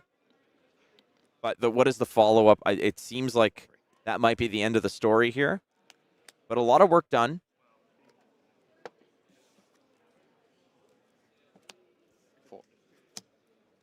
Hammer for 4. Mill hammer for 4. It's the Miller's Grindstone. Yeah. Do you show up with 2 of these in Constructed? I mean, if one gets a counter, you come in with the other one, right? I think having the shield is just too important. Yeah, but how cool is it? I mean, Thor didn't need a shield. He had an extra hand. Just give him 2 hammers. Start That's doing fair. this, you know? General Grievous had 4 hands, 4 lightsabers. Look how cool he was. How alive is he? Well, it's Obi-Wan freaking Kenobi. Okay. Let's be real. Miller's Grindstone coming in for 4 again. If it hits, we clash. We love to see it. Nick Butcher also had clashed earlier, and we know he's just no surprises. Yep. We all know what's there. That's the discard pile. Never mind. He's playing goofy here. 5. Okay. Going switchfoot on this one. Yes, sir. All right, so loses the clash. Now, this counter here, ladies and gentlemen, is because you lose the clash, it gets a -1 attack counter. So now the hammer's swinging in for 3. Yep. A little bit more digestible, potential 1-card block. Yeah, easier to cover and obviously less damage when you don't cover it. So, pretty big detriment for Nick moving forward for the rest of this game. Well, it's going to matter in the late game. You know, when you're down to 1 health, that hammer can be absolutely devastating. Yep, great point. Having it down to 3 makes it a little less scary. This is a lead with power yellow. +2, create a might token on the back end. There it is. Might token from the previous turn as well is going to lift up. There we go. So +2, +1. Another tall attack here, Craig. Ultimately, it seems like Nish has been really cobbling together these big turns. Nick Butcher has had a few good turns of his own. You had the concuss that, frankly, got more or less a free pass. Yeah, the concuss was a big turn for sure. But, Yeah, we discarded a 6. I wonder if Nick is, Got the might from that. Okay, cool. if he's thinking, hey, all of these big turns out of Nish are actually chewing through tons of cards out of his deck. So if Nick has shown up with 35, 36 cards in his deck, and Nish has that tight 30, 31, then Nick can just say, hey, let's play this defensive game. We'll see who runs out of cards first. We're very bad. Yeah, I think he's very much on that train. I mean, I wouldn't be surprised if Nick Butcher, I think we said, was like 35 or 36 cards. Perhaps not. I get you. Nick would probably load up. If he has a Miller's Grindstone and a lot of high block cards, that could just be the strategy. You just stack as many cards that block in your hand and rely on the hammer to do a lot of work early. But again, if you lose a clash, that becomes a very difficult reality. But then again, you always have the secondary hammer if you need it. Okay. Yeah, I think the real question is if the Millers, you're on the mill plan, right? If the Grindstone picks up a second counter, do you transition to the other hammer, or do you still just keep coming in for 2 with the possibility of grinding away at their deck? I think I'm just coming in for 2. Yeah. And because at that point it's like, do I really want to give you a card for 2? But then again, I might be giving you a card anyways off the clash. Yeah, that's what I was going to say. Like, if they cover it with a card out of their hand, you've taken a card from them. And if they don't cover it with a card out of their hand, the clash can take the card from them. I mean, I think I'm ride or dying with that card, with that hammer, until it's possibly a 0, till it itself is ground down, So here is Command Respect, again, looking to be a little bit above rate. In this case, it's what you see is what you get with 5 damage. So no on hit. I don't think we're quite at the point yet where that lunging press makes a reappearance, unless there's a second one. But ultimately, Nish holding on to 2 cards, possibly going to toss in front. Is that a second lunging press, I believe, that Nish has, unless he's gone back on the second cycle already, but he's holding on to one as well. Yeah, Yeah, there are a lot of cards in the bin for both players at this point. And it is interesting. We keep talking about fatigue, but Nish has actually been taking some of these attacks to where he does need to worry about his life total. Money where your mouth is, and another card are being feathered here, considered greatly to toss in front of this. You're right. I mean, a lot of cards in the bin because a lot of these tall attacks have been met by 3-card blocks. This one not as dangerous. Command Respect, yellow, 5 attack. Grandstand legs. Now's the time to use them. Basically, it has 1 block if you have less life total than your opponent. Get the use while you can. Money where your mouth is a 2 block. There's I believe, a pack hunt in hand. Yeah, and Nish just really agonizing over what he wants to block with here. It's a tough decision. I mean, you might be thinking, like, well, do I just, like, toss the pack hunt at you? Do I try to do a little other fun things? But no, it looks like that's the case. Well, and I probably sound a bit like a broken record, but even just having the 1 gold token on your side complicates things where you're saying, man, like, it's not just the 3 cards that I leave in my hand and the 1 in my arsenal. It's the possibility of cycling into another card off of the top of my deck, and what does that do to my turn? Lunging press, money where your mouth is. And a card in arsenal. Yes, that's a good idea.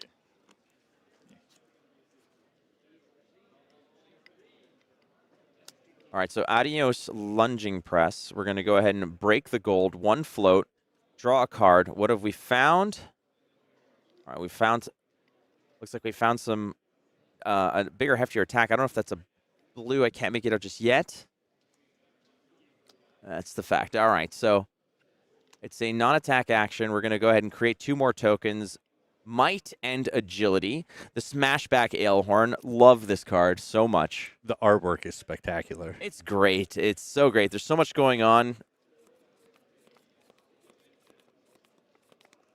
That, of course, is what we aspire to for the after party tonight. Get a little bit of that. Yeah. Yeah, so it's 5? Yeah, 5. And it's going to be a Rawhide Rumble. Not all that great. I mean, I don't think we're beating chest. No, not great. And this gives Nick Butcher the opportunity to, no block or only block with 1 card and let a little damage leak depending on what his hand texture is. Alrighty. So, a little bit gets through. Wait. Yeah, sorry. No, you're on 4. No, I take 2. Yeah, I'm on 6. It's all good, yeah. I mean, I would never blame the players who are on stream. It's such a high leverage game when you have so much going through your mind and so much at stake to have to, like, make sure that the dice are there, like keep track of the life pad on not only your own record but also on the the pad or the life pad or whatnot. Like, there's so much going on here. In this case, this is a big attack. This is a wagered Betsy, which, again, has overpower. So you can only block with 1 action card. Do you have this is where that lightning press could have been tossed in front of this to block. Yep. Again, another reason why that card is unreal good. So, I mean, cards like Reinforce the Line. Oh, those are helpful. Yep. There's the instants that do have the prevent 2 damage effects. I know. I saw your pitch. Yeah, that's why. Incredible where he is. So Nick Butcher does manage to get through off of a Betsy overpower. Yep. The Millhammer did have a little bit of effect, but that wasn't the case, as overpower does manage to push Nick Butcher through to the semifinals. Nick Butcher has a laundry list of accolades, and he wants 1 more, and he's 1 step closer. Well, and one of the things that stand out to me is that he didn't do that many flashy things in that game, right? Where just 1 concuss that was pumped up to disrupt the opponent. But in general, it was a lot of very effective blocking and then 1 attack each turn, the hammer each turn. And he ended up taking down the opponent, but Nish was almost fatigued at that point in the game as well. So Nick was winning on multiple avenues in that game. Really impressive stuff. There's so many, people have so many memories of fatigue being such where you just block out efficiently, wait till your opponent runs out of cards. But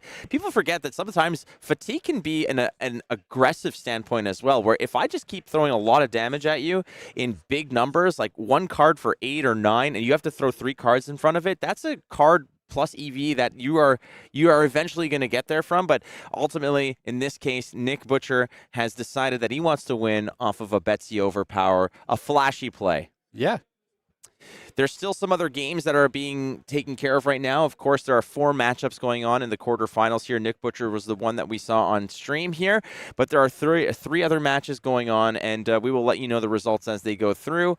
But so far, so good. Nick Butcher 1 step closer to another win. Nick Butcher, the Guardian Master. Sure. No, no, I don't think he's really. I don't think he's synonymous with Guardian. I could be wrong. I don't think that's really his bread and butter, like it would be with certain other players that are out there in the world. No. Yeah, I jest, but certainly, on Friday he took down all of us playing. Yes, he did. Piloting Guardian, and we've seen him have a lot of success here with the hero. Yeah. Beat you in round 1. Beat me in round 2. Beat DM Armada in round 3. I forgot who the 4th one was, but it was somebody else who has a pretty decent record out there, and 4-0'd yesterday's sealed event like with ease. I say. Yeah, just running through us. Running through it. All right, so I think we're gonna take a little bit. She's the unmovable juggernaut of the ring, and our head-smashing spectacle! Unfazed by wealth or glory, watch as she dances through the chaos, spending her winnings on wild bets and the finest booze. She thrives in the deathmatch arena, knowing victory is her everlasting companion. She's got skin in the game. It's Betsy!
All right, my man. One round done. Again, it's win or go home. Yes. And Excuse me. Sorry. I didn't get a chance to finish the banner. I was kind of drawing there when on that wonderful sort of shot of the other players going on. Some things are for the best. I wanted to say coming soon Top Gun 3, which in fact it is in pre-production. It's happening. How do you know that? Because I'm a Top Gun fanatic. Yeah, you're such a big fan. Yeah. Okay. What are we called? Top Gunners? I don't know. Either way, don't worry about it. Okay, so where are we at right now? Can we take a look at the bracket? I think as it's sort of being compiled, Nick Butcher has advanced, winning over Nish Nimagata, the 5th seed, taking out the 4th seed. Betsy moves on. James Shirley, who, if you remember, lifted up that Buick to rescue a puppy while stopping traffic so the school of ducks can reach the pond.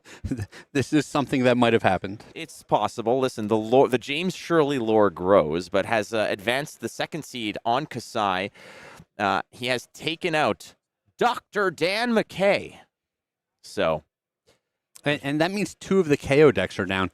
I was talking a little bit with Brian Gottlieb about this, and he was saying, yeah, you can just block out these decks if they're not effectively doing something that's unfair. So if you're just presenting that 8, 9, 10 damage churn, if it churns through extra cards in your deck, then like you've said many times, the card economy is a losing one, and you're just not outputting enough damage.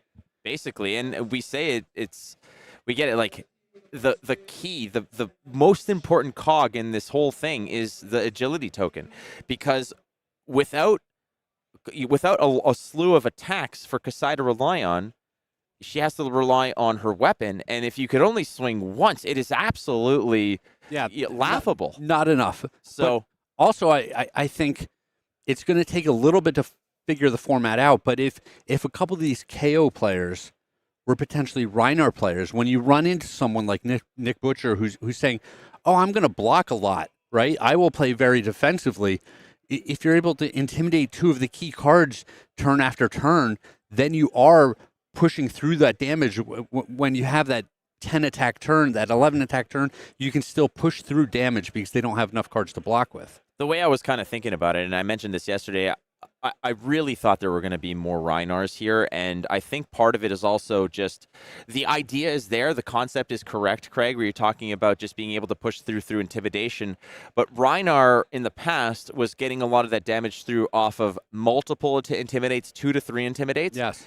And I don't think that it's possible to do that reliably. You have to wild ride into an intimidate card, right? And that way you're getting 2 + 2 forms of damage. You are pushing it through, and unless you have drafted a deck that is so specifically tailored for a strategy like that, KO just might seem more reliable to effectuate damage. Yeah, I think there are lines where some of the beat chest cards into a Bear Fangs or a Wild Rides, you've now discarded multiple cards, and you will have intimidated twice, and make that one big tall attack, potentially with Go Again, followed up with a Claws, and it's there. It's just a matter of figuring out what the right cards are to facilitate that, and the pick order, right? That's also another factor here. It's not just which cards allow you to do this, but maybe figuring out which cards are more important in KO and which cards are more important in Rhinar and where you need to pick them.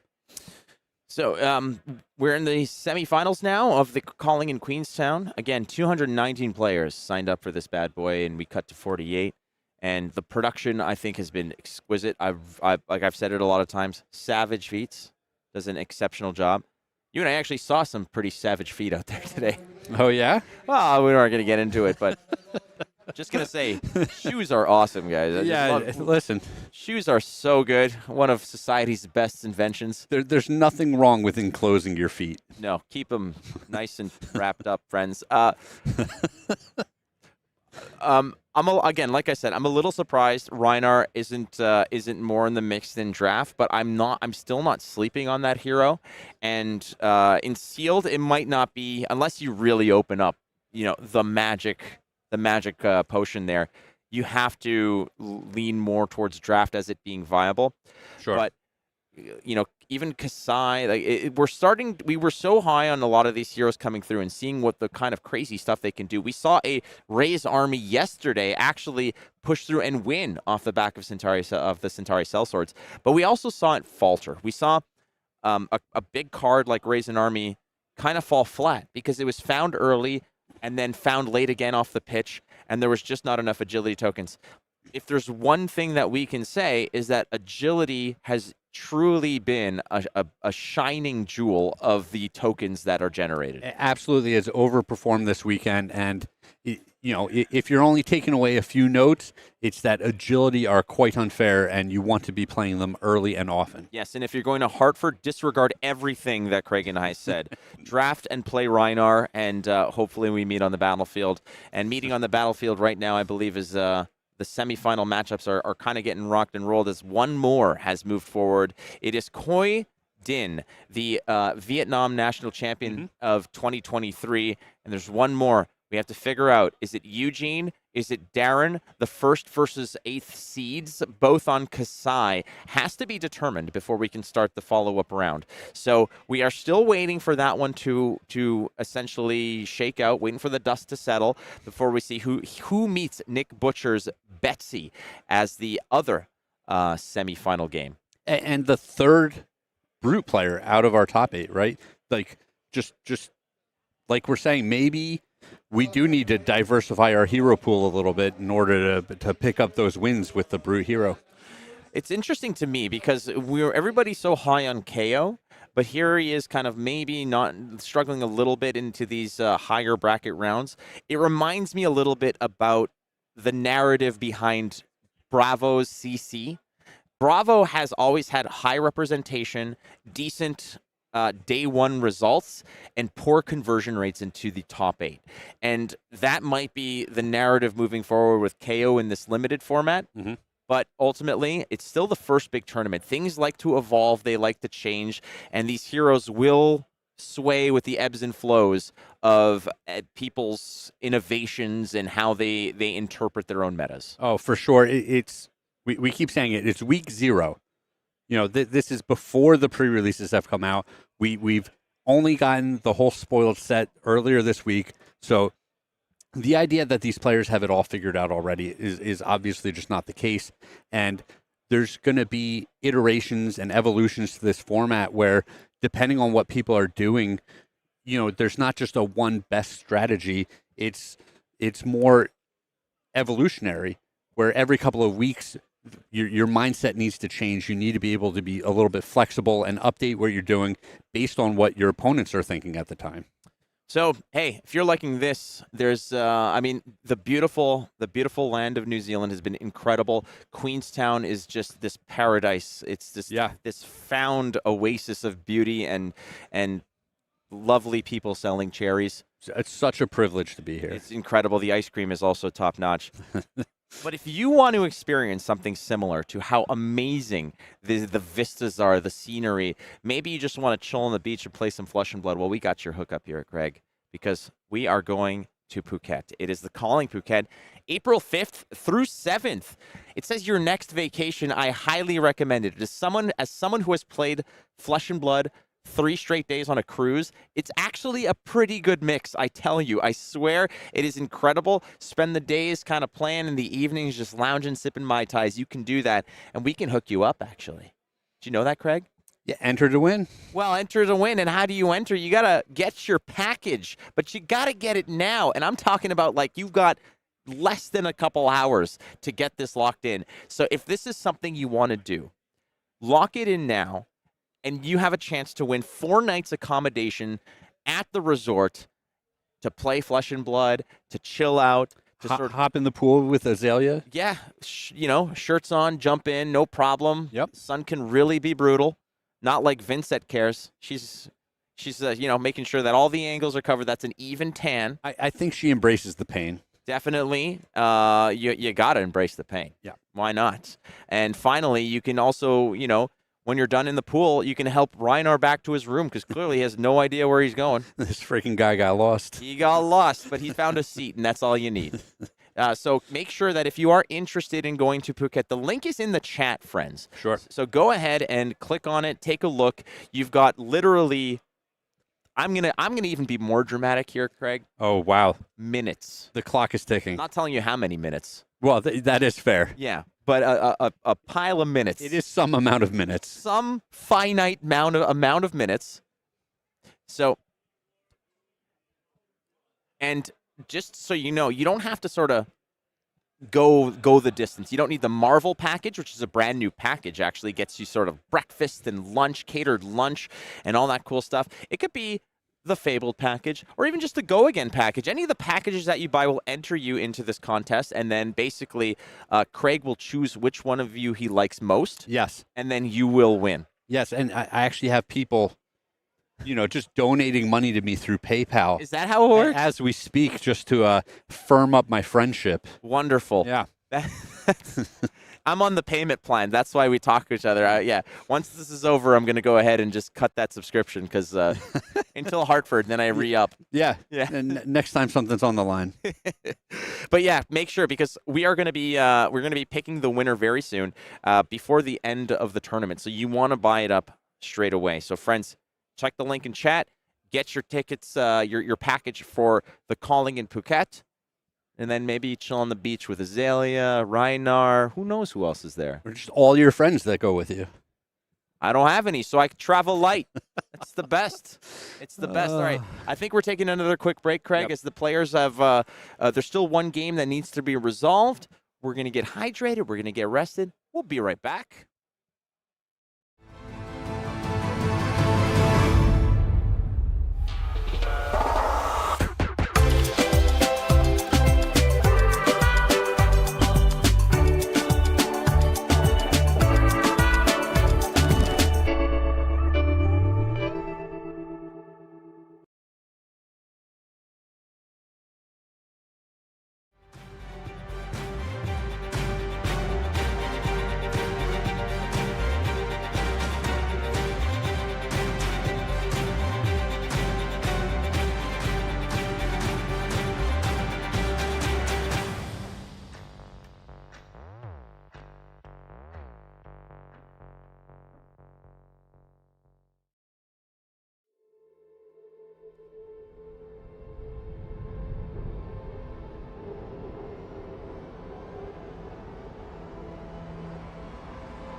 Welcome back, friends.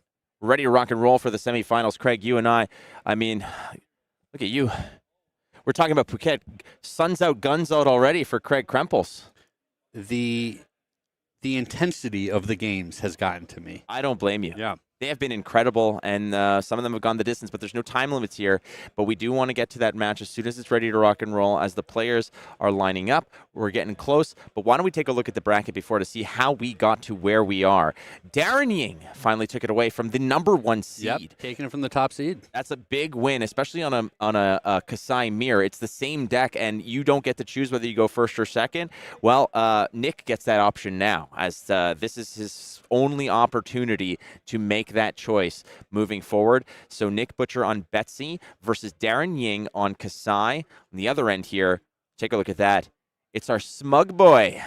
Victor is going to be represented by Khoi, the best of the best. Khoi winning the 2023 Vietnam National Championship versus James Shirley, local legend James Shirley. I say local, I mean local to wherever he's at. He's a legend in our hearts, friends. Yeah, I was about to say, why does it have to be local? Doesn't have to be local, but global legend. He is from New Zealand, so I kind of was right. But I mean, local. When I mean local, I mean right here. Ready are we for the game, as the English spews out of my mouth, as 5 days of casting has just created this jungle gym in my mind. Yeah. We're trying our best. Let's jump to the game. But what's fascinating about that bracket we just saw, no more brutes. Yeah. No more brutes. It may be like this brute scenario is like the Bravo situation that I was mentioning earlier.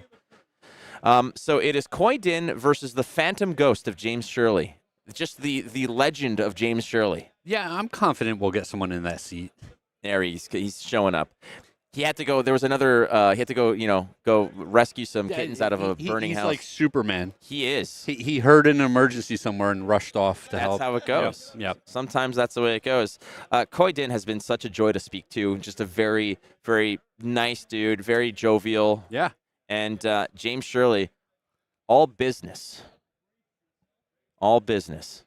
You have enjoyed that telestrator so much, throughout the weekend. I wonder if, like, is there like a real life telestrator that you could get gifted, or is that just a marker? I was gonna say, I could just go walking around with a Sharpie. Yeah. This. And if you look at this over here, sir, that's the Mona Lisa. Yeah. You're just drawing on the people in front of you in the security line at the airport. I can absolutely, I can do that. But let's take a look at this haircut. Oh wow, this guy is just rocking it. That smile is pure gold right there. It is. You can just kind of the beauty is that the telestrator color is yellow. So if I do this really close, I can give him a gold tooth.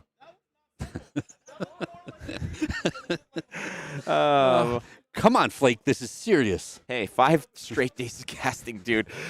we are going to shake the cobwebs off. I promise you, friends. We are getting into the top 4 here of the heavy hitters limited calling. And if you like our antics, hey, that's awesome. If you don't, well, tweet at Flake about it. Yeah, sorry, exactly. Oh, boy. All right, so James Shirley is the 2nd seed, Khoi the 3rd. Both of them did move forward into the semifinals. Khoi also means Mrs. Careful there.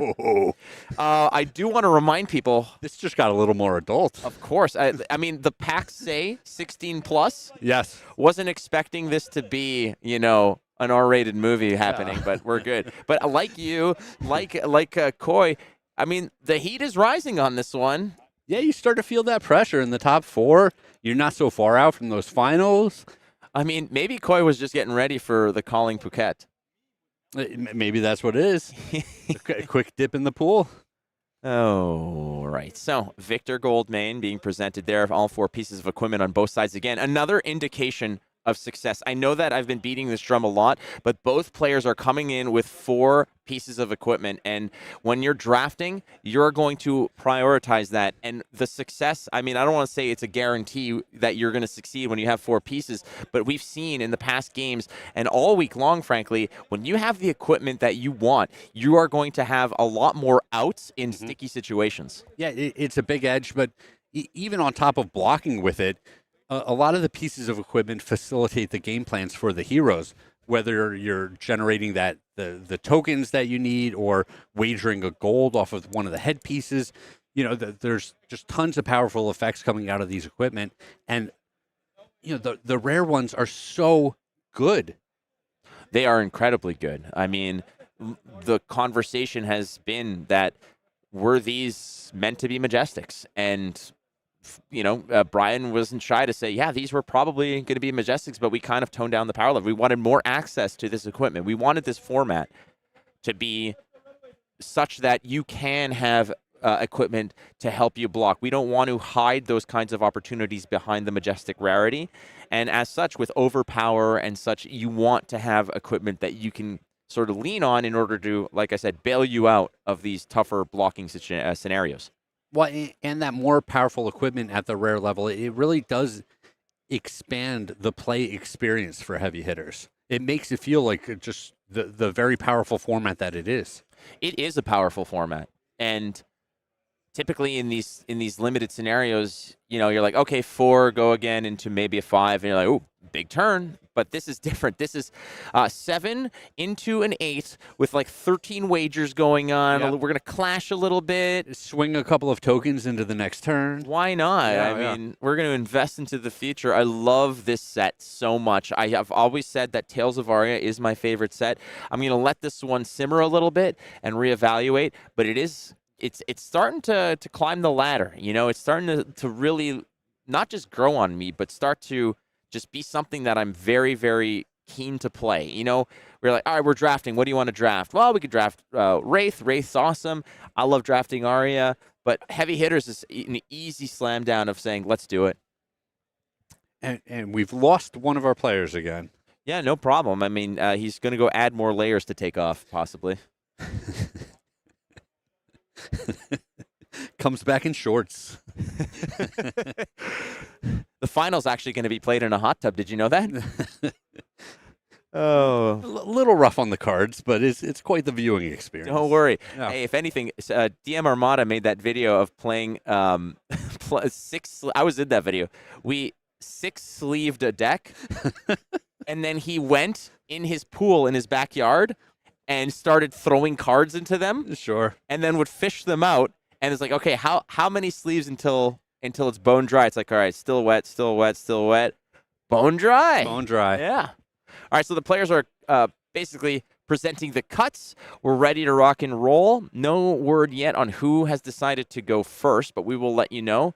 I hope Khoi has shown up with a weapon here. Yeah, that would be nice.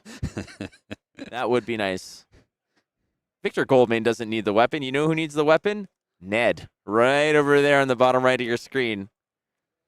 Sir, your weapon was lost in luggage claim. There it is. There we go. Oh, and he found the oval too. So yeah, this is a great equipment suit from him. So everybody's coming full tilt, full gear here. Maybe that was it. Khoi's like, hey, I got all this clothing on my Victor guy. I could take some pieces off. Why not? I'm sure that's what it was. Sometimes, Craig, you just got to support me. What did I just do? You did. Craig was very kind earlier before during the break. There was this one spot on my back I was trying to scratch and I couldn't get it. And Craig, without any solicitation, went in there and made sure that I got it. Yeah, I had to make sure that you were focused on this match. And we are off here. It's the semifinals, the top 4 of the Calling in Queenstown Heavy Hitters Draft. And we've got a Victor Goldman versus a Kassai matchup. That's Khoi Din, the 3rd seed, 2023 national champion of Vietnam, facing off against James Shirley, the 2nd seed. And it looks like Khoi is going to be on the play here. 30 cards.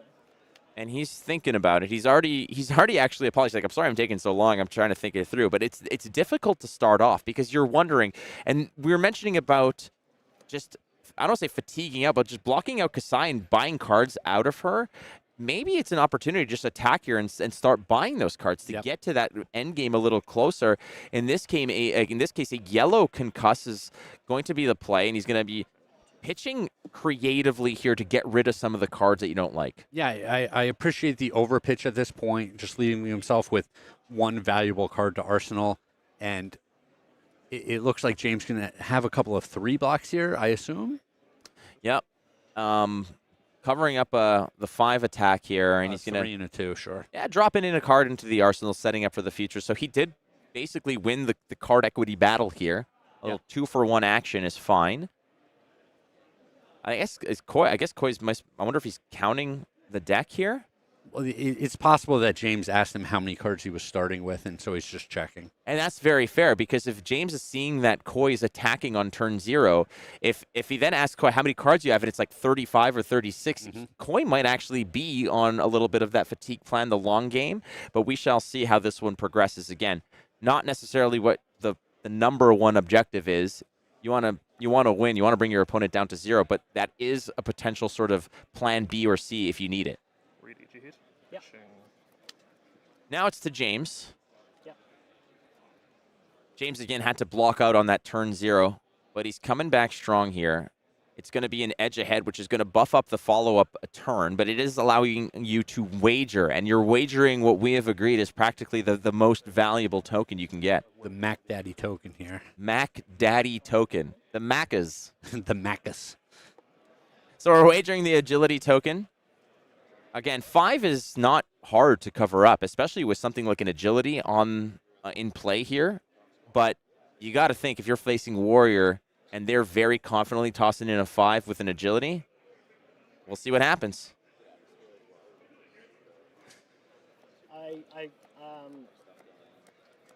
So the 5 Sorry. Yeah.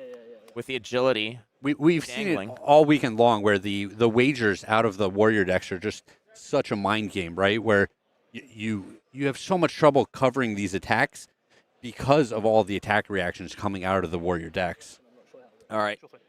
So the 5, looks like there's a little bit of a pause, I suppose. Yeah, a judge is getting involved here. Not entirely sure why, but we will let you know as we get that information on this end here. But again, I say this all the time, Craig. If ever there's any miscommunication, misunderstanding, make sure that you get the judge involved. That's the best way to sort of resolve these things. Even if you are confident and they are not, get the judge involved. Call the judge. It's not worth arguing. It's not worth the friction. Make it happen. Yeah, and we have a great community here, but your opponent is not your friend in the middle of the game, right? Like, that's not the person you want to be deferring to in rules questions and situations like that. You said it perfectly. Anytime you're the least bit uncertain, ask a judge. That's what they're there for. Very much so. Very well said. All good. You can hear me all right? Yeah, all good. You can All right, back at it. We'll get clarity if we do, but it might just be something so innocuous it's not even worth mentioning. Khoi might just have had a rules question about blocking here. He just asked the judge, hey, is taking off my shirt a go again action? Sure, yeah, can I do that again? Yeah. Do I still have an action point? goes up to 6. All right, so we're blocking here with an actual block card as well, which those I think, I find that those have to have a very high Does work that way. high amount of value in this type of game. 6. Nice. So you gain a life? Yeah. The hardy block. When Yeah, when this defends, if you control a Vigor token, gain a life. So I think the question for the judge out of Khoi was, hey, I'm blocking with these 2 cards. Yep. One has a clash effect that would create a Vigor token, and the other has an effect that says, when I defend with it, if I control a Vigor token, am I able to basically stack these 2 things to work out in my favor? Right, you would stack the clash on top of the block, in which case the clash resolves, it creates the Vigor token, then checks the block card. Yeah, it looks like Khoi was able to make that work favorably for him. And that might factor in. So again, getting the resolution from the judge here and clarifying that exceptionally important, as it might factor into the late game here. But there's the attack reaction, vigorous engagement. It's hey, if it's a +3 over the top, but if it's defended by an attack action card, create a Vigor token, which it is. Yep. So you take the 3? Yeah. All right, so the life gained has quickly dissipated it by the attack reaction that has gone over the top here. Khoi down to 18. then I'll rotate my turn. Yeah, and that was a bit of a bloodbath there with so many cards getting played. The wager, the additional vigor token is it's like, wow, there are a lot of things happening on turn 1 here for James. And I love to see that as well. I mean, look at all the actions that went into there and all the different types of cards and mechanics and such. We had a wager, we had a clash, we had a block card, we had an attack reaction, we had the generation of multiple tokens. That was pretty damn cool, gotta say. So the vigor token is going to pop here, giving Khoi a free resource. And again, just continuing to just push a little bit of damage, buy some cards. It started with turn 0. It's continuing to move forward. Colossal Bearing has the tower effect, but that's not the big one. And again, look at the importance of the vigor token here. Yeah, vigor is huge here. As it does help cover the extra resource needed as the blue pitch and the vigor token combine so nicely for a Colossal Bearing. 8 damage represented here. Yeah, two card 8. Very good. And, Khoi being able to gain 1 life on his first turn, it means he's at a very healthy 18. We saw this last round where the Guardian player is able to block effectively, make 1 big attack every turn, and just kind of chip away and win the game on pure numbers. We'll see if Khoi is able to do it as well. Generating vigor tokens is kind of like a better tectonic plate, Like, yeah, 100%.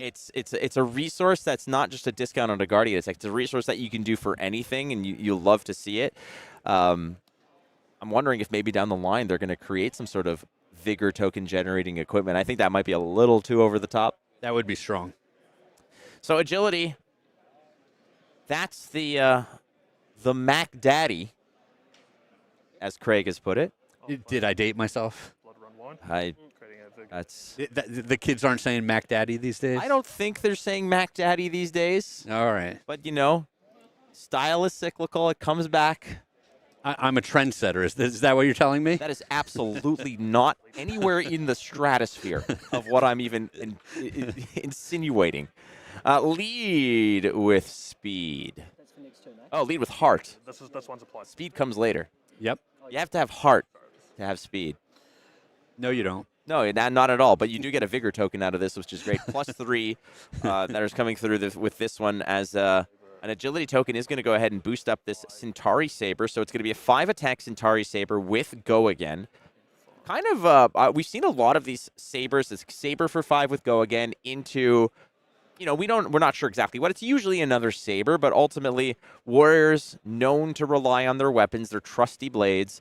And in this case, 5 Go Again. No wager, no nothing, just damage. And Khoi has to be wary of how much he can let through before he has to start playing around attack reactions and such. So he's going to evaluate the 4 cards in hand, the 1 in arsenal. How can they coalesce to make something big, bad, and nasty? But what we've kind of surmised watching this sort of unfold over the past few days, Craig, is that Guardians aren't about multiple attacks. It's about 1 big attack. And if you're not loaded up on non-attack actions, you're freer to block some of the cards because then you could 1 card 7 or 1 card 8. Yeah, we've seen the Guardian decks that are, filled up with block cards, filled up with 3 armor, attack actions, very effectively block out in a lot of the games. And then, like you're saying, send a 2 card hand that threatens 7 damage. We saw, Khoi's last turn, 2 card hand that threatened 8 damage.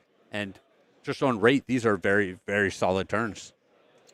I'll block with 6. But So he's blocking over the top with 6 again because of the Centauri Saber ability.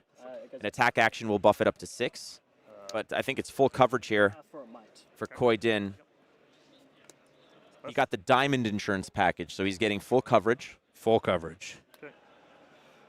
No reactions from me. Okay. There's a clash there as well. And, yeah, Saber is going to follow this up. This allows James Shirley to have a card for Arsenal. Maybe cobble together a bigger turn later. But a 2 attack here, again, not so threatening, but depending on what card you throw in front of it, you have to be wary. Is it worth throwing a card in front of it, like a 2-block attack action, to have 1 leak? Yeah, just such a terrible rate, right? Oh, it is awful. I mean, nobody wants. It's like kind of ditching a card to prevent 1 damage. It's not worth your time. taking 2. Sure thing. Khoi's going to take it, and I think that's perfectly fine, especially if you've got a good concoction here. You still have a lot of life to play with. Khoi actually gained a life earlier off of a block. So the Sabres back in the sheath. And on the follow-up turn, James Shirley has 2 might tokens and an agility token. And you have to think, Craig, that unless Khoi lays it on thick with some very big repercussions, that James is probably going to come back real strong. This might be a full take or a 1-card block. Sure. I mean, 6 damage is not scary at all when you have 14 health. But if you can send it back real nasty, this might just be a sign for it. Wake me up in the morning. Rising Power, as you see on the bottom right. Another dual class card. First introduced in Outsiders, which was very awesome. But again, look, it's a attack action with 2 block on this card. Yep. So the decision was so difficult for Khoi. It was just a very bad value, like you mentioned. Yeah, I think from Khoi's seat, he's saying, oh, if I have to block more and just send my hammer, I'm okay with that. But when the second attack is the Saber, you put the attack action in front of it, pumping up its power that little bit extra. You know, you go from taking 2 to only taking 1. It's not enough of a gain. You'd much rather be attacking for 6 here. Getting a piece of value of block. So he did just take it on the chin here, but with an agility and a might token, the applause gets another point of block. So tossing it in front of that while you can, it was a full take here, effectively by James Shirley. Sorry, it was 2 vigor tokens. My bad. So 2 free floating resources.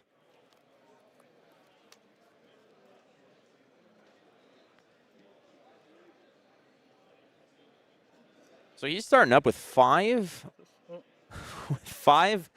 cards and 2 free resources.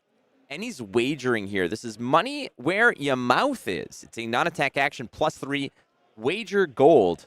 Yeah, and Kassai wants that gold. Absolutely.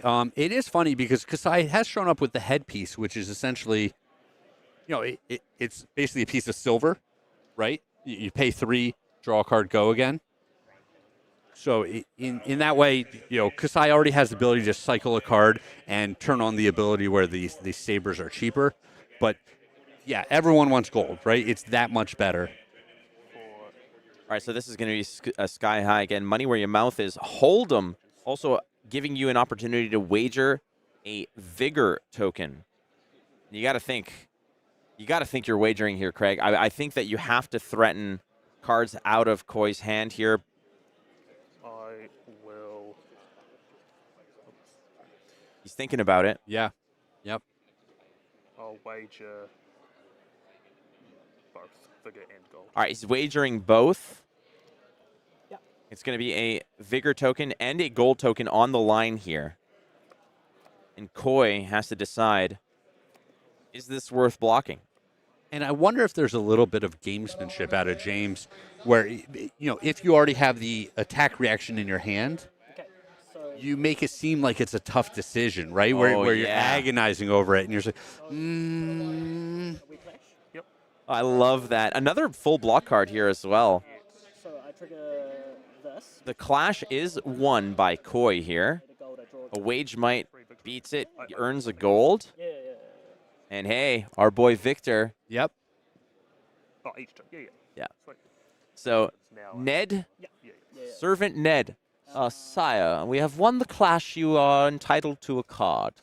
Lovely. A little extra coin for your pocket here. Put it on the stash, Ned. Yes, sire. Test of Strength, a great card. Where is Ned from? Ned? I'm not sure. I'll check the parchments. Okay. But looks like this is a full block here. So, and we're moving to reaction phase, and the gamesmanship, like you mentioned, the bluffs, the theatrics are paying off as James. Yep, had it the whole time. Oh, yeah. Plus 3. You were spot on there, Craig. I mean, Do I do it? I don't know. Yep. You know, and he manages to actually make it happen, which is incredible. And now, if you're wondering why it's 11 from the 7, it's because it's being blocked by an attack action card. So the Centauri Saber actually goes up to 8, and thus 11 with the attack reaction. Okay. Yeah. So And then I will move to Arsenal. to the victor, do not go the spoils in this case. I think, Victor, you don't love giving up those tokens, but winning the clash, getting your first gold onto the board, and getting to peel that additional card from Victor's ability is still a very strong win for Khoi. Well, let's think about it this way. If that card that was picked up was a red Wage Might, Yes. and if you can pitch and play it, you got to feel good about that. But in this case, they're both reds. So he's going to have to pitch them both to go ahead and look if there's anything that he can get. Not ideal. Yeah, a little bit of a disaster here. And Khoi, I mean, this might be a situation where you just literally burnt the gold for nothing. But again, if anyone can do it, Victor Goldmane doesn't care about blowing a fat stack of gold like that. He did draw the blue. A little bit fortunate here. No, that's huge. That is absolutely huge. So he's going to go toss the weapon, but a little silver lining here is the High Riser allows it to be an attack for 4 because of the card bonus. drawn. So Khoi turning 2 red cards into an attack for 4. I mean, that is the best that you could have hoped for. Yep, making the best of a bad situation here. And of similar note, he is ahead on life total. He's threatening this 4 points. He has all of his armor suit still left, including a shield piece. That's correct. Absolutely. As we get to a little bit more of the nitty-gritty of this game, I mean, we're only in turn 3, and both players have been swinging wildly here, and there's still a bunch of equipment pieces left. So we're going to start seeing some harder decisions being made. For you in turn. Yeah. I will discard Agile Wind Up to Yeah. create an agility. Okay, and I love this play over here. So we're going to block, but we're also going to go ahead and discard the Agile Windup, creating an agility token. And sometimes that's kind of what you need. It's a tough ask to just throw away a card like that. Yeah. But if it generates a go again and can create a bigger, nastier turn, especially in conjunction with a Vigor token getting the free resource, that card may have been expendable all the way. Activate Kassai's ability. So perhaps the 2 block that it could have represented is better suited as a agility token. But at the same time, maybe that was the yellow you needed to activate Kassai. Yeah, there's a lot of moving pieces here, right? Where, like you said, if he wants the wider turn and he wants to be able to turn on the Kassai ability, then discarding this card enabled all of that. But then again, I mean, we've seen Kassai's kind of get fatigued out, and if you're Khoi and that's on your radar, you love toss it away. Yeah, just another card gone. Free. Not a lot of value out of it. It's like 6 damage that you're not going to have to deal with, and it's 1 less card that can block. 2 go again from the agility token, Centauri Saber. And threatening a gold from Kassai's ability. I don't know. Once your opponent already has a gold and they've got the headpiece that they can cycle a card to draw an extra card, getting another gold is not the end of the world. Certainly every piece of gold is a valuable resource, but I think the first one is far more important than the second or third. I think that there's definitely a lot more threat from a Kassai activation turn if this was constructed knowing that, hey, you've got like 2 or 3 Raisin armies floating around in your deck. Yep. I can't give you any gold. I don't want to have to deal with that down the road.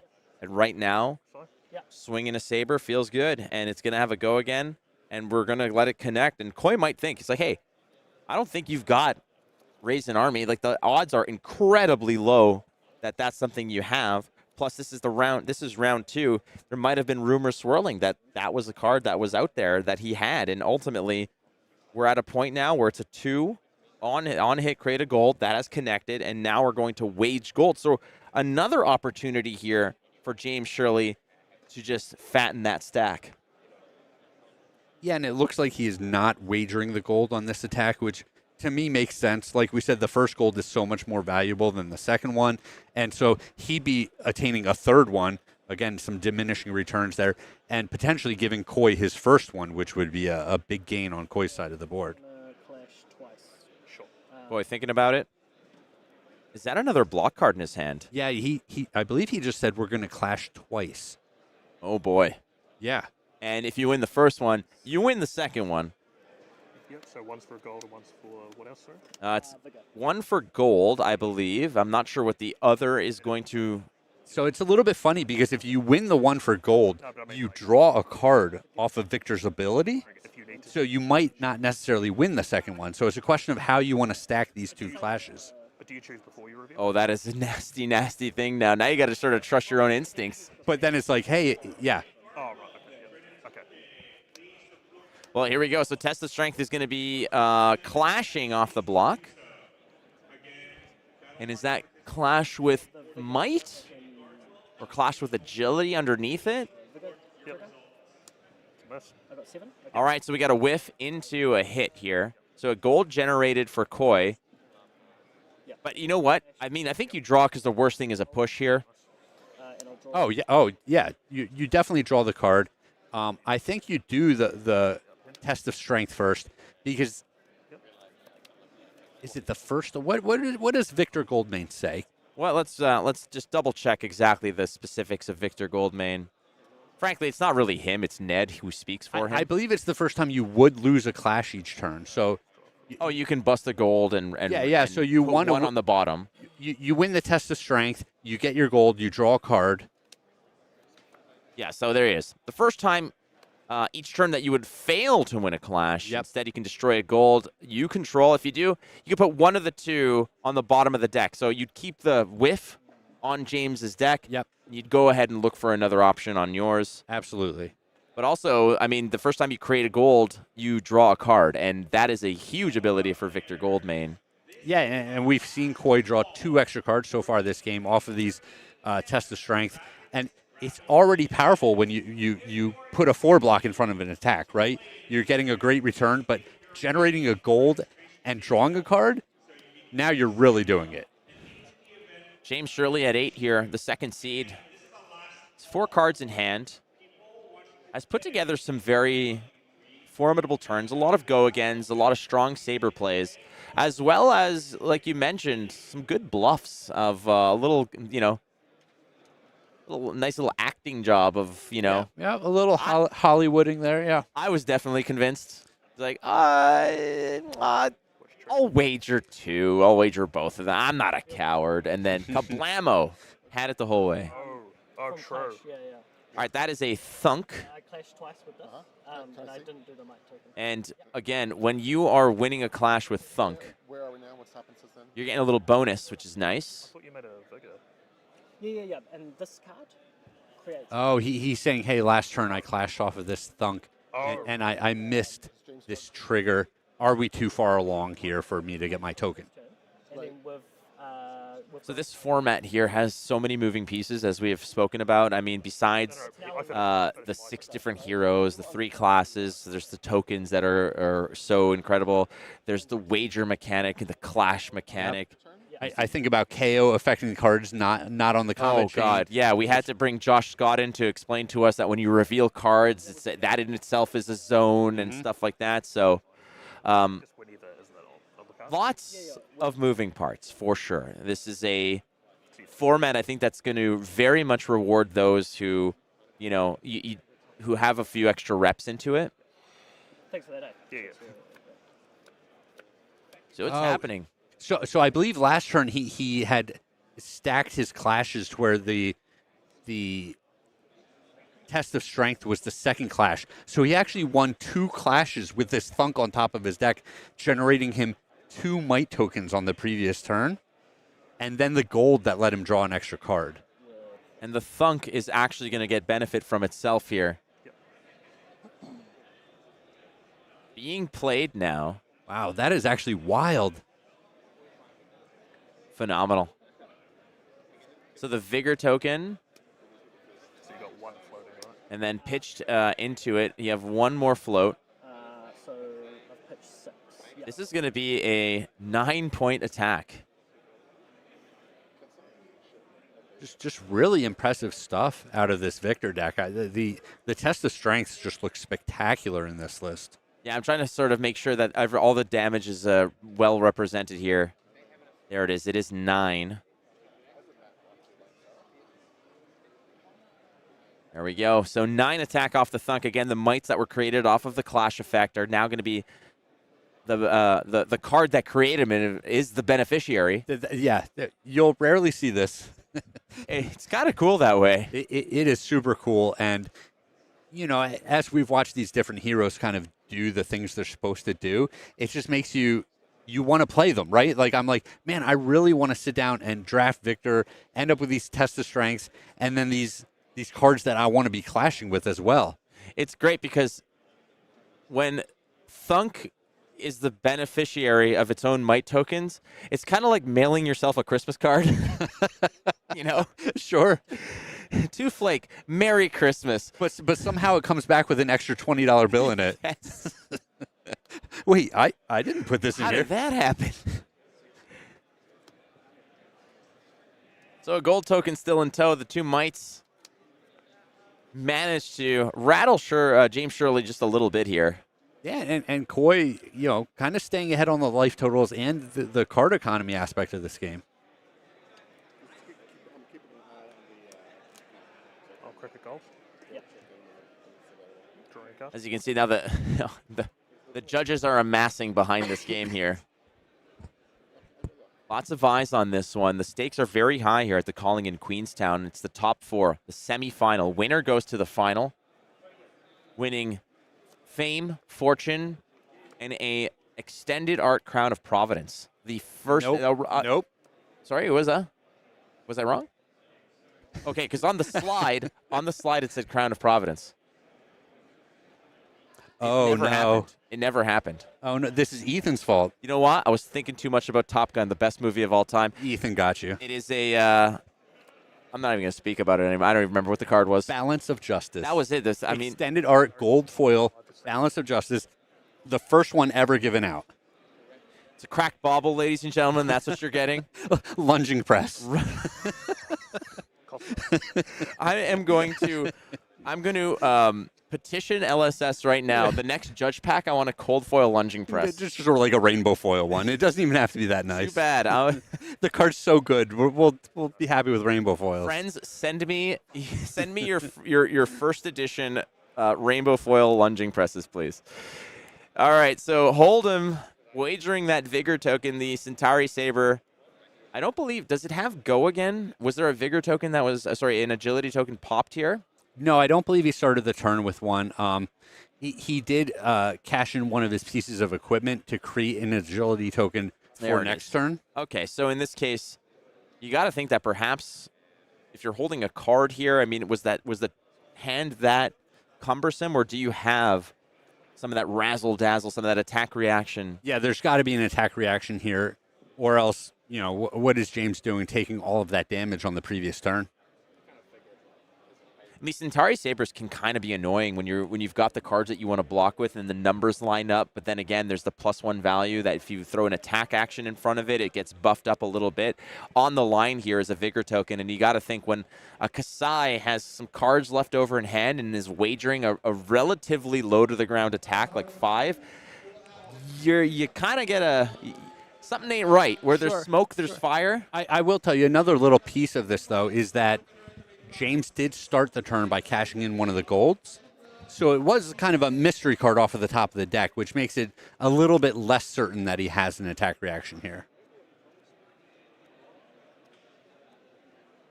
So Khoi has 2 cards that he's ready to toss in front here. He has actually used 3 block cards already. Yep. Which you got to feel good about having those drafted. I mean, they're very strong in blocking above rate, plus winning the clashes off of it. You got to think that if you're playing Victor Goldmane, finding clash block cards is incredible. So the Gauntlet of Might here is going to just be a Blade Break 1. Yeah.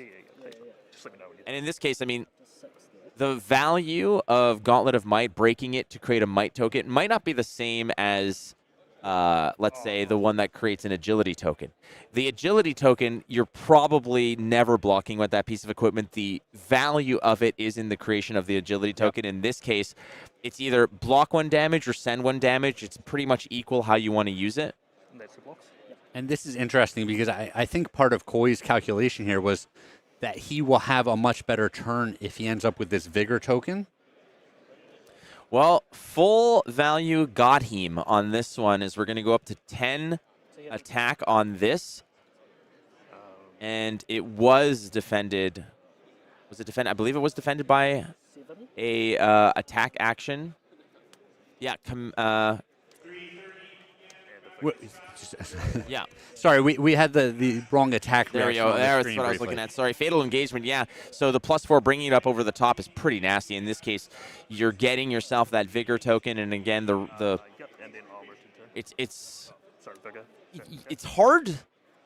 No, that's right. You kind of feel silly in the case because you know that they have it, right? It's like I know you have it, but I can't always overblock. So when they get you, it's like I knew it, but like, what am I supposed to do? You feel silly, but there's nothing you can do. Eventually, you can't over-respect these types of decks. There are definitely times where you say, I'm just going to force you to have it. You can't just take the damage there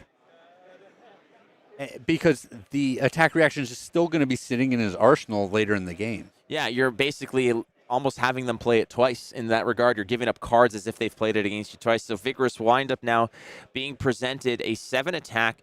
The value of this card really discarded to create a Vigor token. Not as important again as the S tier token, the agility token. So tossing a blue to send 7 feels good, especially since James has to start throwing cards in front of it. He's at 5. Oh, yeah. We're getting close to the edge here. Oh, yeah. And I think James doesn't want to be in a situation where potentially the gold into a hammer can start stealing 2 cards from his hand. Yeah, no, definitely. Absolutely. So Khoi thinking about it. He's cool, calm, and collected, it looks like. As now James is the one who's laboring through some of these defense decisions. Khoi on the receiving end of multiple attacks that were buffed up by attack reactions. A lot of tokens generated on James's side, but Victor has been the talk of the town in terms of winning those clashes.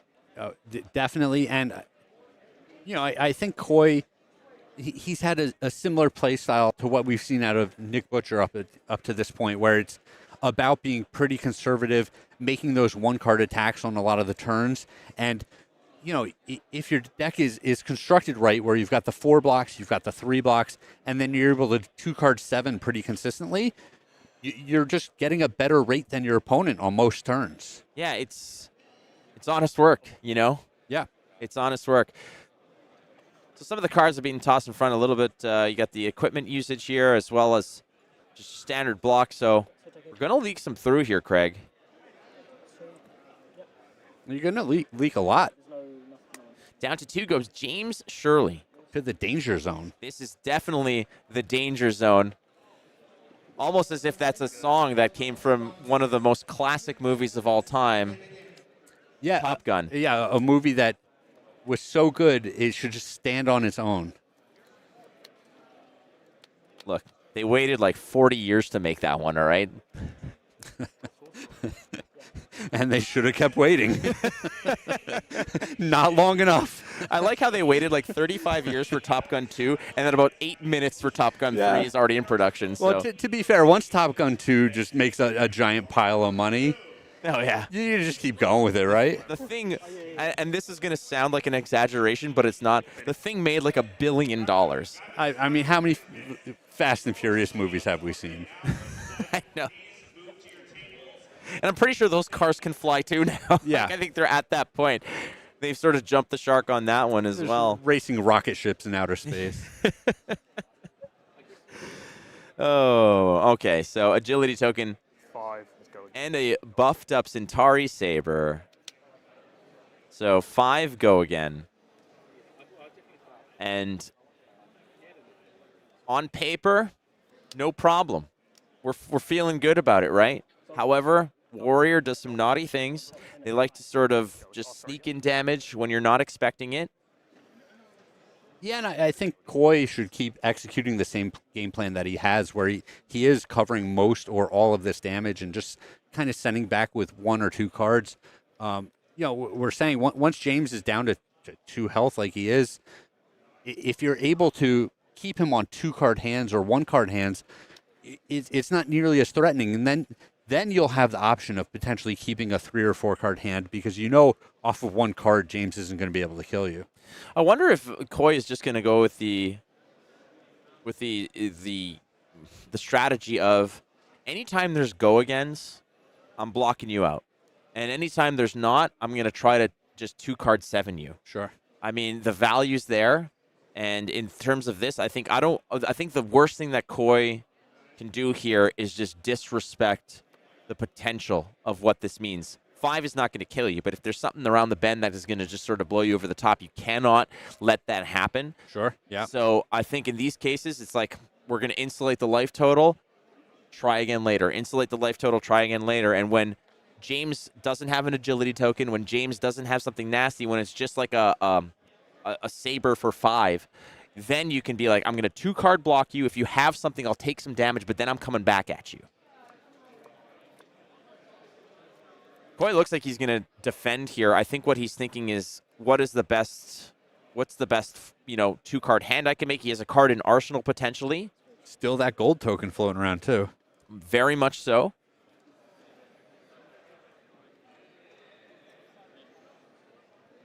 So a little update for everyone. Darryn has defeated Nick Butcher. That's exciting. That is definitely exciting. Nick Butcher, unfortunately, has fallen, but Kassai is waiting in the finals here, perhaps for another Kassai, perhaps for Victor Goldmane. Yeah, Darryn was the 8 seed coming in, so just doesn't have the choice of play draw, but still getting it done. Incredible story right there as Darryn Ying managing to defeat Nick Butcher to get there. Nick has been real good in this tournament. I'm going to block here. All right, so we're back at this one, and it is a 5 go again, and he's going to be putting at least 1 card. He might be thinking, all right, maybe I need a 3 or 4 card hand in order to actually just close the game out here, but this is not, there's no dangers here. There's no danger here in order for me to lose. If you have a +3, I'm going down to 1. Well, I think he has to reinforce the line, so he's going to block, give James the opportunity to play something if he has it. Sure. The reinforce the line and the damage prevention instant as well. So very, very big play here. Covering all 6, yeah. And so once again, reinforce the line gives the plus block value, +2 for the blue, to an action card that's blocking. So it's going to be blocking for +2. And then the damage prevention effect from Slap Happy and the creation of a Vigor token as well. No, I won't show it. So No reactions from me. Khoi has come through on this one. I don't want to say it's ahead, but getting a Vigor token and still having 2 cards in hand, that sounds pretty decent. One card in hand, 1 card in arsenal. Oh, sorry, 1 card in hand, 1 card in arsenal, sure. Yeah. Oh, and so James is actually going to attack here with an attack action card, a rare feat for a warrior. But rising speed for 3, nothing else doing except another, I mean, you're getting another saber swing, which is pretty nasty. But keep in mind here for Khoi. Khoi is going to be able to perhaps draw a card in conjunction with the Vigor token, get a discount off the gold, which then puts his hammer up to a 4 swing.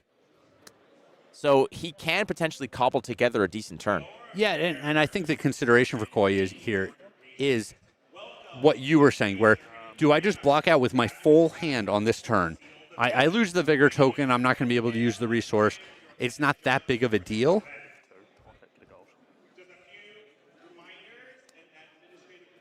Okay, well, 2. But going into the next turn, you're not going to have the agility token, so I'm not going to have to worry about this nice wide turn that you had this turn. James Shirley has done a good job of hiding his cards from us, even. Sure. Oh, I had a Vigor. Oh, okay. I believe. I'm thinking on block, sorry? Yeah. Khoi Din, the 2023 national champion of Vietnam, has a very tough decision to make here as James Shirley is holding on to 1 more card. Centauri Saber, 4-2. There was a Vigor. Yeah.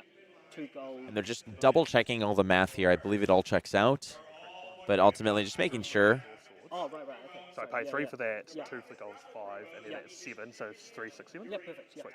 This is a wide turn, huh? A lot of things happen this turn. It's wide and it's wild, frankly. I mean, there's so much going on over here as it's kind of stretched out the entire combat chain. And it's encroached on Khoi's token pile there at the bottom of the screen. As you can see, he's got a gold and a vigor waiting for him for his turn, but maybe he doesn't use it. Is we going to toss a non-attack action in front of it here to cover up the Centauri Saber? James Shirley is holding onto a card here. Is he? This could be. Yeah, no reaction. I wonder if it was a bluff in the sense of like, I have it, but I'm not going to use it. Sure. I doubt it. Yeah. Right? Like you're going to use it there. You've already used Kassai's ability there, so you're looking to hit with one of your sabers in order to produce that gold token for the next turn. Use my. So it's a draw up here. The Vigor token has busted. There's one floating resource.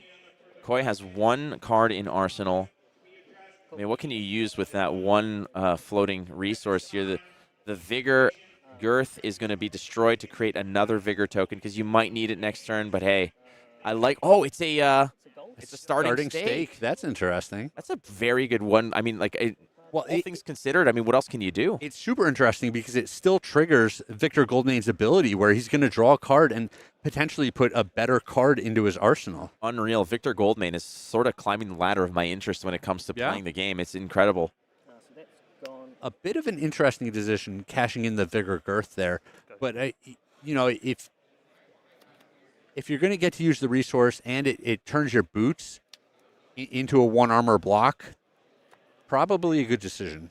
I do want to, if you can, Ethan, the headpiece down here is going to be a very big factor, and I think that is going to be important to note because it does have a instant speed damage prevention effect.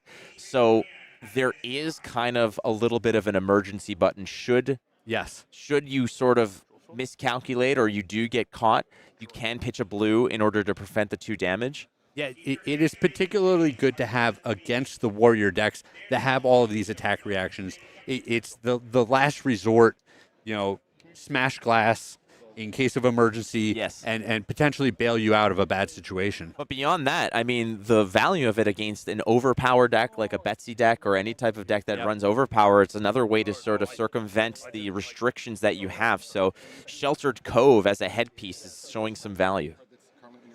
I think both of these headpieces, they're not the A grade, they're not the premium ones that you're looking for, but they're role players, right? Where, in the right situation, they can end up, coming through big for you. Everybody has a role, and I mean, every card needs to have a function. Even Cracked Baubles pitch, right? So like everything can have its place, and in that case, you just lean on that headpiece for when push comes to shove.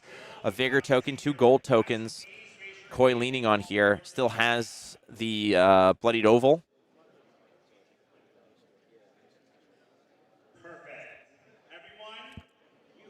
Oh, worth noting here. Yes, okay, that's on us.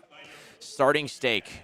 The card that was played earlier, if you control no gold tokens, and there was definitely one on the board prior. That one slipped by us. Yes. And that's on us, but again, the players also kind of missed that one, so we're going to be investigating this. And again, a long week for everybody, Craig, and the stakes are very high. The lights are on bright, and these things happen. Yeah, and we'll see what the fix is because the situation is made extra awkward by Victor's ability where, Khoi has already drawn an extra card and arsenaled it, so he's actually looked at one additional card in his deck to this point. Sure. There's no...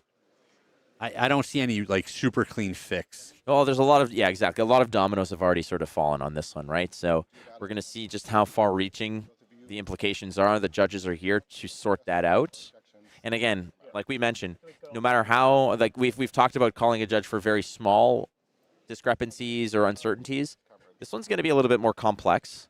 So they're going to take the headsets off and kind of have a little bit of a chat, as it were. Sure. So while they sort that out, Craig, again, Victor Goldmane as a hero has really piqued my interest, and seeing some of the best players in the world take it out there and show you. It's kind of like, show me what you got. Well, there it is. Victor Goldmane has really proven his worth in this format. Yeah, and we see how easy it is to make these little mistakes when you're dealing with a brand new set. There's so many mechanics going on, and there's so many keywords on every card, and it's just easy to miss something like that. You're thinking starting stake, it takes your full action point to make a gold. Like, isn't that already enough of a drawback? No, if you already have a gold, you don't get one. I mean, thematically, the name on the card makes sense. It's a starting stake. It's a starting stake. No, you don't need a starting stake. You've already got a gold. Depends. I mean, sometimes I have a starting steak, and then I have a piece of chicken. Yeah, what's the starting stake? Is it the filet mignon, and then you move on to the You think yeah? How much money do you think I make? porterhouse Yeah. after that? Well, I'm a very much so. Sometimes you go with the quantity over the quantity. Depends All how right, hungry you there's are. a decent sirloin for you. I'm a top sirloin guy. I really like top sirloin, cooked really, really well. But lately, I've been a little ribeye-ish. Okay, Yeah, so that would be my starting steak. sure. Yeah. How about you? What do you like to eat? Skirt steak for me. Oh, is it? Yeah. For me, I'm eating up this tournament. Frankly, as the competition has been real hot and heavy, and the as have been the hits. As the heavy hitters has really knocked it out of the park. Frankly, I think that this format, this set has been exceptional, and every time another match is shown and another interesting interaction kind of reveals itself. Be it, we saw one just now, the clash into the Vigor token creation into the Clash win life gain. There's so much going on. Yes, yep, that was one of them. The double clash, creating the might tokens off the top of the deck, creating the gold token, drawing that card, and then attacking with it. Exactly, the old self-Christmas card move. Yeah. Yeah, absolutely. Pat yourself on the back. Yeah, with bonus money. Yeah, good job, Thunk. You did it. Yeah. But it worked out, and I mean, it turned that 7 attack into a 9 attack behemoth that was putting in some work. So all in all, we're slowly unearthing a lot more of the intricacies and the nuances of this game and of this particular set. And there's still so much runway for this set. It's not even officially out yet. I mean, all of the pre-releases are going to be happening this coming weekend or a week from now. So I do implore you, if you want to, go to fabtcg.com, check out the events list, find a pre-release near you. I'm signed up for a few. Yeah. I'm excited for it. Has any of these heroes really kind of blown you away in terms of like everybody has a hero that they force? By the way, friends, here's a nice little tidbit. If I'm in a pod drafting WTR with you, I'm playing Bravo. So don't even think about it. It's a done deal. It doesn't matter. Yep. I don't care. It's all yellows, Bravo. That's the move if it has to be. All auras, all yellows. Do you have a hero that you're like, I'm forcing it? No, but I can tell you after watching all of this, I'm so excited to go brew classic constructed decks where it's just like the heroes are doing such awesome, fun things just within heavy hitters, where I'm really impressed with some of these turns. You know, some of these turns would be good classic constructed turns with the amount of damage they're outputting. So once you mix in the entire card pool from Flesh and Blood, it just turns them on, especially Kayo. Like, this is a hero that has so many possibilities. The one arm piece thing is so interesting to me. LSS didn't do this by accident. They spent so much time developing these heroes and balancing them.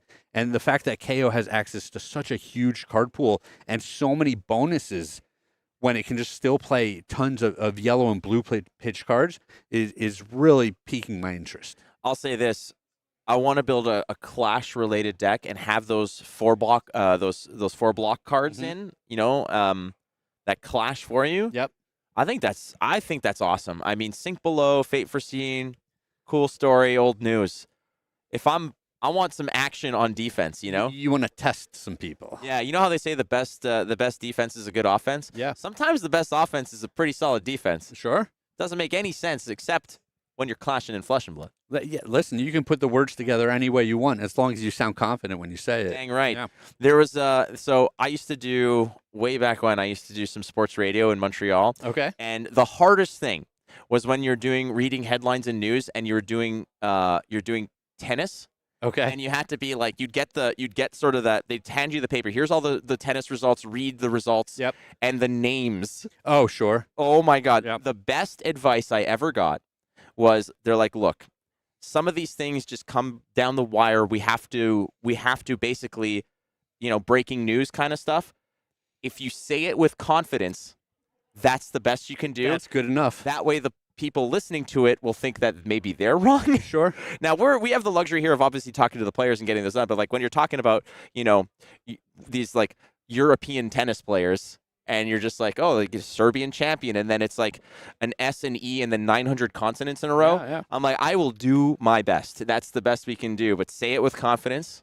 And clash with confidence. You got to clash with confidence. Clash with confidence. I mean, sometimes if you're going to be clashing, you put the card, you get the clash card, you slam it on the board, you kind of rub it around, get it all warmed up, and then you just act like you've already won. You're like, I'm just going to create the token already, and then you reveal it, and that's kind of how it goes. Love it. Not as much as I love Top Gun 2, though. Excellent movie. Oh, I Solid can't believe movie. we went back there. Well, I just want to make sure we get this all done and sorted. Before the finals. Sure. I mean, if we're not going to, we have to focus on the finals. Yes. Here. So the judges are still, again, if you're wondering why you're listening to us two Looney Tunes, it's because there's a very important judge call that's being made. And we're going to go back to the game. So that's all sorted out. We'll let you know exactly what the rewind is. It looks like there's, okay, so what if we see different? Here, I can jump in. All right, jump in. After consulting with the judges. So we reviewed the footage and determined the 5th card that was basically revealed because of the whole gold, drew an extra card, arsenal. Obviously, all that was undone. Starting stake was a legal play, just does not create the gold. Mm-hmm. So the card drawn was considered in that kind of extra, the normal draw for that happens at end of turn, and the 5th card was placed back on top of deck, and game will just proceed as normal, minus that 1 gold. There we go. No gold, no arsenal. Game moves on. On delay. Let's make it happen here. Top 4. The winner to take on Darryn Ying, who defeated Nick Butcher in the other semifinal match. So there's a Kassai waiting at the finish line. And it looks like James started his turn by cracking a gold token.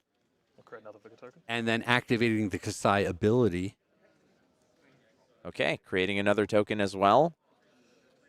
And we're going to follow suit. Again, this is a yellow non-attack action, creating a Vigor token to buff up. I mean, there's a lot going on here. This is a very, very tall Centauri Saber. All right, we missed a pump in there. Nonetheless, 8's the number. Khoi's got to deal with it. And that's tough because that is twice as much as he can really take here, frankly. Sure, yeah. That was a tough break here in terms of, the previous error that occurred, but the reality now is what it is. You deal with what's given to you. Yeah, and the only benefit here for Khoi is the mistake that was made was not critical to the game. It's not going to cost him the game, and he's still in a situation where he can block with a lot of cards, take some damage, and still send a big attack back James' way. Looks like Khoi found another block card, as you can see over here. These have been paying him off real well, and is that the 4th block card? I believe it is. So we're going to be clashing. A whiff into a hit. So, oh wow, and this looks like It's such a shame, bro, because the majestic specialization. Thank you for being so kind. That's okay, yeah. I believe the Golden Sun here that he's clashing off of. It is indeed. But his ability is if I clash. When you win a clash reveal. Yeah, I want to also jump on and further explain. The reason that the card was just put back on top of deck is because they were already in pitch stack. It was confirmed by both players that the order at that point is predetermined. Okay. It's not a random first cycle. And what's great about this card here, the Golden Sun, is that when you win a clash revealing this, create a gold token. Which puts it into your hand because you draw a card off of Victor's ability. He is the Golden Sun. Yes. So he waits for no one. And I would imagine that that's going to be the attack this turn. Sure. I mean, helped out by a Vigor token, right? So once again, the Vigor token and a blue combine so nicely to finish it off. Yeah, go ahead. Well, I mean, it was a massive, massive attack turn there because, again, destroying gold. So it's such a power play because you are creating the gold, drawing it into hand, and then attacking with it, destroying the gold that you created to give it +3 overpower in this format. It's pretty much lights out. It's an incredible play. So we saw that pitched early. I know that chat picked it up. They knew all about it. And we didn't want to spoil any of the secrets, but my goodness gracious, that one rotated back into relevance. And boy, oh boy, what a sequence. I mean, what a bunch of fireworks there to finish the end of that game. Like, really spectacular finish. You know, we got through it. It got a little greasy at points, but I'm telling you, I mean, Kassai is in the finals. Not this one, though. This one is all Khoi, who has been so exceptional, showing you how Victor can really do some naughty things. And I'm telling you, when I said that Victor was climbing the ranks in terms of my interest, a play like that just hammers it home. I might be a Victor boy. Yeah, now Victor's on top. Victor is always on time. He is the golden son. So we're going to take a quick break, ladies and gentlemen, and we have the finals around the corner. And I just want to remind you one more time. Get that Calling Phuket order in. Any of the packages. Go Again Fabled or the brand new Marvel package. Oh, we're going to do this. So, okay. Well, we're getting that drawing done. You're talking about running out of time to do this. Yeah, hey, clock's a ticking. We're going to take a break and we're going to come back with some cool stuff, so don't go too far. It's the Calling in Queenstown.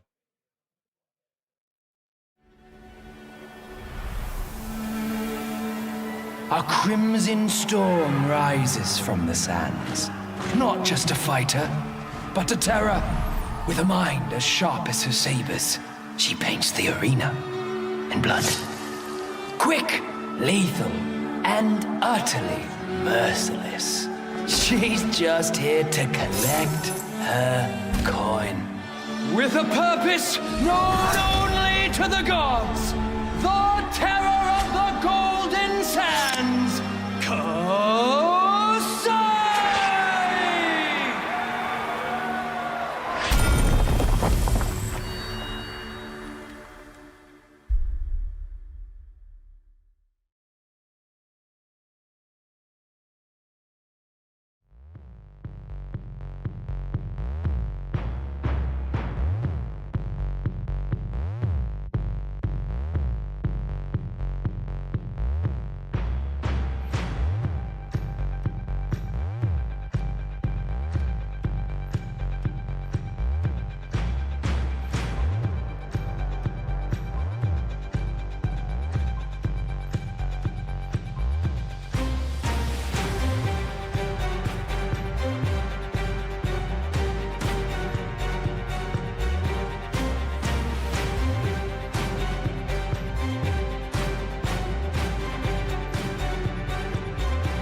And welcome back to the Calling Queenstown. I'm Craig Krempels, and I'm joined by Trevor Baker. He's sitting next to me because we want to talk to you about some of the other exciting opportunities coming up in the near future.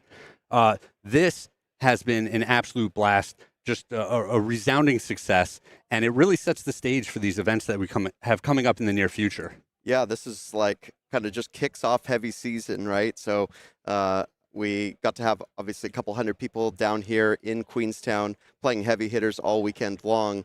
But I think this is probably going to inspire people to really get out there in the flesh and blood over the coming weeks, right? Because we have a lot of shows coming up. Absolutely. I mean, seeing this set, it is so much fun. I am absolutely jazzed to go out to my pre-releases next weekend. I'm going to be battling in Hartford the weekend after that. I know that Flake is going to be joining me there, also battling in the event. We have another calling in Liverpool, and then this is all culminating at the Pro Tour in Los Angeles. Yes, so much to look forward to, and come out, play heavy hitters sealed at all those great callings. But we also have some cool things you can win at those callings as well. So should we show them? Yeah, no, absolutely. Cool get into this because even if you're not qualified for PTLA, if you're in the area, if you want to make a great trip out of it, come play the game, battle with some friends, get those prize tickets, and then pick up some of these awesome prizes. Yeah, so we've got a couple cool, these are now like 3x3 uncut sheets. So basically we take a uncut sheet and we cut it into 3x3s and we frame it for you. Super easy to take home with you. So this one is a cold foil sheet. So I'll let you hold maybe that one. We kind of have to tilt it down a little bit to get the glare good. And then this one is a rainbow foil majestic and legendary sheet. So we've got the Balance of Justice on there with some other goodies. That is wild that Balance of Justice is on that one. Yeah. So you can find these at the prize wall at all of the upcoming heavy season callings. So we've got Hartford, we've got Liverpool, we've got obviously Pro Tour Los Angeles, and then right after that, calling Phuket. Phuket, I mean, that just looks like such a spectacular trip. I wish that you guys kind of scaled back on these, ultra posh destinations that I want to go to so bad. I don't think my wife's going to let me just leave her behind that many times. And so that means I'm missing out on some of these trips. Yeah, there's so much to love about traveling the world, to play flesh and blood. Bring her along with you. Go on a holiday. I mean, I think it's a great excuse. Yeah, absolutely. I mean, I don't know if you've met my wife, but she definitely does come along to events. She's super supportive of everything I do. Babe, if you're watching, I love you. Thank you for all of your support. But, it just doesn't always work out for both of us to travel to all of these events. Totally understandable. And the beauty is, as we continue down this path of building world-class premier organized play, you're just going to get more options, more opportunities to do cool things. Like, I know there's always these discussions about, player fatigue and things like that, but we just want to give you options. We don't expect everyone to go to every single event, but if we give you these great options over the course of a calendar year, you can pick and choose, and we hope to see you at a bunch of these. Yeah, it's not that you're missing out on some of the events. It's that you do get to play in some of the other ones. Yep, definitely. So, thanks for whoever in the chat. Yep, happy to get those Pro Tours and U.S. Nationals out there for later this year. So. I love looking at the OP schedule that's come out so far this year. I'm still kind of anxious and excited to hear about Worlds. Yep. I know we all are. And so just we appreciate the work you're putting in, these spectacular venues that you're booking for us, and keep up the great work. Yeah. Hopefully around the time of Pro Tour Los Angeles, we'll be able to be live on stage and tell you where the World Championship is going to be. So we'll give people a good, 6-7 months notice there, which will be nice. So. All right. So without further ado, I guess we have a lucky draw. We have a lucky draw to do for who is going to be getting a paid 4 nights accommodation to Phuket. Maybe we should just talk a little bit again about the Phuket sort of calling experience and what that's going to Sure. mean for Yeah, folks. I mean, we can call up the slide here. Phuket, just, a premier destination where you're not going to see a lot of events. April 5th through 7th. If you've already bought your package for this event, you are in the drawing for 4 nights accommodations at the resort where the event is going to be held. Yeah, it's gonna be a fun one. This is something we've been wanting to do for a while, you know, to really kind of enable us to go to these sort of more exotic places to enjoy Flesh and Blood, to enjoy the camaraderie of people. I mean, I think we really saw this week down here in Queenstown, just like the camaraderie with everyone in the celebrational. Oh, for sure. You know, there was this bond where after kind of going on like what felt like a 3-day boot camp with everyone, then you know you would see people in the lobby that were part of all that, and you know you kind of nod and say hey, good morning, that sort of thing. So really building that sort of that camaraderie amongst everyone at these shows. So this will be another one of those trips. So without further ado, let's do it. Let's draw it. Ethan, cue it. All right. Martin Wijaja, congratulations. Congratulations, Martin. Yeah.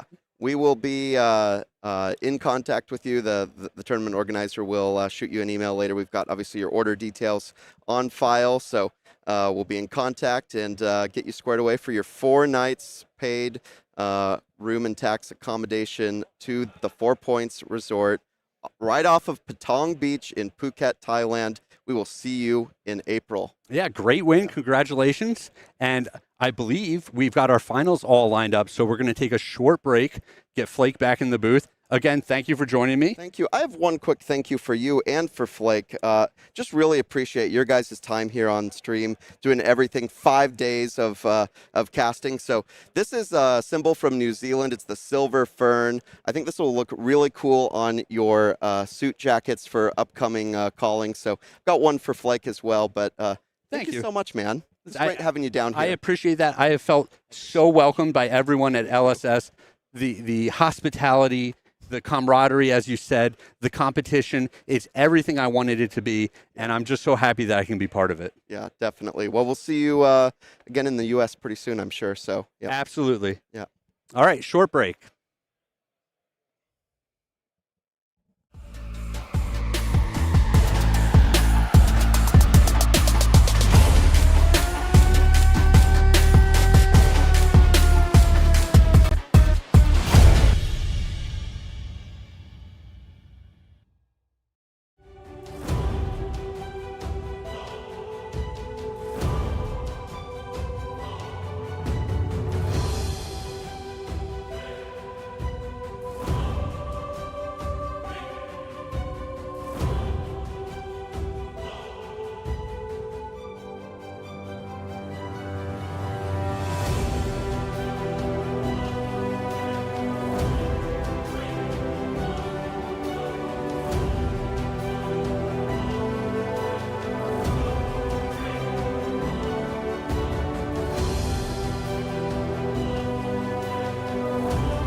It's time.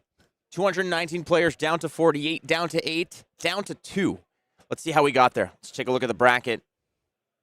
It's Calling Phuket, where we're going, but this is where we are. And that is Darryn Ying on Kassai, the 8th seed, making it all the way. Can he take it from the bottom all the way to the top, Craig, or is it going to be Khoi Din? Will the victor get all the spoils All here? the spoils. An incredible tournament. The players are ready, Craig. So are we. I think we should just jump right into it. Oh, I'm so excited for this. Rock and roll. Let's make it happen. Darryn Ying, the 8th seed, representing Kassai. Khoi Din, 2023 Vietnam national champion on Victor. We've seen a lot of Khoi this weekend. Not a whole lot of Darryn, but he must have a pretty banger deck because he's been, taking on the top names in the field and doing it from the bottom. Well, he's been doing it from the bottom for sure, but take a look at this. He's also missing a little bit of the equipment up here, so his deck must be super powerful if he doesn't need his equipment. In this case, the other thing is you're mentioning, you're right, we haven't seen much of Darryn Ying at all on stream. However, this might be his opportunity to say, you should have put me on stream because I'm going to put on a show. Prove them all wrong. Prove them all wrong, Darryn, but in his way is Khoi Din, who has been a revelation here at the tournament, has been playing exceptionally well. So bigger than big. And this one is blue. It's going to give it a pump of 3 to the follow-up turn, but we're talking about those Guardian turns that like to just set up that early turn. This is one of them. And he's pitching one of the Test of Strength cards, which I think is pretty interesting. It's nice to have those in your deck late in the game when you're defending some of those middling, mid-sized attacks, and you don't want to put 2 cards in front of them. Well, think about it. Late game, when those Centauri Sabers are coming in for 5, you don't want them to become 6. Yep. So putting a block card in front of it might just be the right remedy for some of those nasty attacks, but bigger than big is set up on the board, allows you to get a buff and a wager on the next Guardian attack, but he's got to deal with this. It's the Blood Wine, And a Vigor. which is going to create 2 tokens, the Vigor and I believe it is the agility, which is so important, especially for a warrior. Yeah, and if you're only going to show up with some limited amount of armor in this game, you want to have the specialization headpiece, right? That signature headpiece, and Darryn does have the Kassai headpiece. 3 on resource floating. Pitching the starting stake, which without go again, it's hard to just concede a turn that way of saying, well, I'll just create a gold. You got to do other things here. Now, keep in mind, there's a poll in chat. Who's going to win? Is it Darryn Ying on Kassai? Is it Khoi Din? Is it Darryn Ying or Khoi Din? Is it going to be Victor or Kassai? New Zealand or Vietnam? I mean, we are here. This is a global game. Play the game, see the world, Craig. Well, here we are. We are seeing the world. They are playing the game. Who will become, dare I say, victorious? Oh, there it is. Trying to think of a Kassai pun. I can't. I'm not even going to attempt. Let's become Kassorius? All right, maybe not. It's been a long weekend. It has been a long weekend, but hey, we'll do our best. It's all good. There's a Centauri Saber for 2, but the most important aspect here is sort of investing into the future turns, creating that Vigor token, creating the Agility token. But I think if you're Khoi here, you're saying, that's it? I've got a bigger than big around the bend, and that's all you're going to hit me with? Well, surprise, surprise, Craig, it's a warrior deck. Yeah, I think this is no surprise to anyone, right? Anytime your opponent has that kind of that full grip and they send such a middling attack your way, you know the warrior attack reaction's coming. Well, I mean, I think he smelled it because he went a little bit over the top here by blocking with one of the block cards, which has a lot of value to it. Doesn't buff the Saber, but it does cover a lot of the nastiness that would have otherwise been painful to deal with. So Khoi down to 18, but he's going to get the benefit now of bigger than big. It could have been bigger than that if it was yellow, and even bigger than that if it was red. But no, it's bigger than big. Just bigger than big. It's still a very good start for Khoi. This is what you want to be doing, right? Where you lead off with one of your auras, you're able to sculpt your hand a little bit, arsenal a card, and then, on the opponent's first turn, they're not able to effectively punish you, pushing you off of a hand that can take advantage of the aura. So it's going to get buffed. That is a dual class card, still counts as a Guardian card. So the +3, are we wagering? Are we getting funky here, Craig? Is something on the line for this attack? That is the question. Rising Power as a 9 attack because of the bigger than big. So the question is Khoi going to put something on the line here? Are you throwing some skin in the game? Wager for a might. Yep, I'll do the wager. Okay. What's fascinating here also, and nice to see, is you can still hear a lot of chatter, a lot of gameplay out in the venue. There's still so much energy here, right? People are not ready to give up on this tournament and this weekend. They want to get as much heavy hitters in as possible before they have to part ways.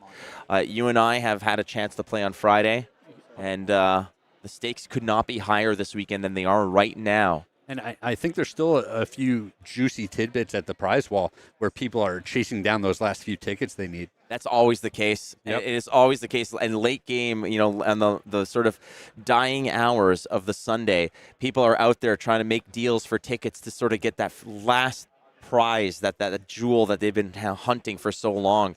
So there is going to be a token on the line here, from what I understand. And the 9 attack here is staring Darryn Ying right in the face. The 8th seed, the upstart, has taken out a lot of good players. He got through Nick Butcher in the semifinals to get here. And Nick Butcher is a tough out. A absolutely tough out. And it looks like we have wagered the might token.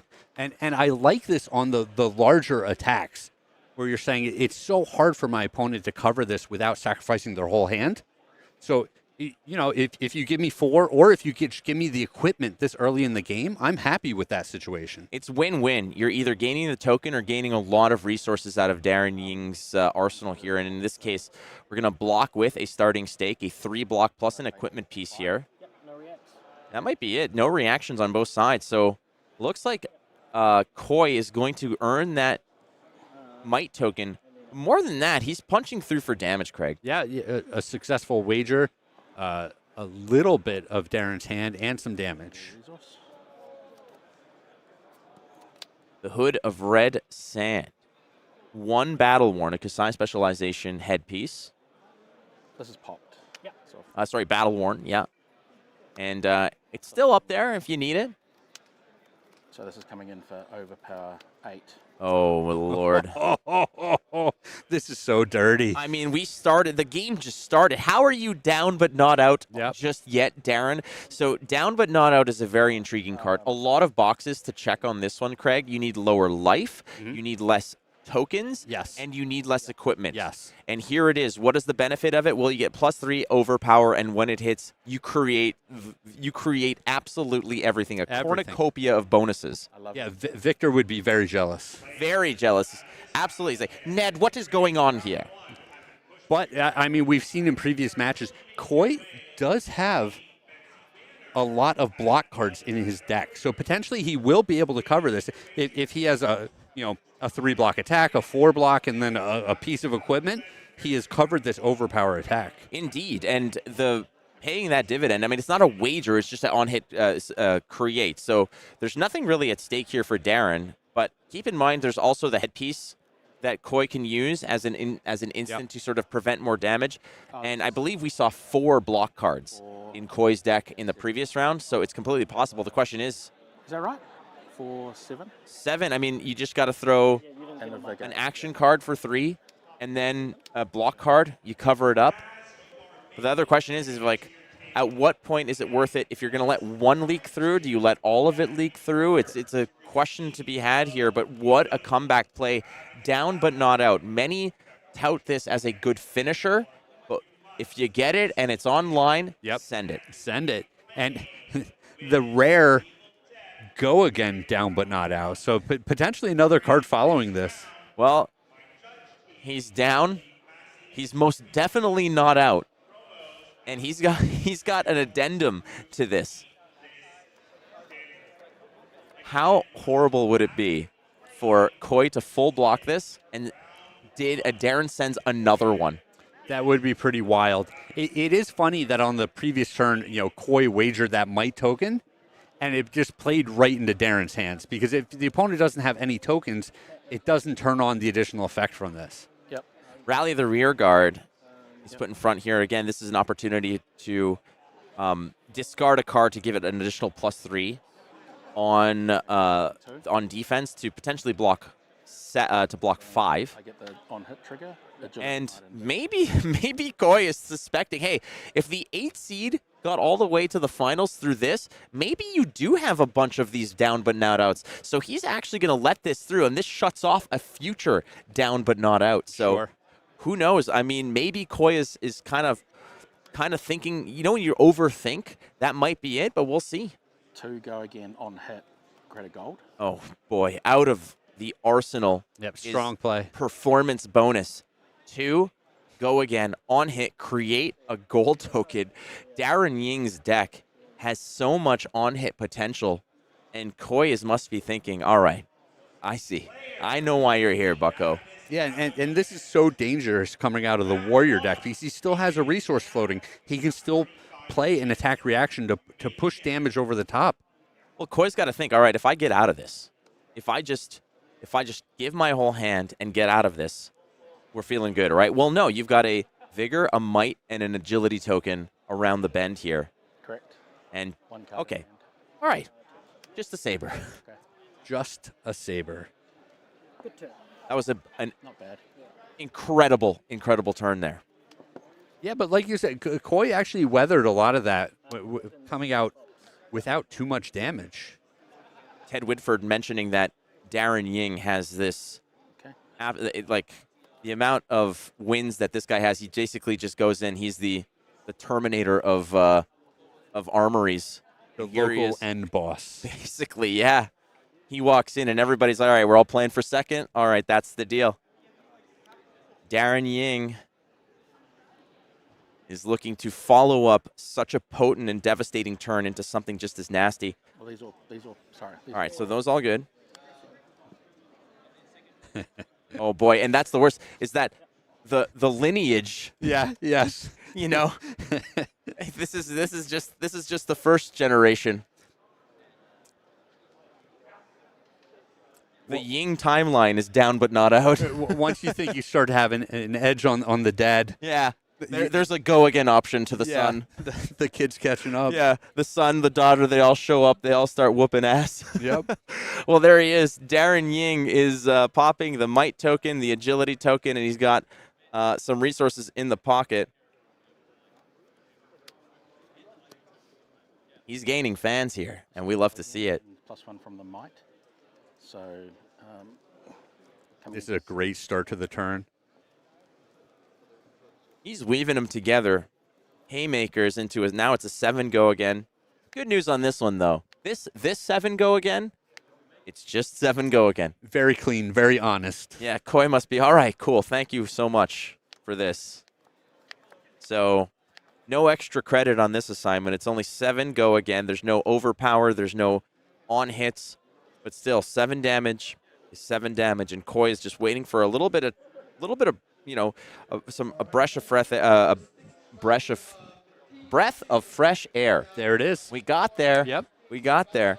So Khoi has 4 block cards that we've seen floating around, which is going to certainly pay dividends down the line.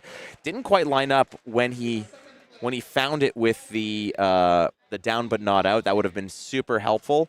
However, they are definitely going to pay off down the line. So I think Khoi might be thinking, all right, like, if you're going to go this hot and heavy, maybe I just block out. Eventually, you're going to go back to the standard, all right, you know, Centauri Saber for 5, and we can deal with that. Well, you said it during our last match where it's like, hey, you're kind of obligated to play conservative on these big turns with the agility token. But, you know, all right, let's weather the storm. And then on the turns where they don't have multiple go-again attacks, we'll be able to conserve some cards and go after them then. It seems like the highs are really high and the lows are kind of, you know, so-so. And that's fine because that's part of it. That's limited. You got to maximize the cards you have here. So another block tossed in front here. Sorry, it's a non-attack following suit to create that agility token. So you're blocking 6. Agile engagement. It's an attack reaction. Sorry, I'm all discombobulated. It's That's been all right. such a weekend. I mean, Got a 12. from Darryn's seat, this is the perfect card to have in this situation, right? Where we're talking about Khoi waiting for Darryn to have a turn without the agility token. Well, this creates the agility token and pushes that extra damage through, allowing Darryn to utilize all of the cards in his hand.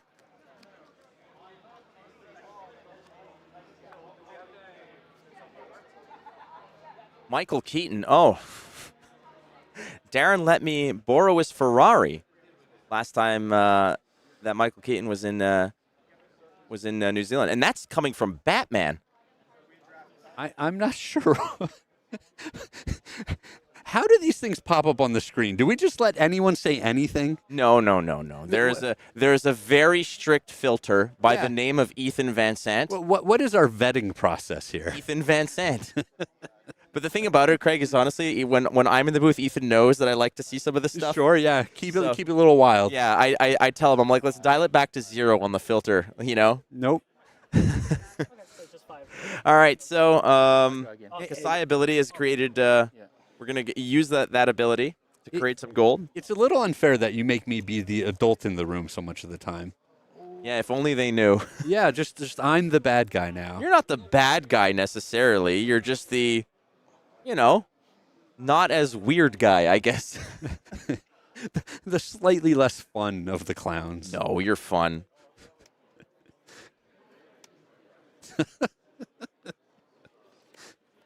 I mean, of all the skills to sort of weave together, bicycle kicks, coffee making, and flesh and blood.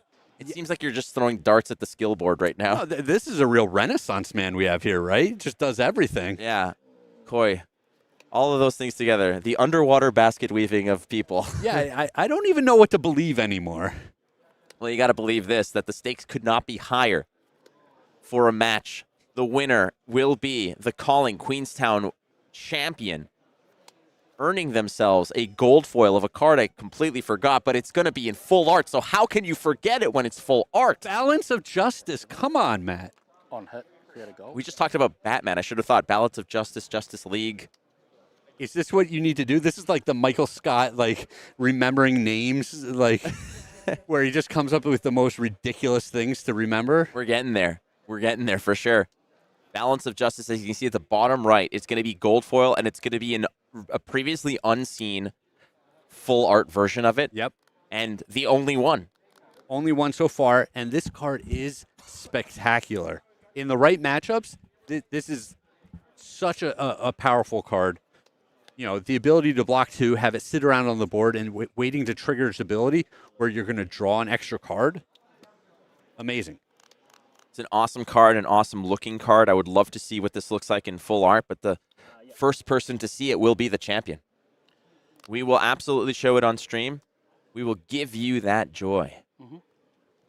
So we're going to be busting up some of the equipment here to create some of the tokens necessary to have a future turn that is going to be big, bad, and nasty. Is that Big Bop? That is Big Bop. It's a blue Big Bop. Big Bop. +3, allowing you to wager a Vigor token on the future turn. Again, it's an aura no-go again on it. So it's a setup turn, and the setup looks very good. You got a Might token, and you've got the Big Bop. You've got a Vigor token. Yep. And I like this setup turn because Khoi has, he's deployed both tokens, meaning he needs less resources in order to make the big attack that he wants to follow up, after the Big Bop pops. And Sorry, say that again? The Big Bop pops. Did I do it all right? I think that's fair. Okay, nailed it. It also turns on his legs, so he's going to get the full 2 block out of that on a turn where he's, less inclined to be blocking with the cards out of his hand. And that's got to be why he did it, right? You pop him to go ahead and make sure that the legs get full value, a 2-block temper, and that can certainly help out. I mean, it's a clean block of a single Centauri Saber, and if necessary, I mean, get the use while you can. It's 2 life, frankly, and it could be fleeting. You might not get another opportunity to squeeze some value out of the leg pieces here. And it looks like Khoi has chosen a pretty fortunate turn to do this because Darryn is pitching multiple reds in order to cash in a gold, meaning he probably has just this very red-heavy hand, and he doesn't have the resources to make multiple plays. A lot of the cards and the potency of Darryn Ying's attacks have been from situations where he's been from behind. And here's another one. It's Adrenaline Rush Red. As you can see, that was the second card in the pitch zone. That punches above its weight when you are playing from behind. So it looks like Darryn Ying, the 8th seed, the underdog, has a lot of comeback potential when he himself is an underdog in a match. And that's probably been playing out in his favor when your opponent is overconfident in a good spot and suddenly you get smacked around by a lot of these big cards as this is engaged Swiftblade. Next warrior attack gets +3, and basically, if it's attack defended by an attack action card, it gets go again. Sure. But I believe there's already an agility token that has given this a little bit of extra gusto, so it's going to get the go again no matter what. Yep. So 5 go again from a Centauri Saber, potential to go up to 6 depending on what blocks it. And Khoi sitting on a couple of tokens and the big bop. Yeah, and if you're in Khoi seat sitting at 7, like you really don't want to be taking a whole lot of damage this turn, but this does need to be the swing turn where, on his own turn, he has enough cards and enough resources to present, a 10-ish power attack in order to get himself back in this game. He's thinking about it. I mean, he's already down to 7. Yes. You can't let anything fly. Again, the danger of an attack reaction just busting you up. But again, like you mentioned, it feels so bad to pitch 3 that way. Pitch 3 red cards and like only getting 5 points of value out. It's not the ideal situation here. Khoi's going to go ahead and, like you mentioned, just get the value out of the boots while you can. Again, those boots get +1 defense for a +1 each for might and vigor, which was generated from the busting up of the chest piece and the arm piece. So he, again, Sixth Sense kind of saw a little bit into the future, said, I think I'm going to need this. Yep. So getting the full value.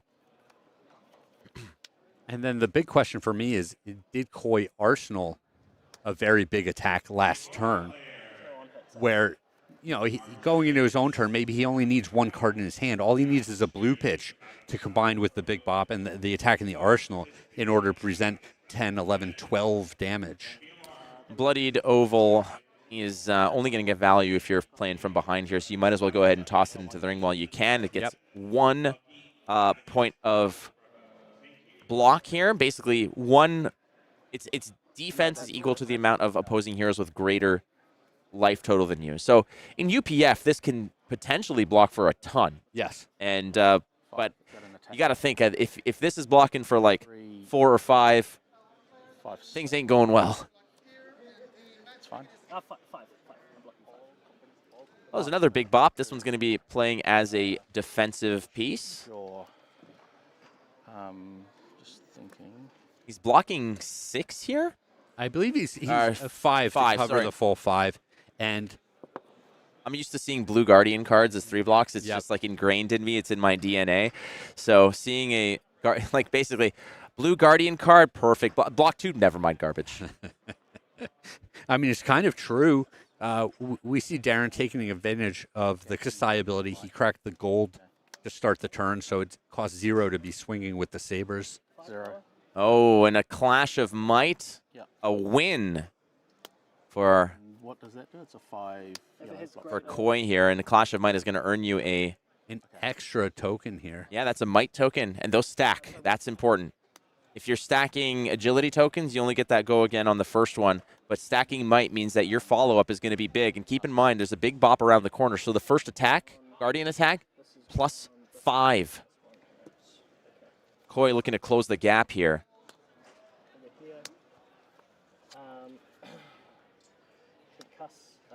Oh, brutality. This is exactly what you want when you're trying to crawl your way back into the game. It's more than just pure damage. It's disruption as well. This is nasty. This definitely demands an answer here. And if that is a lunging press in the arsenal, pack it up, Darryn. That's it. It's done. If it hits, you have to discard a card. So Khoi, again, just explaining. So it comes in as a 5, but it's getting the +3 from the big bop, +2 from both from 2 might tokens. Now it's punching double what it's worth. It's a 10 attack on hit, discard a card from hand. So it's one of those things where you're not blocking 3 and letting some leak. You're giving it all, or almost, I would consider even maybe just like 1 card and then having a 2-card follow-up turn. But without any tokens on the board, you're not giving up much. You're not leaving anything on the table. So if you just toss everything into the ring to cover this up, I think that's a perfectly fair option here. It's going to depend a lot on, just how good Darryn's next turn can potentially be. But I think you're absolutely right where I can see blocking with 1 card, sucking up 3 points of the damage, having to discard 1 and still having a 2-card hand for the next turn. But if your turn's pretty anemic, then the other options to me would be just put all 4 cards in front of this. Big attack to consider here. Darryn Ying anticipating just what that turn, the follow-up can be. He really likes his hand, but he knows that something's going to have to give here. He's losing cards no matter what, and it's going to be all 4 cards given away. And Khoi looks a little bit disappointed with that result, but if you're in his seat, I passed my turn anyway. you know, I think it puts the game kind of back in his court where he's regained his footing. Certainly. Absolutely. And keep in mind, so if you're wondering, Darryn Ying won the wager. So he actually gets the 2 might tokens. However, the 2 might tokens will... sorry. There was no wager on that one. That's my bad. And I think there was a little discussion between the two saying, like, okay, was there one? And it doesn't matter. Ultimately, as Darryn Ying said, I'm passing the turn anyways. The might tokens would have dissipated, but Khoi's not even giving them up. He's not wagering them, as it were. But Khoi, in this case, has offered to... it's back to him. All the momentum regained. The big bop certainly bopped. And we saw Darryn do a deck check there where he counted the number of cards left in his library, which anytime, like, we're firmly in the mid-game at this point, and he just blocked with 4 cards out of his hand. I won't. So it's definitely something to be aware of. How, if this game goes super long, how many cards am I going to have left? All right, Darryn drawing up, and now right out of the gun, one more time. We're going to be creating a Vigor token. We're going to be creating a Might token. Yep, some more drinks. Another round. Another round. Pint of strong and stout. I'm not much of a stout guy, though. I'm a Pilsner guy. Yeah, stout can be pretty nice from time to time. Well, when you're waging might, maybe you need a little of that liquid courage, you know? So this is going to be a 7 attack. The question is Khoi going to put something on the line with this one? Might tokens, adding +1 to the first attack. And looks like there's nothing on the line here. Khoi might be just content chipping away, buying cards, maybe leaking some damage. Yeah, I think it's a clean 7 here. You don't want to, give up that might token if you don't need to, especially if your opponent has kind of a more pedestrian, 4 or 5 attack hand. Giving them that just the little bit extra on top of that can be detrimental. Khoi getting caffeinated, keeping the mojo going, as it were. Oh, yeah. I mean... Oh, it looks like we are wagering. Well, just he took a swig. He said, let's throw down, baby. Yeah, think about it. Looks like he's got it. So next turn is going to be pretty nasty. 2 might tokens and a vigor token. A little cup of liquid courage there for him. Make it happen. And in this case, though, Darryn Ying did take some damage. I had this from the pint. Oh, yeah. But the question is with a 3-card hand, I mean, 2 in hand, 1 in arsenal, can Darryn Ying make it uncomfortable for the return fire? And it's a wager. It's a wage vigor, I believe. In which case, 7 attack, which is just right. Not too hot, not too cold. Yep. Goldilocks all over this one, Craig, is wage vigor is the right number. Khoi at 7, wage vigor, threatening lethal. Yeah, when you have your bad turn or your mediocre turn and you're still shipping 7 damage your opponent's way, you're not doing too bad. But I think if you're on Khoi's side of the board, you're actually okay with this. Darryn has no floating resources, so you can plan exactly how you want your own turn to go. You're not worried about those attack reactions that are going to pile on additional damage. And I believe the boots are back online. Might token, vigor token. Oh, that's a good point. So another utilization of the foot piece. Khoi has really been adept at making sure that he's squeezing out every last point of value out of everything that he's got. Yeah, the full 3 block out of the boots is pretty impressive. Okay, so I'm definitely redeeming this. There he goes. So he's just like, let's make it happen. He's basically, whatever the cards that he's going to give up, he knows that the boots are going to be met in the middle here. 7 attack, he's going to be giving up some cards. We haven't seen any of those block cards. I think we've maybe seen 1 so far. We know that there's another 3 lurking about, 4 in total. Well, and that could be his saving grace as this game goes on, where, into this late game, if he's able to clash into the Golden Sun. 4, is that right? We saw just how ridiculous of a play that was. Okay. Let's see if he can recreate it here in the finals. Oh no. Nothing. Oh, it's a wash here. Yeah. But look what's coming around the bend. So you're taking 3, 4 block, taking 3? Sorry, I'm just thinking. Put that card back on top of your deck. Oh, sorry, yeah. Okay, so the clash card was the block card. It's going to go back on top, just in case. Again, get all the information out on both sides. The block 4. Block 4, yeah. Do you mind if I have a look? Yeah, go for it. Yeah.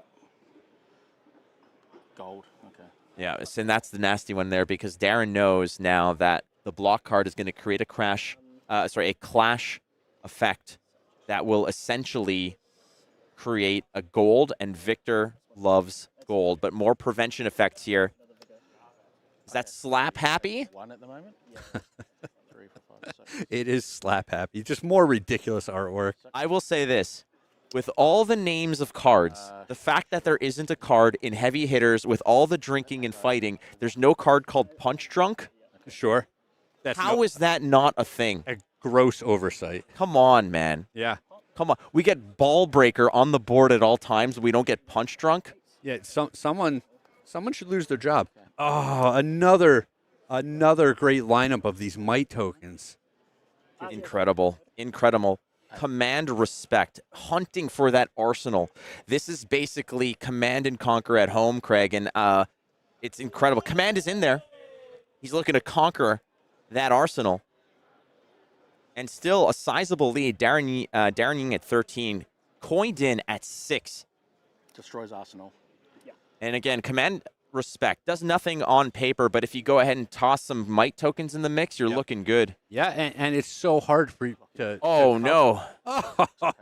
Well, I mean, if there's any situation that Khoi did not want to see, it's not a matter of actually the damage going through. It's the fact that the card in Arsenal is a red reinforced alliance. So Yes. no problem. I'll take a little bit of a tickle here. No problem. You're not hurting my feelings. Well, I think it's both things, though, right? Where Khoi both needs to make up ground as far as damage is concerned, but also needs to disrupt Darryn, where he's keeping him off of these 3 or 4 card hands. And, he wasn't very effective in either of those endeavors. Agile Windup, an incredible card. We've seen a lot of players value this in draft very high. Yes.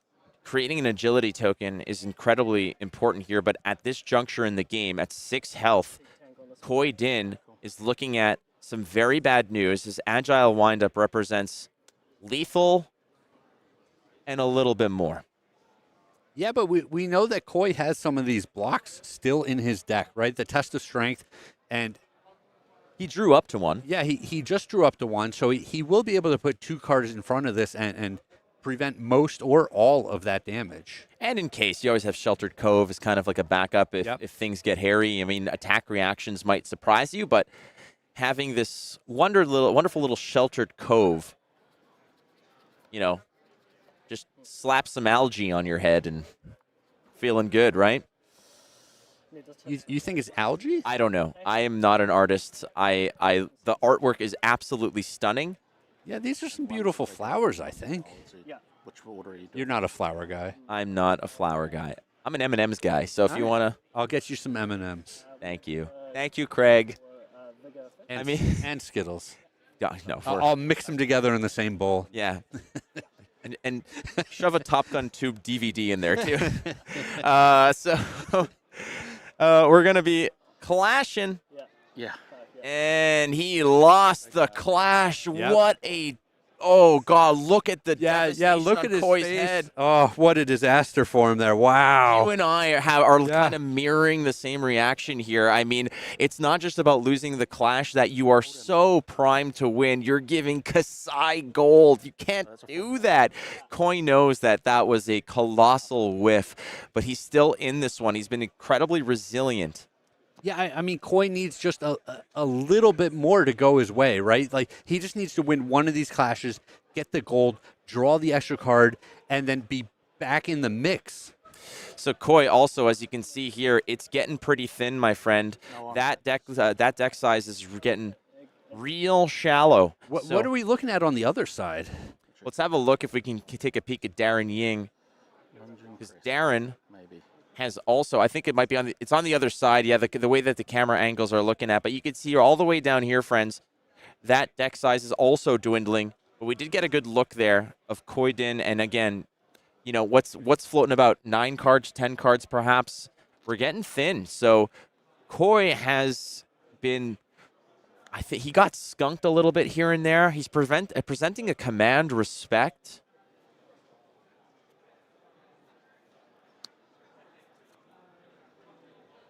Darryn Ying is considering the blocks that he wants to put forth here. Again, command respect is not punching above its weight, so it's just representing the base value, no on hit.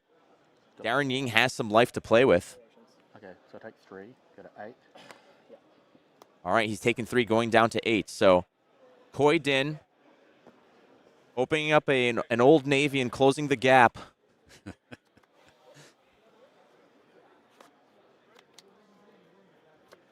Drawing up, and I mean, some of those turns, like think about the implications, Craig, of losing that clash. Oh, right there, you can see at the bottom of your screen, ladies and gentlemen, just a little peek of the deck list. And the balance of justice also. That is the important part. But right there, they're all fighting for it. You got this, so it's really, it's like, you know, at the World Series of Poker, they just come in and dump all the cash on the table when it's heads up. Oh yeah. So it's right there, just looking at you right in the eye, saying, I'm coming home with one of you. Yeah, amplifying the pressure for our 2 players here. 8 attack, more than enough.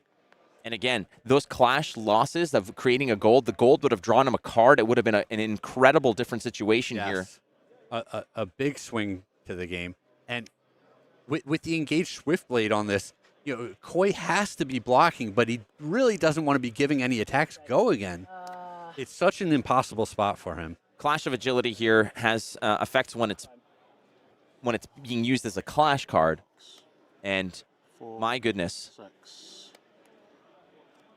Okay, so we're clashing. Once again, such an exhibition, such a good showcase of these new mechanics. There's the clash. He finds another whiff. Victor Goldmane. Ned must be on vacation. I mean, Victor Goldmane was so potent in the semifinals, and he must be just... No, Ned's getting fired after this one. Definitely. But again, let's give credit to Darryn Ying. It's not just about winning clashes here and there. It's about he has been relentless with his pressure. He went through a quarterfinal match. He took out Nick Butcher in the semifinals. That in itself is a feather in your cap. To get to the finals now, he has been up against Khoi Din, the national champion of Vietnam last year. The stakes are enormous here, Craig. On my deck? Yeah. I'm not counting Khoi out here, because have we seen the Golden Sun yet? You? We have not, but the flip side of this, Darryn does seem to have a much healthier library here. It looked like he had about 14 or 15 cards before he drew. And on Khoi's side, I think he's more like 8 or 9. Yeah, it's running thin here. There's no clock on this match, but time's a ticking in other ways. Acknowledge time, Craig. Acknowledge time. Acknowledge time. Man, Test of Strength has really, it has been such a champion for Khoi and such a bane of this particular game. This is the first swing of the hammer, and you know that Victor does not want to swing hammers. Yeah, this is extra awkward in this situation. Didn't draw a card. Didn't get anything done. No generations of tokens. High riser. Block with clash and get an agility. For the like, Loose Leaf Tea makes an absolutely spot-on observation here from a perspective of watching these games. You and I are like front row center for this. And living and dying by every single one. The heart is pounding. It's almost like I'm watching Top Gun 2, that kind of thrill ride. You know, you try to just hook me along, but you know it's not going to work. You do it anyway. I play the fatigue strategy when it comes to getting people to watch Top Gun 2. Yeah. Vigorous Windup is a 6 go again agility helping this one out. Let's get a little go again action off of Vigorous Windup. 6 go again. Khoi thinking, man, I need you to miss. I need you to just find this awful hand that does nothing. Like, send me a Centauri Saber for 5. Like, give me that much. Not happening. Khoi Din has been under the thumb here. Darryn Ying has not relented. Yeah, I think we're at the point in the game we're deep enough where, yeah, Khoi is saying, not a Saber for 5, maybe just send a 4 attack for 1 turn that I can put only 1 card in front of and preserve some of my hand. There's a certain part of this where it's like Kassai has been out in the shadows waiting to make a reappearance, and what a coming out party for Kassai to come here at the Calling in Queenstown. Darryn Ying showing you that Kassai is back. She means business, but will Victor Goldmane just steal this one? Yeah. Clash again. Right on the precipice. 4. I got 6. Yeah. Okay. Okay, a 4 into a 6. Finally, a win. What did he gain? I believe it's a Vigor token? Yeah. Thank you. Very kind. Oh, Test of Might. Never mind. He gets a Might token. So 2 of these. There we go. Yeah, that guy looks strong. 2 of these, yeah. Is it 2 might? That is kind of what Khoi looked like when he was taking his hoodie off, right? Definitely. He flashed us a little bit of that. Most definitely. Oh, yeah, okay. Oh, there's an on reveal as well from the, was that a thunk? Yeah, it is a thunk. We're going to get another self-sent Christmas card move, perhaps. But it's possible. Thunk creates one. You won the clash. Makes a gold. Okay. We're just going to make a gold. Okay. None on the table here. From Victor. Yeah, okay. This is still a bit of a disaster if you're Khoi. If you're already worried about fatiguing, Okay. you really don't want to just spend your turn creating a gold token and losing a card out of your deck. It's tough. It's tough. Again, Oh, yeah. chipping a chair, Craig, but ultimately, I just left them on the field. But I mean, play tier out, right? Yeah, 100%. If there's 1%, you put everything, aim at that, and just cross your fingers and see if we can't get there. And I will tell you that Arsenal card, I don't think we've seen the Golden Sun floating around. It's possible that's what he arsenaled at one point during the game, and he's just been waiting to end up with a gold token so that he could +3 and overpower this Golden Sun attack. You need fuel for it, though. You got to pay for it. Yep. Not easy to do. Crack a gold? All right, so we're going to pitch a starting stake to crack a gold, draw a card. Such a tough spot for Khoi here. And time's a ticking, Craig, as that deck size is dwindling. There he goes. He's saying 3 more cards. Prophetic, and you can see he knows that the sun is setting on Victor Goldmane. Kassai out of the shadows, back into the arena. Heavy hitters. Right on the precipice here.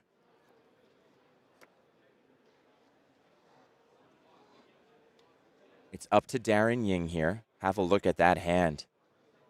And there's an adrenaline rush. We're probably not going to see full value off of that. That's a tough one to get going. It's a point in the game where Darryn has churned through so much of his deck. All of his powerful red cards have likely been used up, and it's going to be difficult for him. All the agility token creators are likely already used up. Non-attack action. Cycling through the hand as well. Yep. Draw swords, giving you a +1, but the card draw effect as well, helping you out. Looking for more options. Attacking for 2, 3, or 4. Okay, well, 3 on paper. 3 on paper. We all know that. Yeah. The warrior probably isn't just sending 3 points that way. Khoi's like, oh, okay. Yeah, 3, no problem. I'm in. Yeah. Sign me up. Unfortunately, we know that that's just the first chapter. A little gentleman's agreement. Definitely. This is Equalizer 1. We got Equalizers 2 and 3 to have to deal with here, as Khoi knows that there's more to this story, and it ain't good. Hey, man, I won't block if you won't pump. Gentleman's agreement. 2 cards left in hand. 3 cards. Yeah, there you go. See? Chat knows what's up. Yeah. Just a good, honest, you know what? hard working man's 3 points of damage here. If Darryn didn't have any pumps, right, and Khoi just full on Macho Grande Cajones just takes this, Yeah. you are not just second place potentially if you lose. You are 1.5 place. Sure, yeah. And I mean, we've talked about it all weekend long. There are spots, especially in this format, where you just have to force your opponent to have it, right? Where you say, hey, like, I'm going to lose to this card no matter what. If I take a line where I put 3 cards in front of this, that's not a winning line. But if you think about it, now's the time to do that. Because if you say, well, now's not the time, I'm going to overblock this, those whatever pumps there are going to go roll over to the next turn. That is fair. Well, I'm just glad I'm here and not there. Yes. I do not have the health insurance for the heart attack that I would be having right now. Absolute nail biter, right? This is 5. All right, so he's going to be blocking a little above and beyond on this one. Friends, if you are at home and you are having fun watching this, you can also be in these nail biter situations. Pre-release happens a week from now. Sign up. And you too can have a stressful time. Yeah, just absolute nail biter of a matchup. But we've said it before. Khoi still kind of has this insurance policy with the headpiece, where the attack reactions get used. Oh, this is a little bit interesting. You block with an attack, so I get a vigor. Oh no! All right, so the Hood of Red Sand, as an attack reaction, you're basically banishing a yellow and red Currently 7 from the graveyard, and you're destroying. You destroy it, and basically the sword attack will draw you a card on hit. And now we're going over the top. We're finding some more naughtiness. Yep, swinging a vigor token to the next turn as well. But you can be drawing up here and finding another attack reaction to potentially close this out. Okay. 5. So here I'd be taking 2. I mean, the on-hit drawing a card, there's no go again on this, I believe? Yeah, I think that Darryn is out of action points at Okay, right. So, yeah. It's not. I thought this may have had go again, wherein the card you draw could have been another attack reaction just put over the top on the other Centauri Saber. Unfortunately, Khoi here. You draw a card. Oh, man. And I think Khoi is considering, hey, if I have the 2 cards to pitch to play the Golden Sun out of my arsenal, I have the gold to sacrifice it, pumping it from an 8 to 11 with overpower. Am I going to steal this game next turn? No, I got vigor. Oh, vigor. Oh, okay.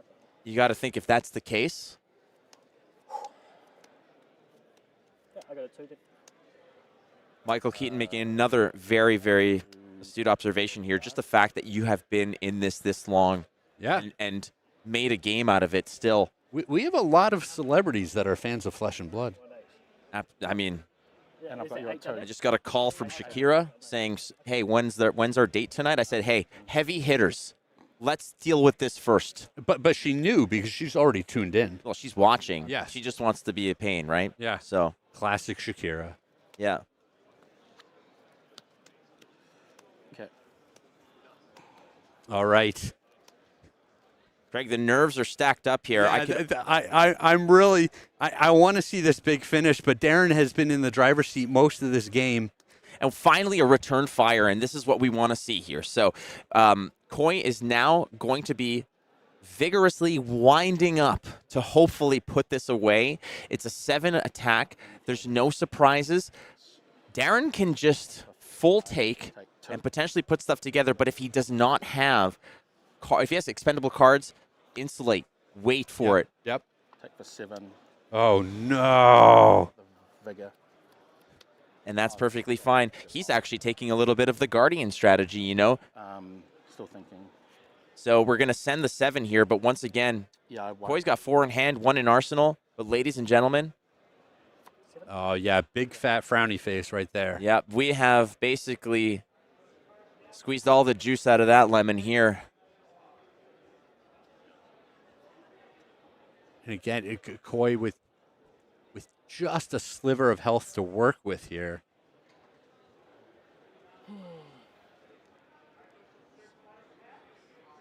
No wager, don't need it, not important at this rate. Darryn Ying is presenting one hell of an awkward number. 6, take 1. Going down to 1 is Khoi.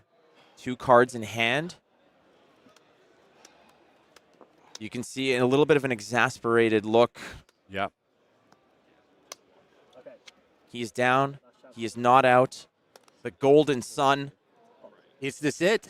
He's going to break it. It's coming in for a wallop of amount of damage here. Craig, is this the theft of the century? I mean, he's been so patient, and it looks like Darryn has drawn a rally the rear guard to. We'll see if he's got another card to put in front of this. There's no might token buffing this up. This is coming in for 10 overpower. Rally the rear guard can block 5 of it. Oh, it will save him here. Wow. Full credit. Wow. To Khoi Din. Unbelievable finish to this game where Khoi's so patient, but Darryn just the exact right card sitting on the top of his deck waiting for him. I thought you'd run out of cards. Fist bump. That's all she wrote, folks. Oh, yeah, got a 1. I mean, that fist bump was not for the game. It was for that defensive maneuver. And you got to think that 1 apiece. What a matchup. What a game. Yeah, just incredibly navigated by both players here. Oh, my goodness. Your winner is the 8th seed. And you could see just the joy, the sheer joy, which I'm sure everyone out there in chat who knows him is sharing in that joy. And what a pair of finalists. What a match. What a match. What an incredible way to end this tournament, to end such an incredible week. Heavy Hitters is here. Heavy Hitters is fun. It's unbelievable. Unbelievable. I just feel like everything broke the wrong way for Khoi that game. Every single thing. And yet he found himself in a position to win the game. And, his opponent probably had 1 card left in the deck that would stop him in that situation and drew it in that hand.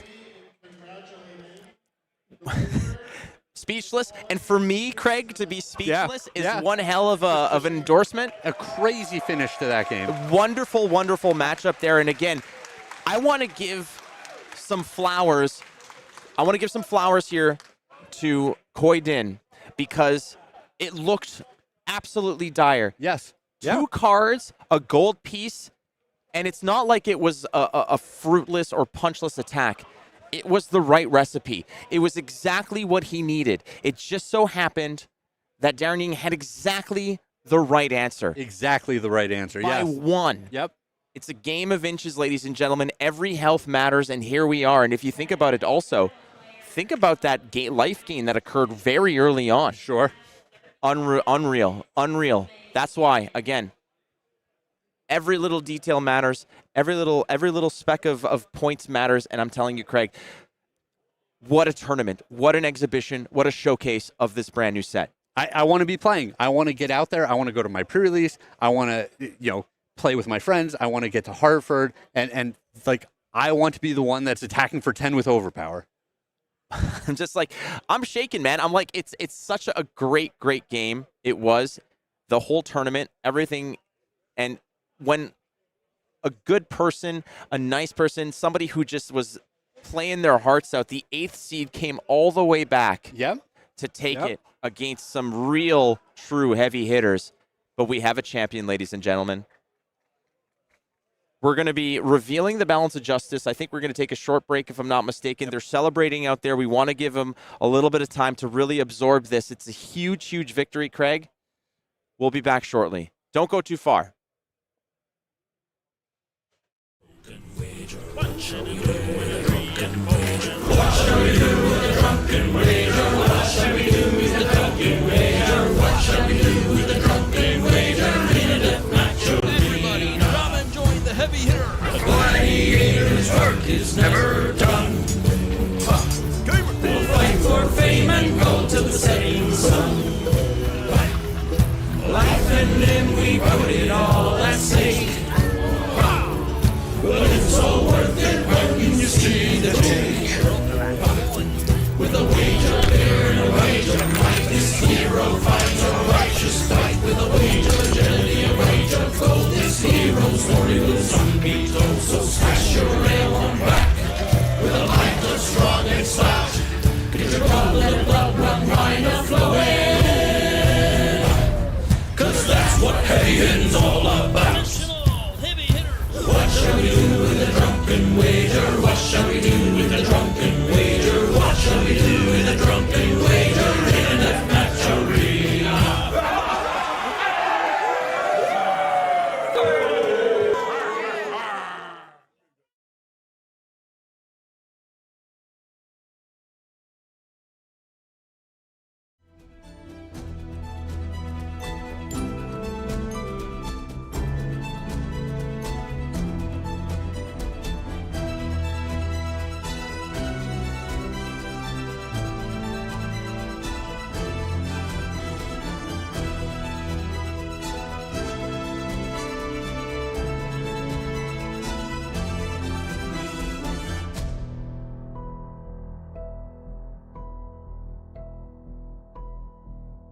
Darryn Ying, my man.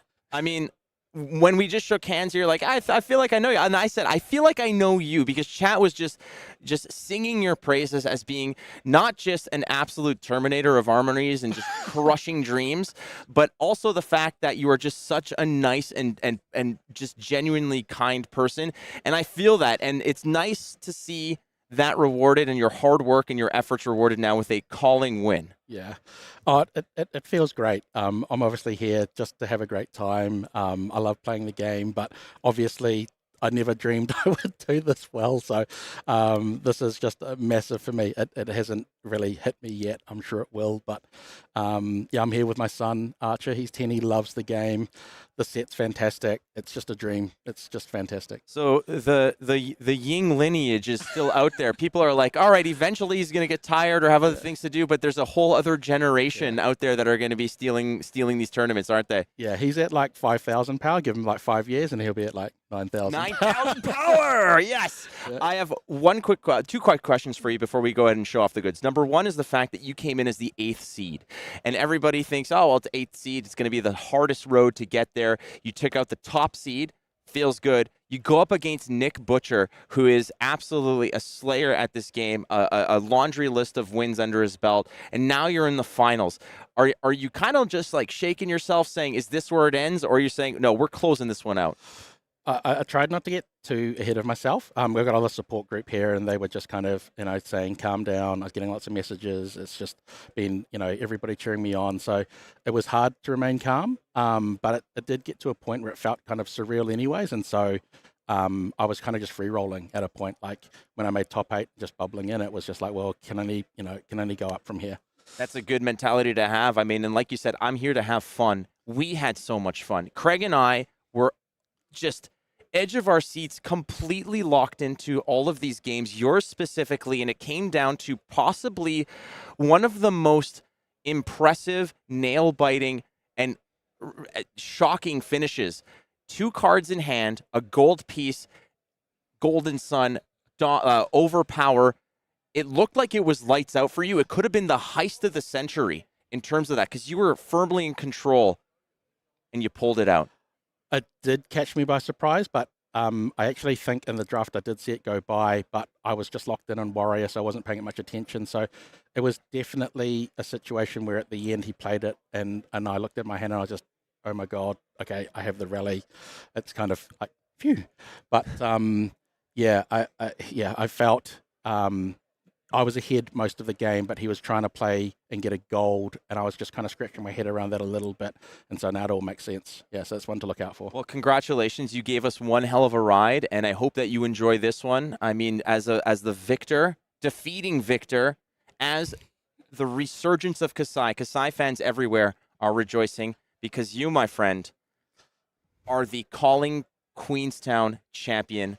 Heavy hitters has just blown everyone away, as have you. Congratulations. This is yours.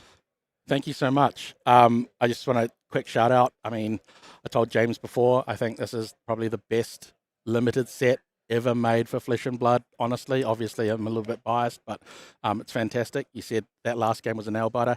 Every single game is a nail biter. Everything's on, everyone's on 1-1 and everything matters. So the guys have done a great job. Quick shout out to my partner Sandra and my daughter Casey. Thanks for letting us, thanks for letting Archer and I play. It's awesome. And the Auckland crew. Shout out to Kayo. He wanted me to do a cheeky. He slipped me the set list 3 weeks in advance, and I got a quick look at that. I'm kidding. I don't know. I was like, hold on, give me this back. What's going on here? Yeah. Shout out to the Auckland crew. They're awesome. So yeah, I'm glad that a Kiwi won it and we didn't get robbed by the Aussies. Hey. I don't know what the whole rivalry situation there is, but every time a Canadian wins an American event, I think I feel the same pride. It's beautiful. So congratulations, and I think everybody wants to see this card that you scored, the magical gold foil. So this is, if I may, the only time I'll ever hold a gold foil. It is Balance of Justice. It is a full art gold foil, the first ever. It is yours, and we're going to show it off to you right now. So it is a 9.5 graded, as we're going to just turn off the Golden Sun himself. Balance of Justice, ladies and gentlemen. Gold foil, full art, and it's all yours. The only one in existence, my friend. Let's go. So we don't want to, take up too much more of your time because there's so much celebration. Again, you're a local here. You just won on home turf. It must feel great. So Darryn Ying, once again, your calling champion here in Queenstown for heavy hitters. My man, it couldn't have gone to a nicer guy. Congratulations. Thanks very much. All right. Cheers. Cheers indeed. I want to thank you out there for watching and just joining this entire experience with us. It has been absolutely exquisite. We hope that you had as much fun as we have, and we invite you again for the pre-releases this weekend. Trust me, play this. You will be sold. Big thanks to Ethan at Savage Feats, the venue, the people, the LSS, everyone, and my boy, Craig. Craig, you legend. Thank you very much. For Flake, Craig, Brian, Savage Feats, everyone here, be kind to one another. We love you. We'll see you next time.